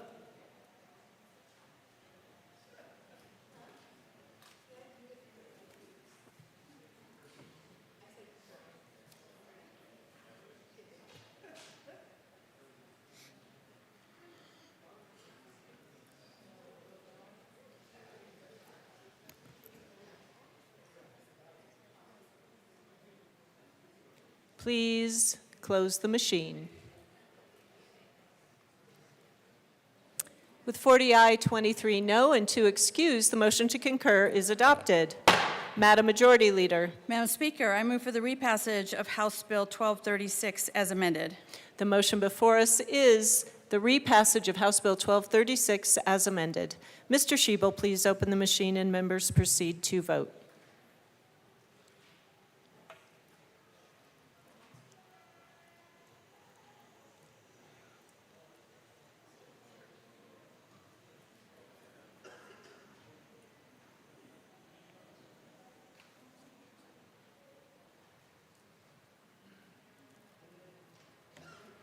Please close the machine. With 35 aye, 28 no, and 2 excused, House Bill 1236, as amended, is repassed. Co-sponsors.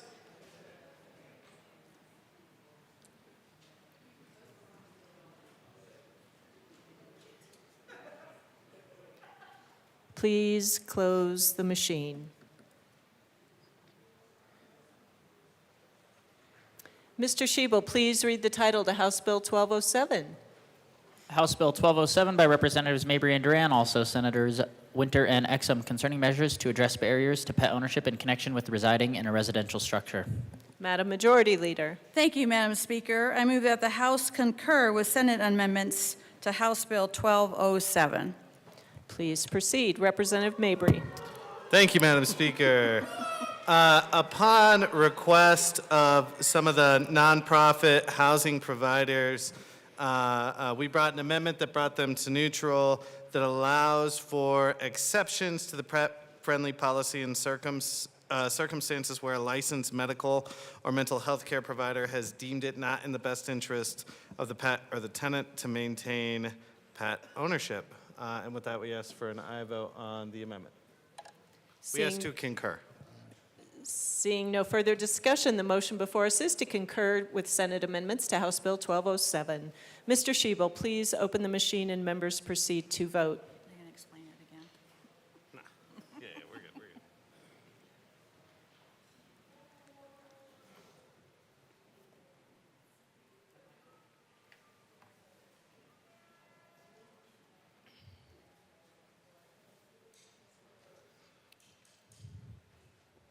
Please close the machine.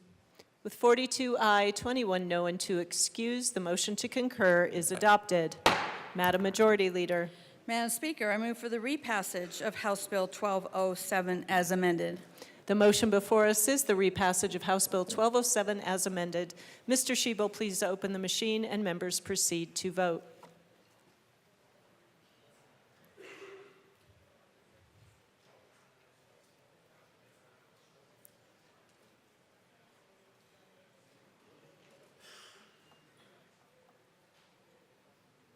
Please close the machine.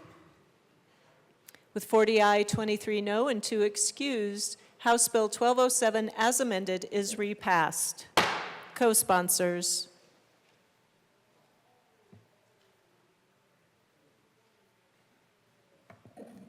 Please close the machine. Mr. Shebel, please read the title to House Bill 1017. House Bill 1017 by Representatives Clifford and Froelich, also Senators Michelson, Janine Amabile, concerning a community integration plan for individuals with disabilities and in connection therewith making an appropriation. Representative Froelich. Thank you, Madam Speaker. We move to concur with Senate amendments to House Bill 1017. Please proceed. Please proceed. Rep. Froelich. We allowed the Senate to do a thing or two, but we're very protective of the CDO. That's the Colorado Disability Opportunity Office.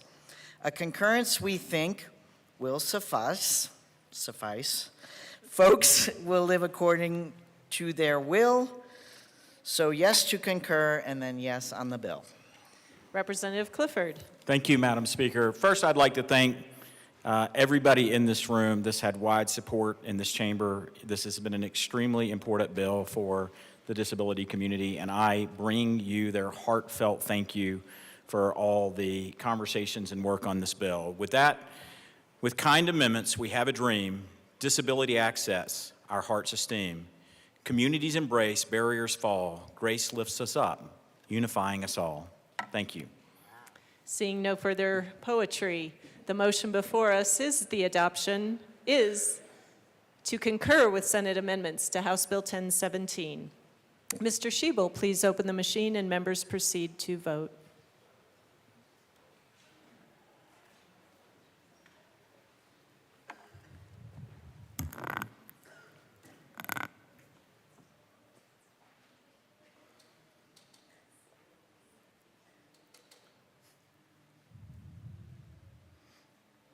Please close the machine. With 62 aye, 1 no, and 2 excused, the motion to concur is adopted. Madam Majority Leader. Madam Speaker, I move for the repassage of House Bill 1017 as amended. The motion before us is the repassage of House Bill 1017 as amended. Mr. Shebel, please open the machine and members proceed to vote.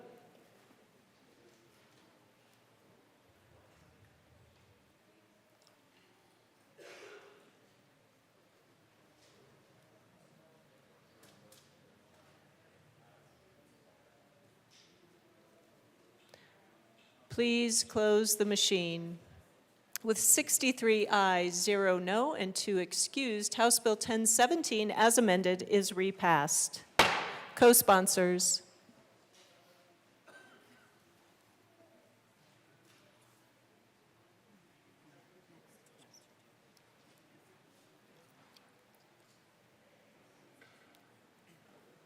Please close the machine.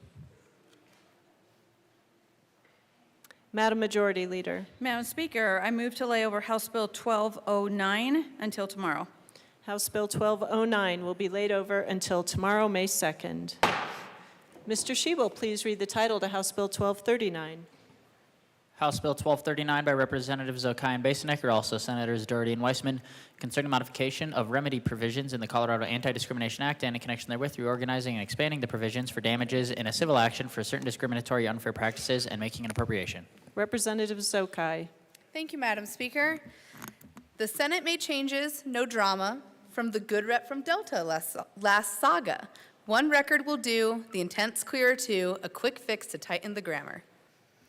Speaker Pro Tem Basenecker. Thank you, Madam Speaker. We move to concur in Senate amendments to House Bill 1239. Please proceed. Representative Madam Speaker. Sokai. Thanks, Madam Speaker. We made a quick grammatical change to ensure that folks that are getting testing accommodations are able to use either their medical records or a report of previous accommodations rather than needing both, and we ask for your yes vote.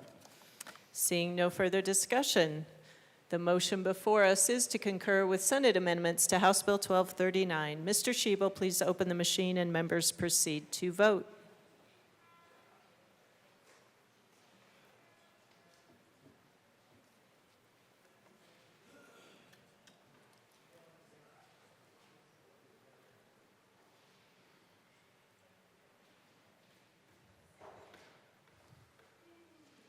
Please close the machine. With 44 aye, 19 no, and 2 excused, the motion to concur is adopted. Madam Majority Leader. Madam Speaker, I move for the repassage of House Bill 1239 as amended. The motion before us is the repassage of House Bill 1239 as amended. Mr. Shebel, please open the machine and members proceed to vote.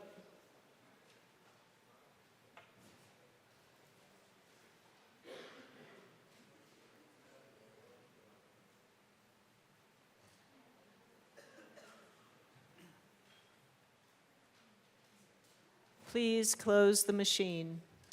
With 40 aye, 23 no, and 2 excused, House Bill 1239 as amended is repassed. Co-sponsors.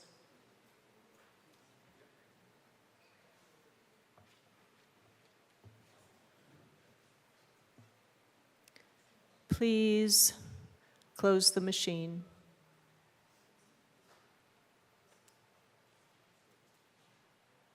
Mr. Shebel, please read the title to House Bill 1279. House Bill 1279 by Representative Stewart R., also Senator Judah, concerning collecting state-level data for the Colorado Works program and in connection therewith making an appropriation. Representative Stewart. Thank you, Madam Speaker. I move to concur with Senate amendments to House Bill 1279. Please proceed.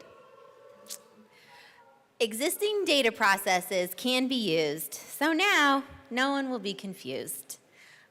All we did was clarify that counties are able to use existing data collection and reporting processes to help with this new data collection. Thank you. I urge an aye. Seeing no further discussion, the motion before us is to concur with Senate amendments to House Bill 1279. Mr. Shebel, please open the machine and members proceed to vote.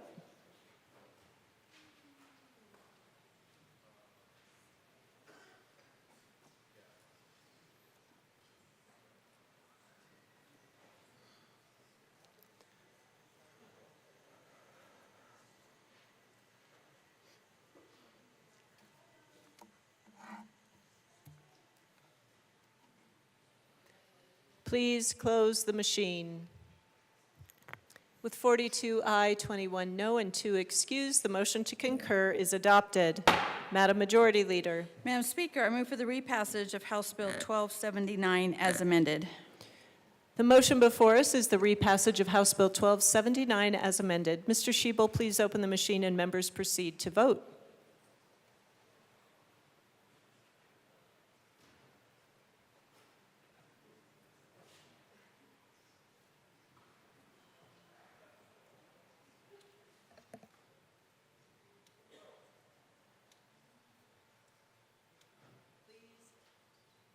Please close the machine.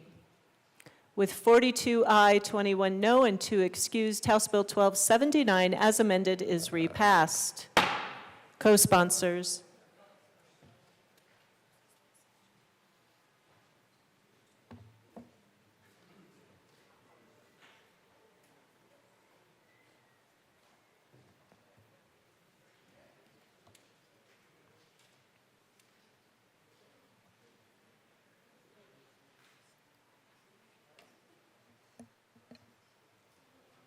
Please close the machine.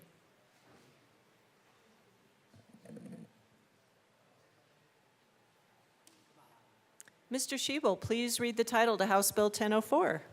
House Bill 1004 by Representatives Woodrow and Mabry, also Senators Gonzalez and Henriksen, concerning pricing coordination by landlords. Representative Mabry. Thank you, Madam Speaker. I move to concur with Senate amendments to House Bill 1004. Please proceed. Not a gobble, not a gobble. Thank you, Madam Speaker. So in the Senate, we brought two amendments, an amendment to narrow the illegal sale of price-fixing algorithms from those that use similar analysis to those that use similar formulas. We worked on this with the companies that sell these products, and then we brought another amendment that clarified that the bill's prohibition on the use of private data applies only to algorithms that set or recommend rent, not to all types of algorithmic calculations. And we urge an aye vote. Representative Woodrow. Thank you, Madam Speaker. Colleagues, roses are red, price fixing's collusion, banning algorithms, the smart solution. Seeing no further discussion, the motion before us is to concur with Senate amendments to House Bill 1004. Mr. Shebel, please open the machine and members proceed to vote.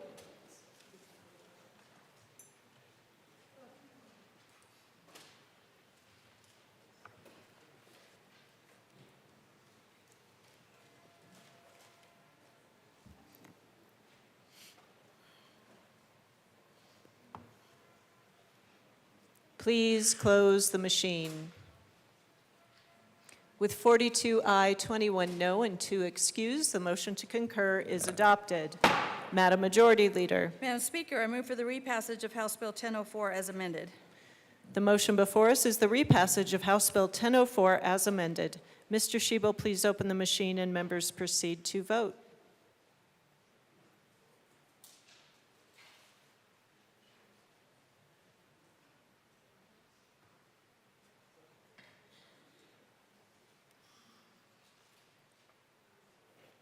Please close the machine. With 42 aye, 21 no, and 2 excused, House Bill 1004 as amended is repassed. Co-sponsors.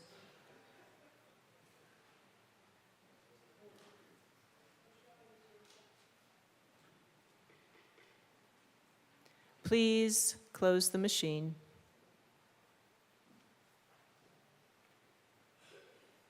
Mr. Shebel, please read the title to House Bill 1195. House Bill 1195 by Representatives Johnson and Martinez, also Senators Mullick and Baisley, concerning the ability of a first responder or the spouse of a first responder to request that the address in their voter registration records maintained by the county clerk and recorder or the Secretary of State be kept confidential. Representative Martinez. Thank you, Madam Speaker. We move to concur with Senate amendments to House Bill 1195. Please proceed. The Senate made two changes that were requested by the Secretary of State's offices. Both changes were non-substantive and removed statutory provisions from the bill so that those provisions remain unchanged in statutes. Representative Johnson. Red, blue, the lights that come to protect you. Ring, ring, ring, ring, those who answer the times in crises. Vote yes so our first responders can feel safe voting as they serve you. Thank you. Seeing no further discussion, the motion before us is to concur with Senate amendments to House Bill 1195. Mr. Shebel, please open the machine and members proceed to vote.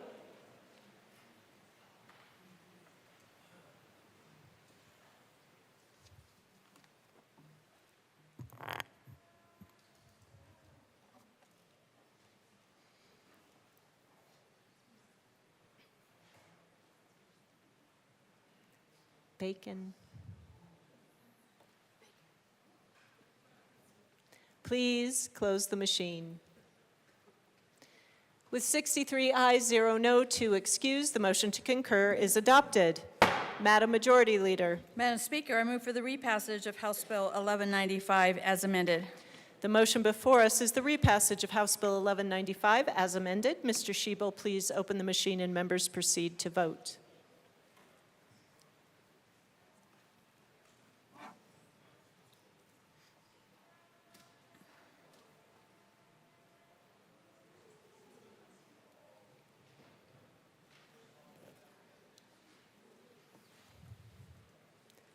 Please close the machine.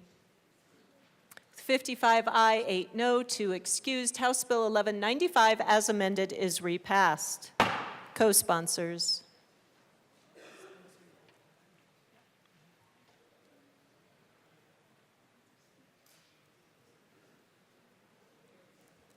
Please close the machine.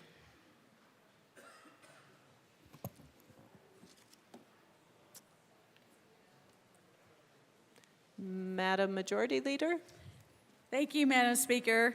I move that the House concur with Senate amendments to Oh. House Bill 1204. Sorry, I had not read the title. I thought we were laying something over. Okay.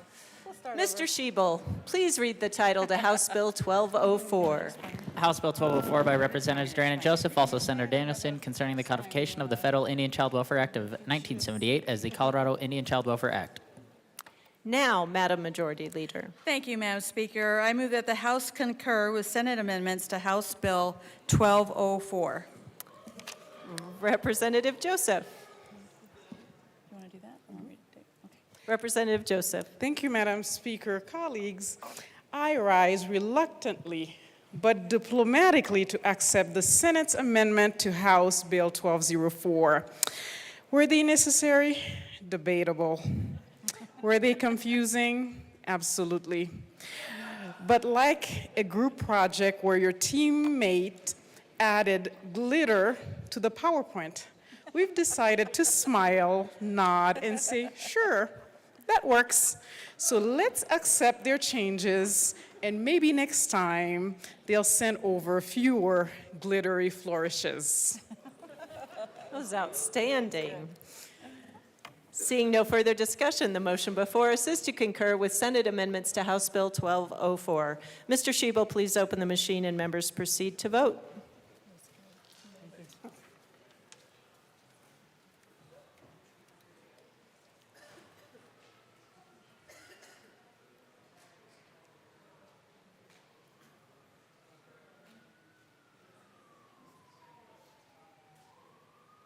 Please close the machine. With 57 ayes, 7 no, and 1 excused, the motion to concur is adopted. Madam Majority Leader. Madam Speaker, I move for the repassage of House Bill 1204 as amended. The motion before us is the repassage of House Bill 1204 as amended. Mr. Shebel, please open the machine and members proceed to vote.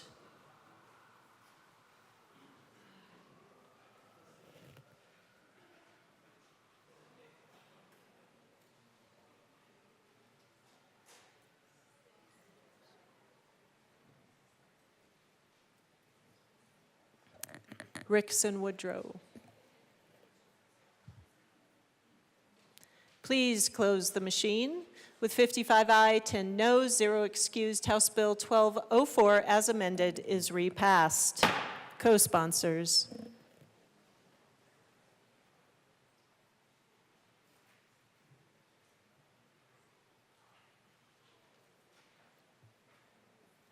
Please close the machine.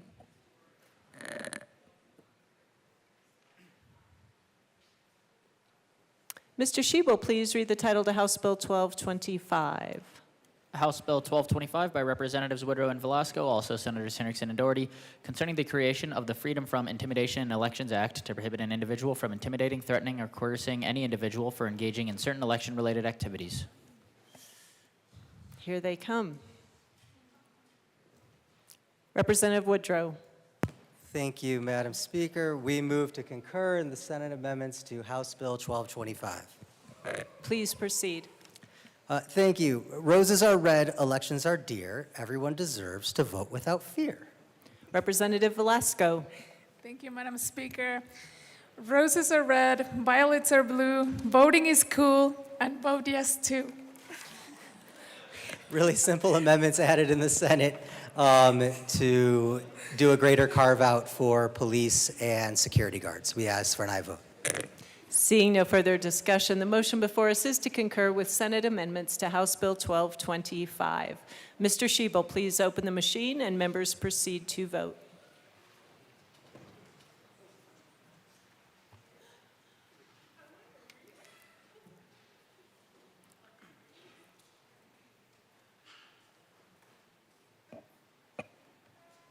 Please close the machine. With 42 aye, 22 no, and 0 excused, the motion to concur is adopted. Madam Majority Leader.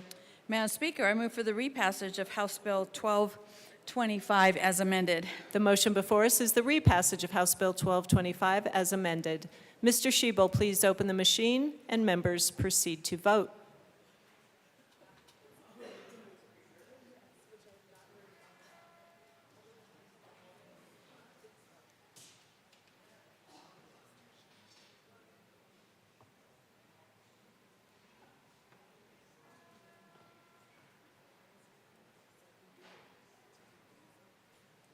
Soper. Please close the machine.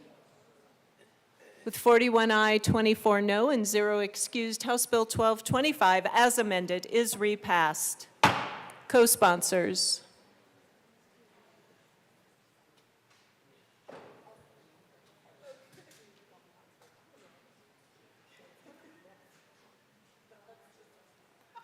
Please close the machine. Mr. Shebel, please read the title to House Bill 1183.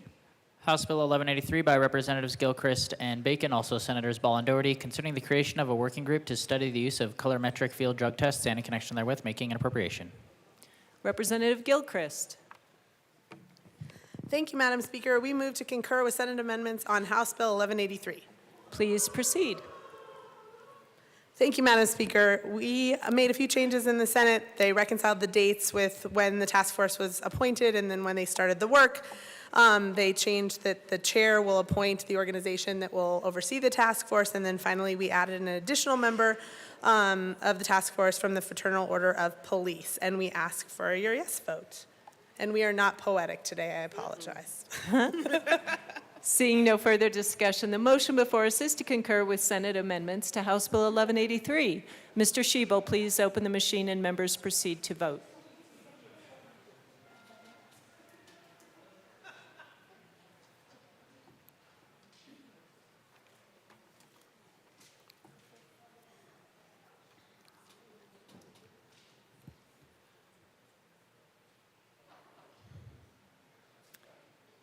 Froelich and Ricks. Please close the machine. With 43 aye, 22 no, and 0 excused, the motion to concur is adopted. Madam Majority Leader. Madam Speaker, I move for the repassage of House Bill 1183 as amended. The motion before us is the repassage of House Bill 1183 as amended. Mr. Shebel, please open the machine and members proceed to vote.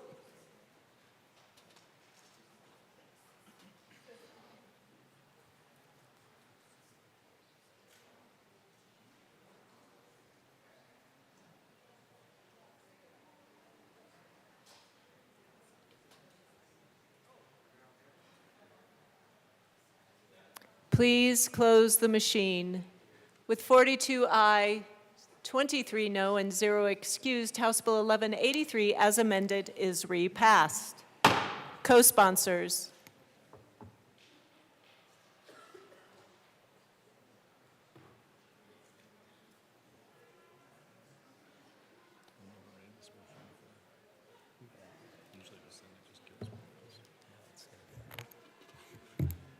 Please close the machine.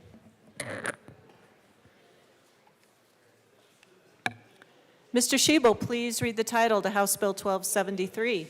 House Bill 1273 by Representatives Basenecker and Woodrow, also Senators Ball and Hendrickson, concerning requiring certain municipalities to modify building codes to allow 5 stories of a multifamily residential building to be served by a single exit.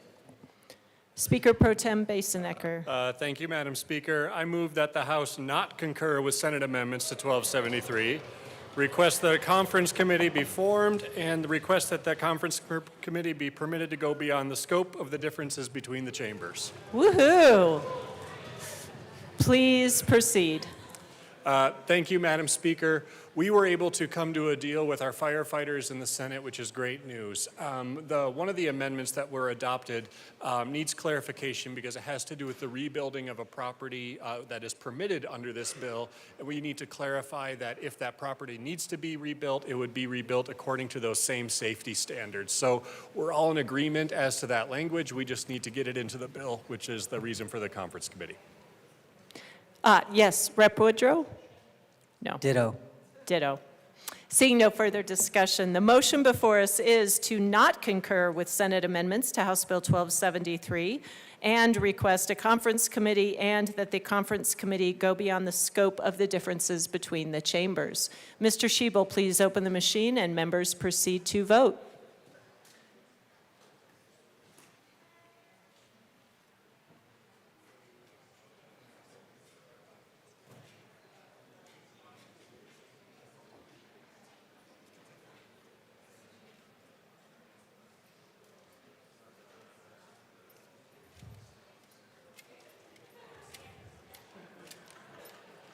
Please close the machine. With 60 aye, 5 no, and 0 excused, the motion is adopted. The conference committee for House Bill 1273 will be Speaker Pro Tem Basenecker as chair, Representative Woodrow, and Representative Barone. Mr. Schiebel, please read the title to House Bill 1026. House Bill 1026 by Representatives Carter and Garcia, also Senators Judah and Hendrickson, concerning procedures related to the provision of health care services to inmates and in connection therewith prohibiting certain co-payments and fees and making and reducing an appropriation. Representative Carter. Thank you, Madam Speaker. Okay. I move, no. Representative Garcia. Thank you, Madam Speaker. Since my bills are generally perfect going over and rarely come back, I don't actually know what the motion is.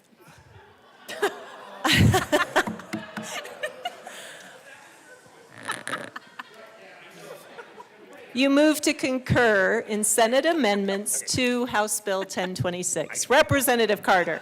Thank you, Madam Speaker. I move to concur Senate amendments to House Bill 1026. Please proceed. Okay. Representative Carter. Uh-oh. All right. They say the lesser chamber is the saucer that cools the tea. I say that the lesser chamber actually works for me. Here in the greater chamber, we are the ones who spill the tea. And like Tupac said, all eyes on me. Representative Garcia. There exists a bill named 1026. The Senate had it, and yes, they saw a needed fix. They said, the bill as drafted was just fine. Why change it and waste everyone's time? To you, Senate, we defer. The bill as drafted was better. So please, members, concur. Seeing no further discussion, the motion before us is to concur with Senate amendments to House Bill 1026. Mr. Schiebel, please open the machine and members proceed to vote.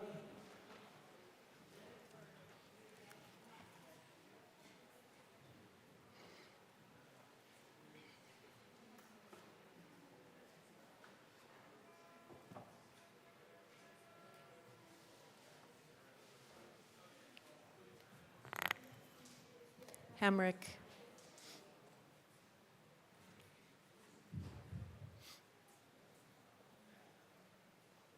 Please close the machine.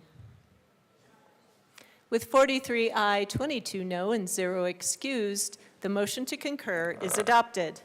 Madam Majority Leader. Madam Speaker, I move for the repassage of House Bill 1026 as amended. The motion before us is the repassage of House Bill 1026 as amended. Mr. Schiebel, please open the machine and members proceed to vote.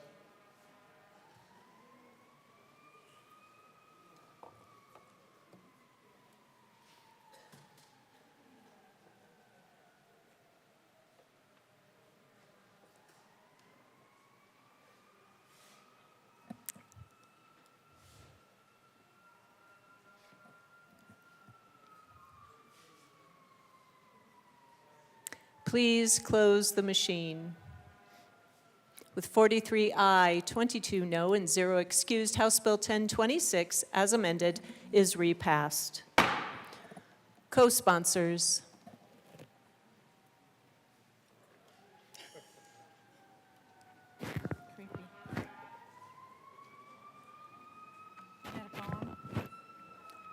Please close the machine.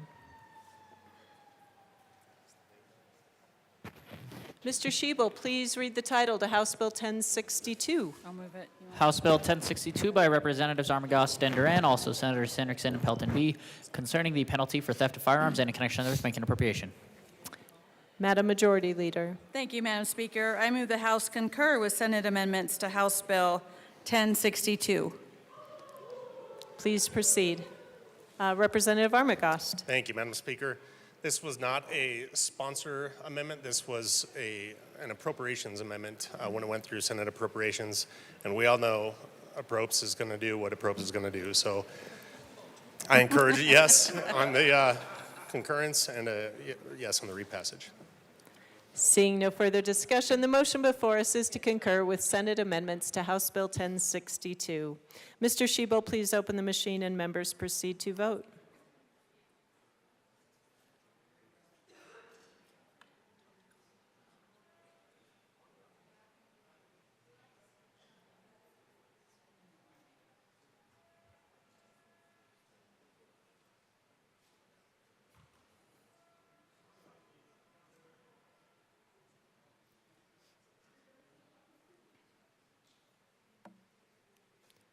Please close the machine.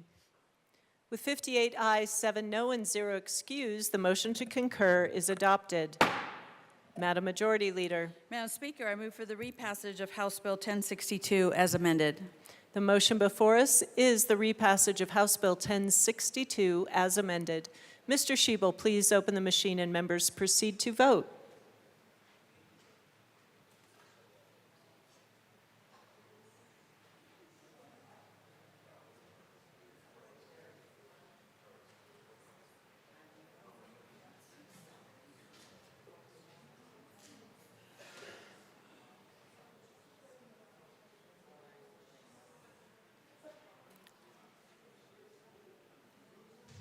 Hurry, Rep. Bryden.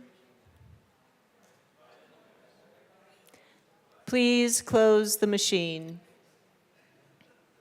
With 54 aye, 11 no, 0 excused, House Bill 1062 as amended is repassed. Co-sponsors.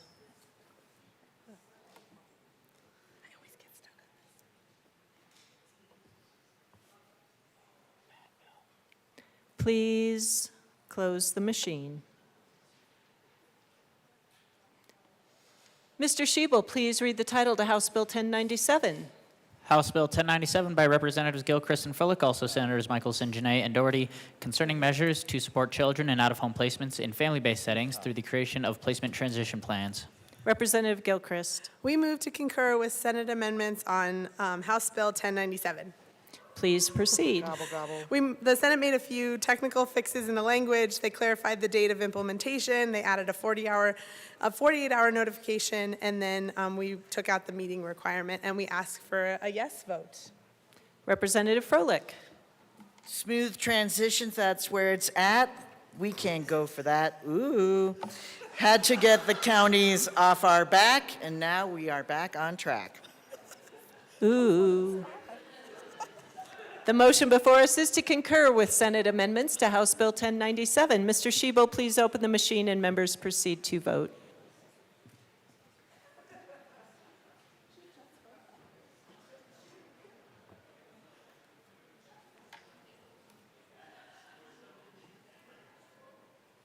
Please close the machine. With 43 aye, 22 no, and 0 excused, the motion to concur is adopted. Madam Majority Leader. Madam Speaker, I move for the repassage of House Bill 1097 as amended. The motion before us is the repassage of House Bill 1097 as amended. Mr. Shebel, please open the machine and members proceed to vote.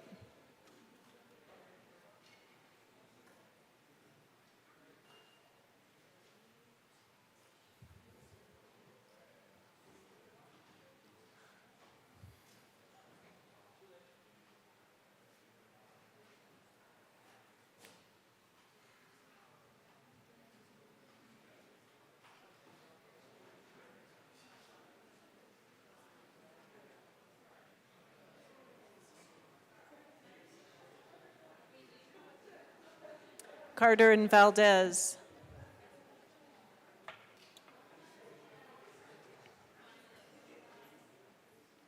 Please close the machine. With 44 aye, 21 no, and 0 excused, House Bill 1097, as amended, is repassed.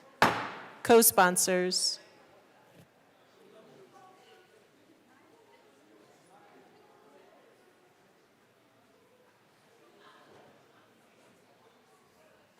Please close the machine.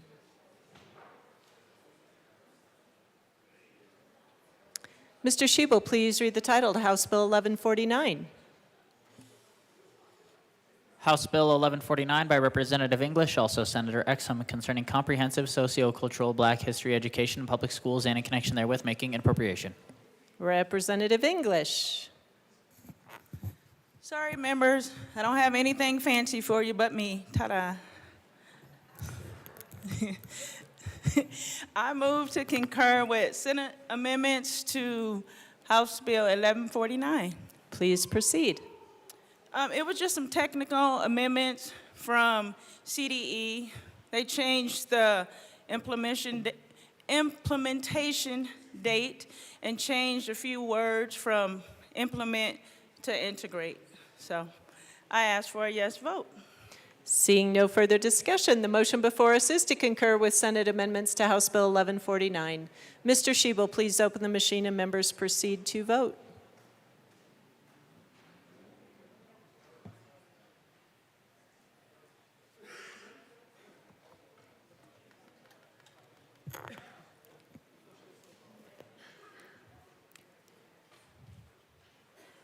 Please close the machine. With 44 aye, 21 no, and 0 excused, the motion to concur is adopted. Madam Majority Leader. Madam Speaker, I move for the repassage of House Bill 1149 as amended. The motion before us is the repassage of House Bill 1149 as amended. Mr. Shebel, please open the machine and members proceed to vote.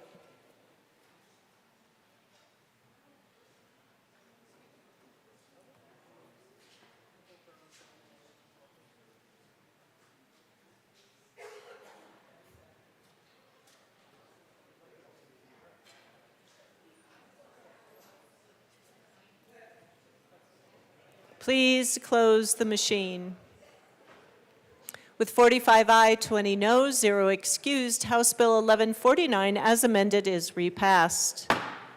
Co-sponsors.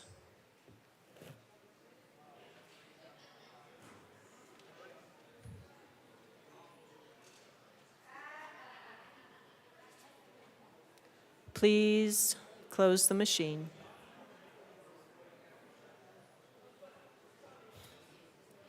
Mr. Shebel, please read the title to House Bill 1213.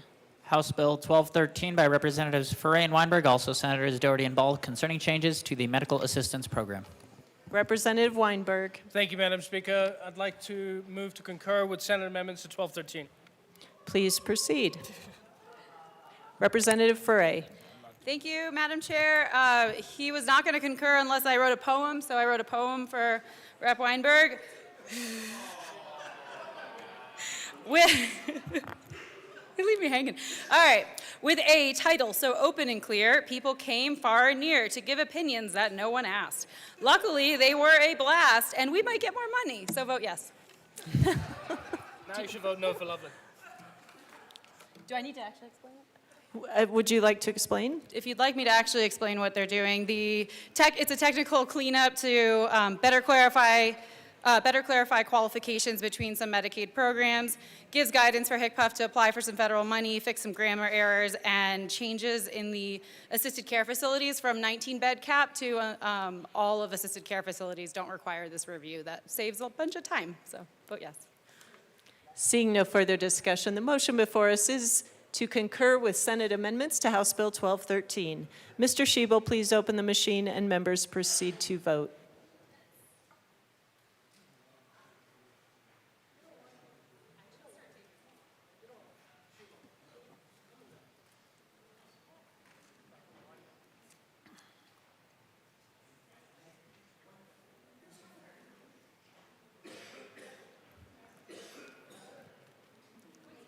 Please close the machine.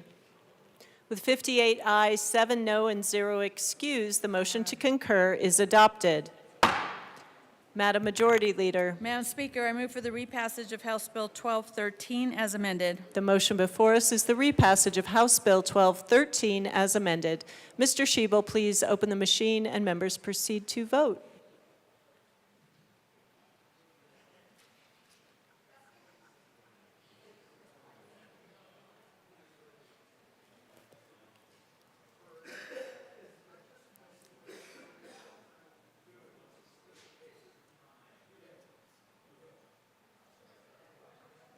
Please close the machine. With 58 ayes, 7 noes, 0 excused, House Bill 1213, as amended, is repassed. Co-sponsors.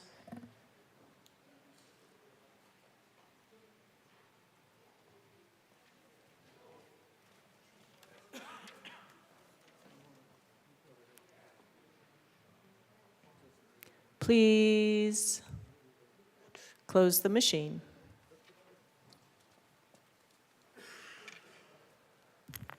Mr. Shebel, please read the title to House Bill 1215. House Bill 1215 by Representatives Taggart and Joseph, also Senators Bridges and Kirkmeyer, concerning the redistribution of the lottery fund and in connection therewith, modifying the distributions of lottery fund money for the Public School Capital Construction Assistance Fund, the Wildlife Cash Fund, and the Parks and Outdoor Recreation Cash Fund, making new distributions to the Outdoor Equity Fund and new Outdoor Recreation Economic Development Cash Fund and new Strategic Outdoor Recreation Management Infrastructure Cash Fund, making additional transfers to the Outdoor Recreation Economic Development Cash Fund, and making an appropriation. Whew! That was a talent. Well done. Madam Speaker. Representative Taggart. Madam Speaker, I move to concur with the Senate amendments on House Bill 1215. Please proceed. Representative Joseph. Thank you, Madam Speaker. Here we go again. Concurrence deja vu brought to you by the Senate Creative Writing class. They rewrote our bill with the enthusiasm of someone editing a roommate's dating profile. It's not what we would have done, but hey, true love, or I meant legislation, requires compromise. So we agree to concur. Oh, all right. So in the Senate, they made a couple of amendments to the bill. The amendment added in the Senate appropriation helps us fund the Office of Outdoor Recreation to maintain the office's current capacity. And also they also add the Office of Outdoor Recreation to the lottery waterfall, which is transformational for the office. However, those dollars won't spill over to the office for likely 2 to 3 years. The amendment provided a stopgap, and also the amendment added in the Senate sweeps several inactive cash funds where interest is being earned or dollars aren't being spent, and dedicates them to the office to help make sure the office can keep its lights on for the next 2 to 3 years until these lottery dollars are projected to being spilled over. And we ask for a yes vote on the concurrence, but it's, yes, thank you. Seeing no further discussion, the motion before us is to concur with Senate amendments to House Bill 1215. Mr. Shebel, please open the machine and members proceed to vote.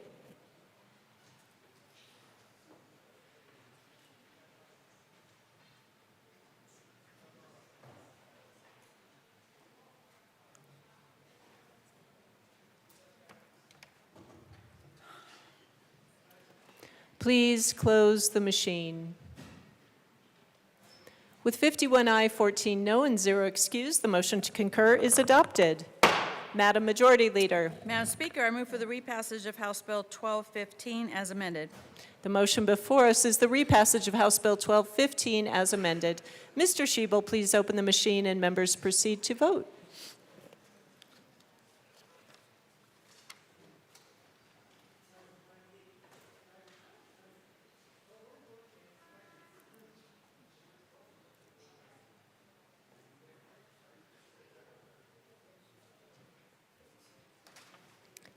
English.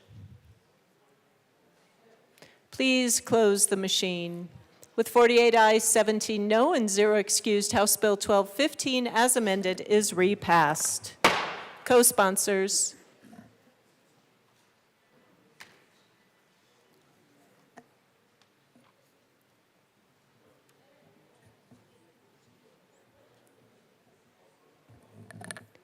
Please close the machine.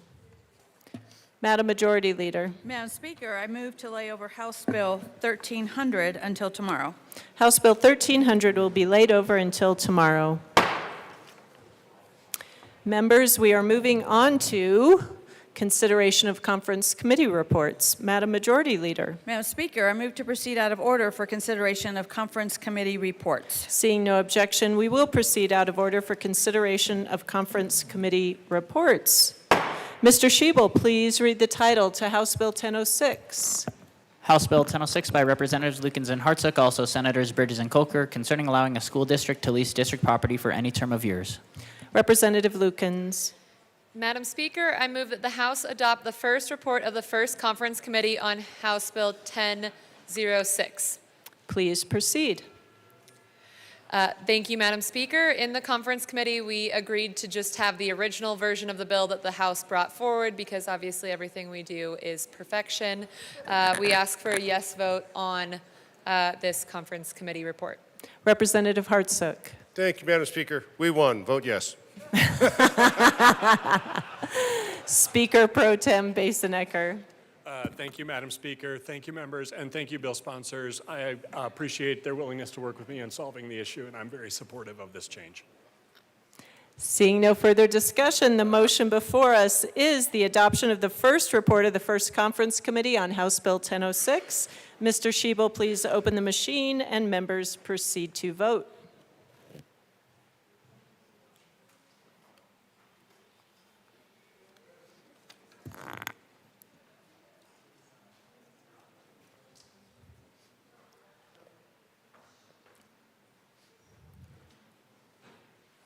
Hamrick. Please close the machine. With 50 aye, 15 no, and 0 excused, the motion is adopted. Madam Majority Leader. Madam Speaker, I move for the repassage of House Bill 1006 as amended by the conference committee report. The motion before us is the repassage of House Bill 1006 as amended by the first report from the first conference committee. Mr. Schiebel, please open the machine and members proceed to vote.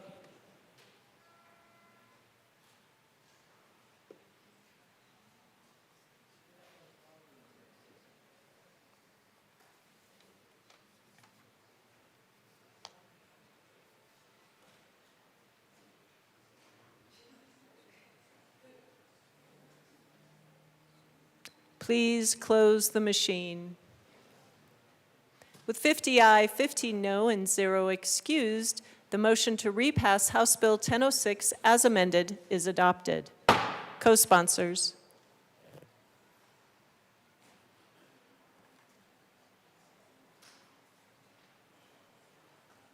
Please close the machine. Mr. Schiebel, please read the title to House Bill 1154. House Bill 1154 by Representatives Brown and Froelich, also Senators Judah and Amabile, concerning communication services for people with disabilities and in connection therewith, creating the Communication Services for People with Disabilities Enterprise and making and reducing an appropriation. Representative Brown. Thank you, Madam Speaker.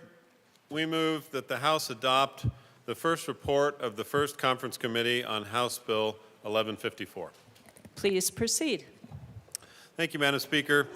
In the conference committee, we did what we said we were going to do when we formed it, which is we deconflicted 1154 with another bill, 264, which has also been moving through the system. We added appropriate amendments that do that, and we'd ask for an aye vote. Seeing no further discussion, the motion before us is the adoption of the first report of the first conference committee on House Bill 1154. Mr. Schiebel, please open the machine and members proceed to vote.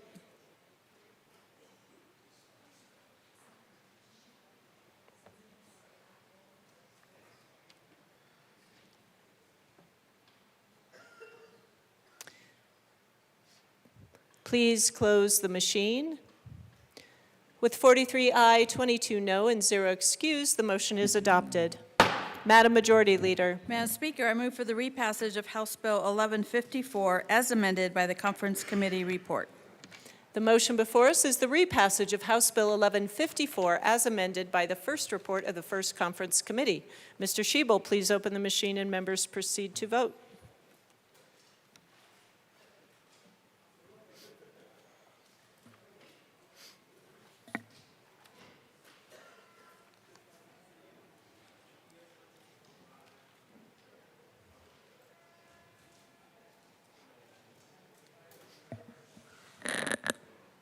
Brown and Ricks. Please close the machine. With 43 aye, 22 no, and 0 excused, House Bill 1154 as amended is repassed. Co-sponsors.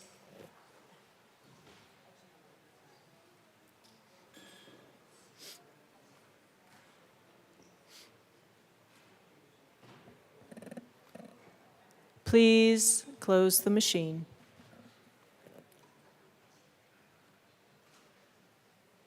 Madam Majority Leader. Madam Speaker, I move to lay over the balance of the calendar till tomorrow, Friday, May 2nd, 2025.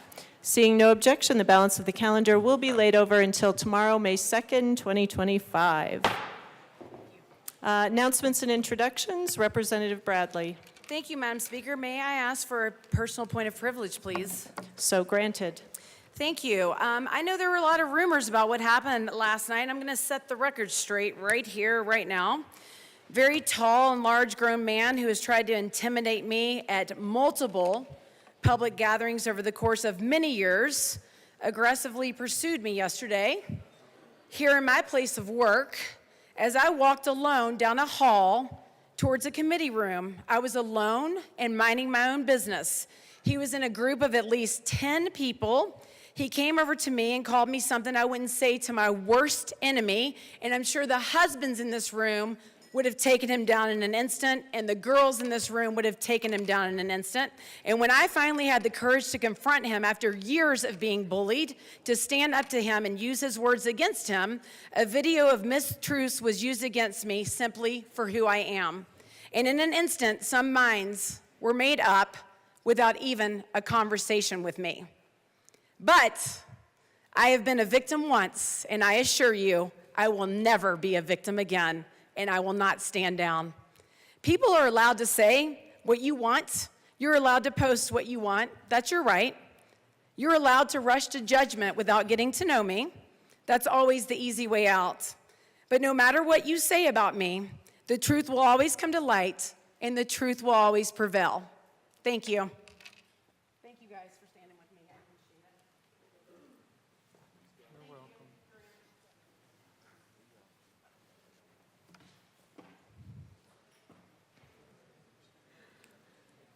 Madam Majority Leader. Thank you, Madam Speaker. I move the House stand in recess until later today. The House will stand in recess until later today.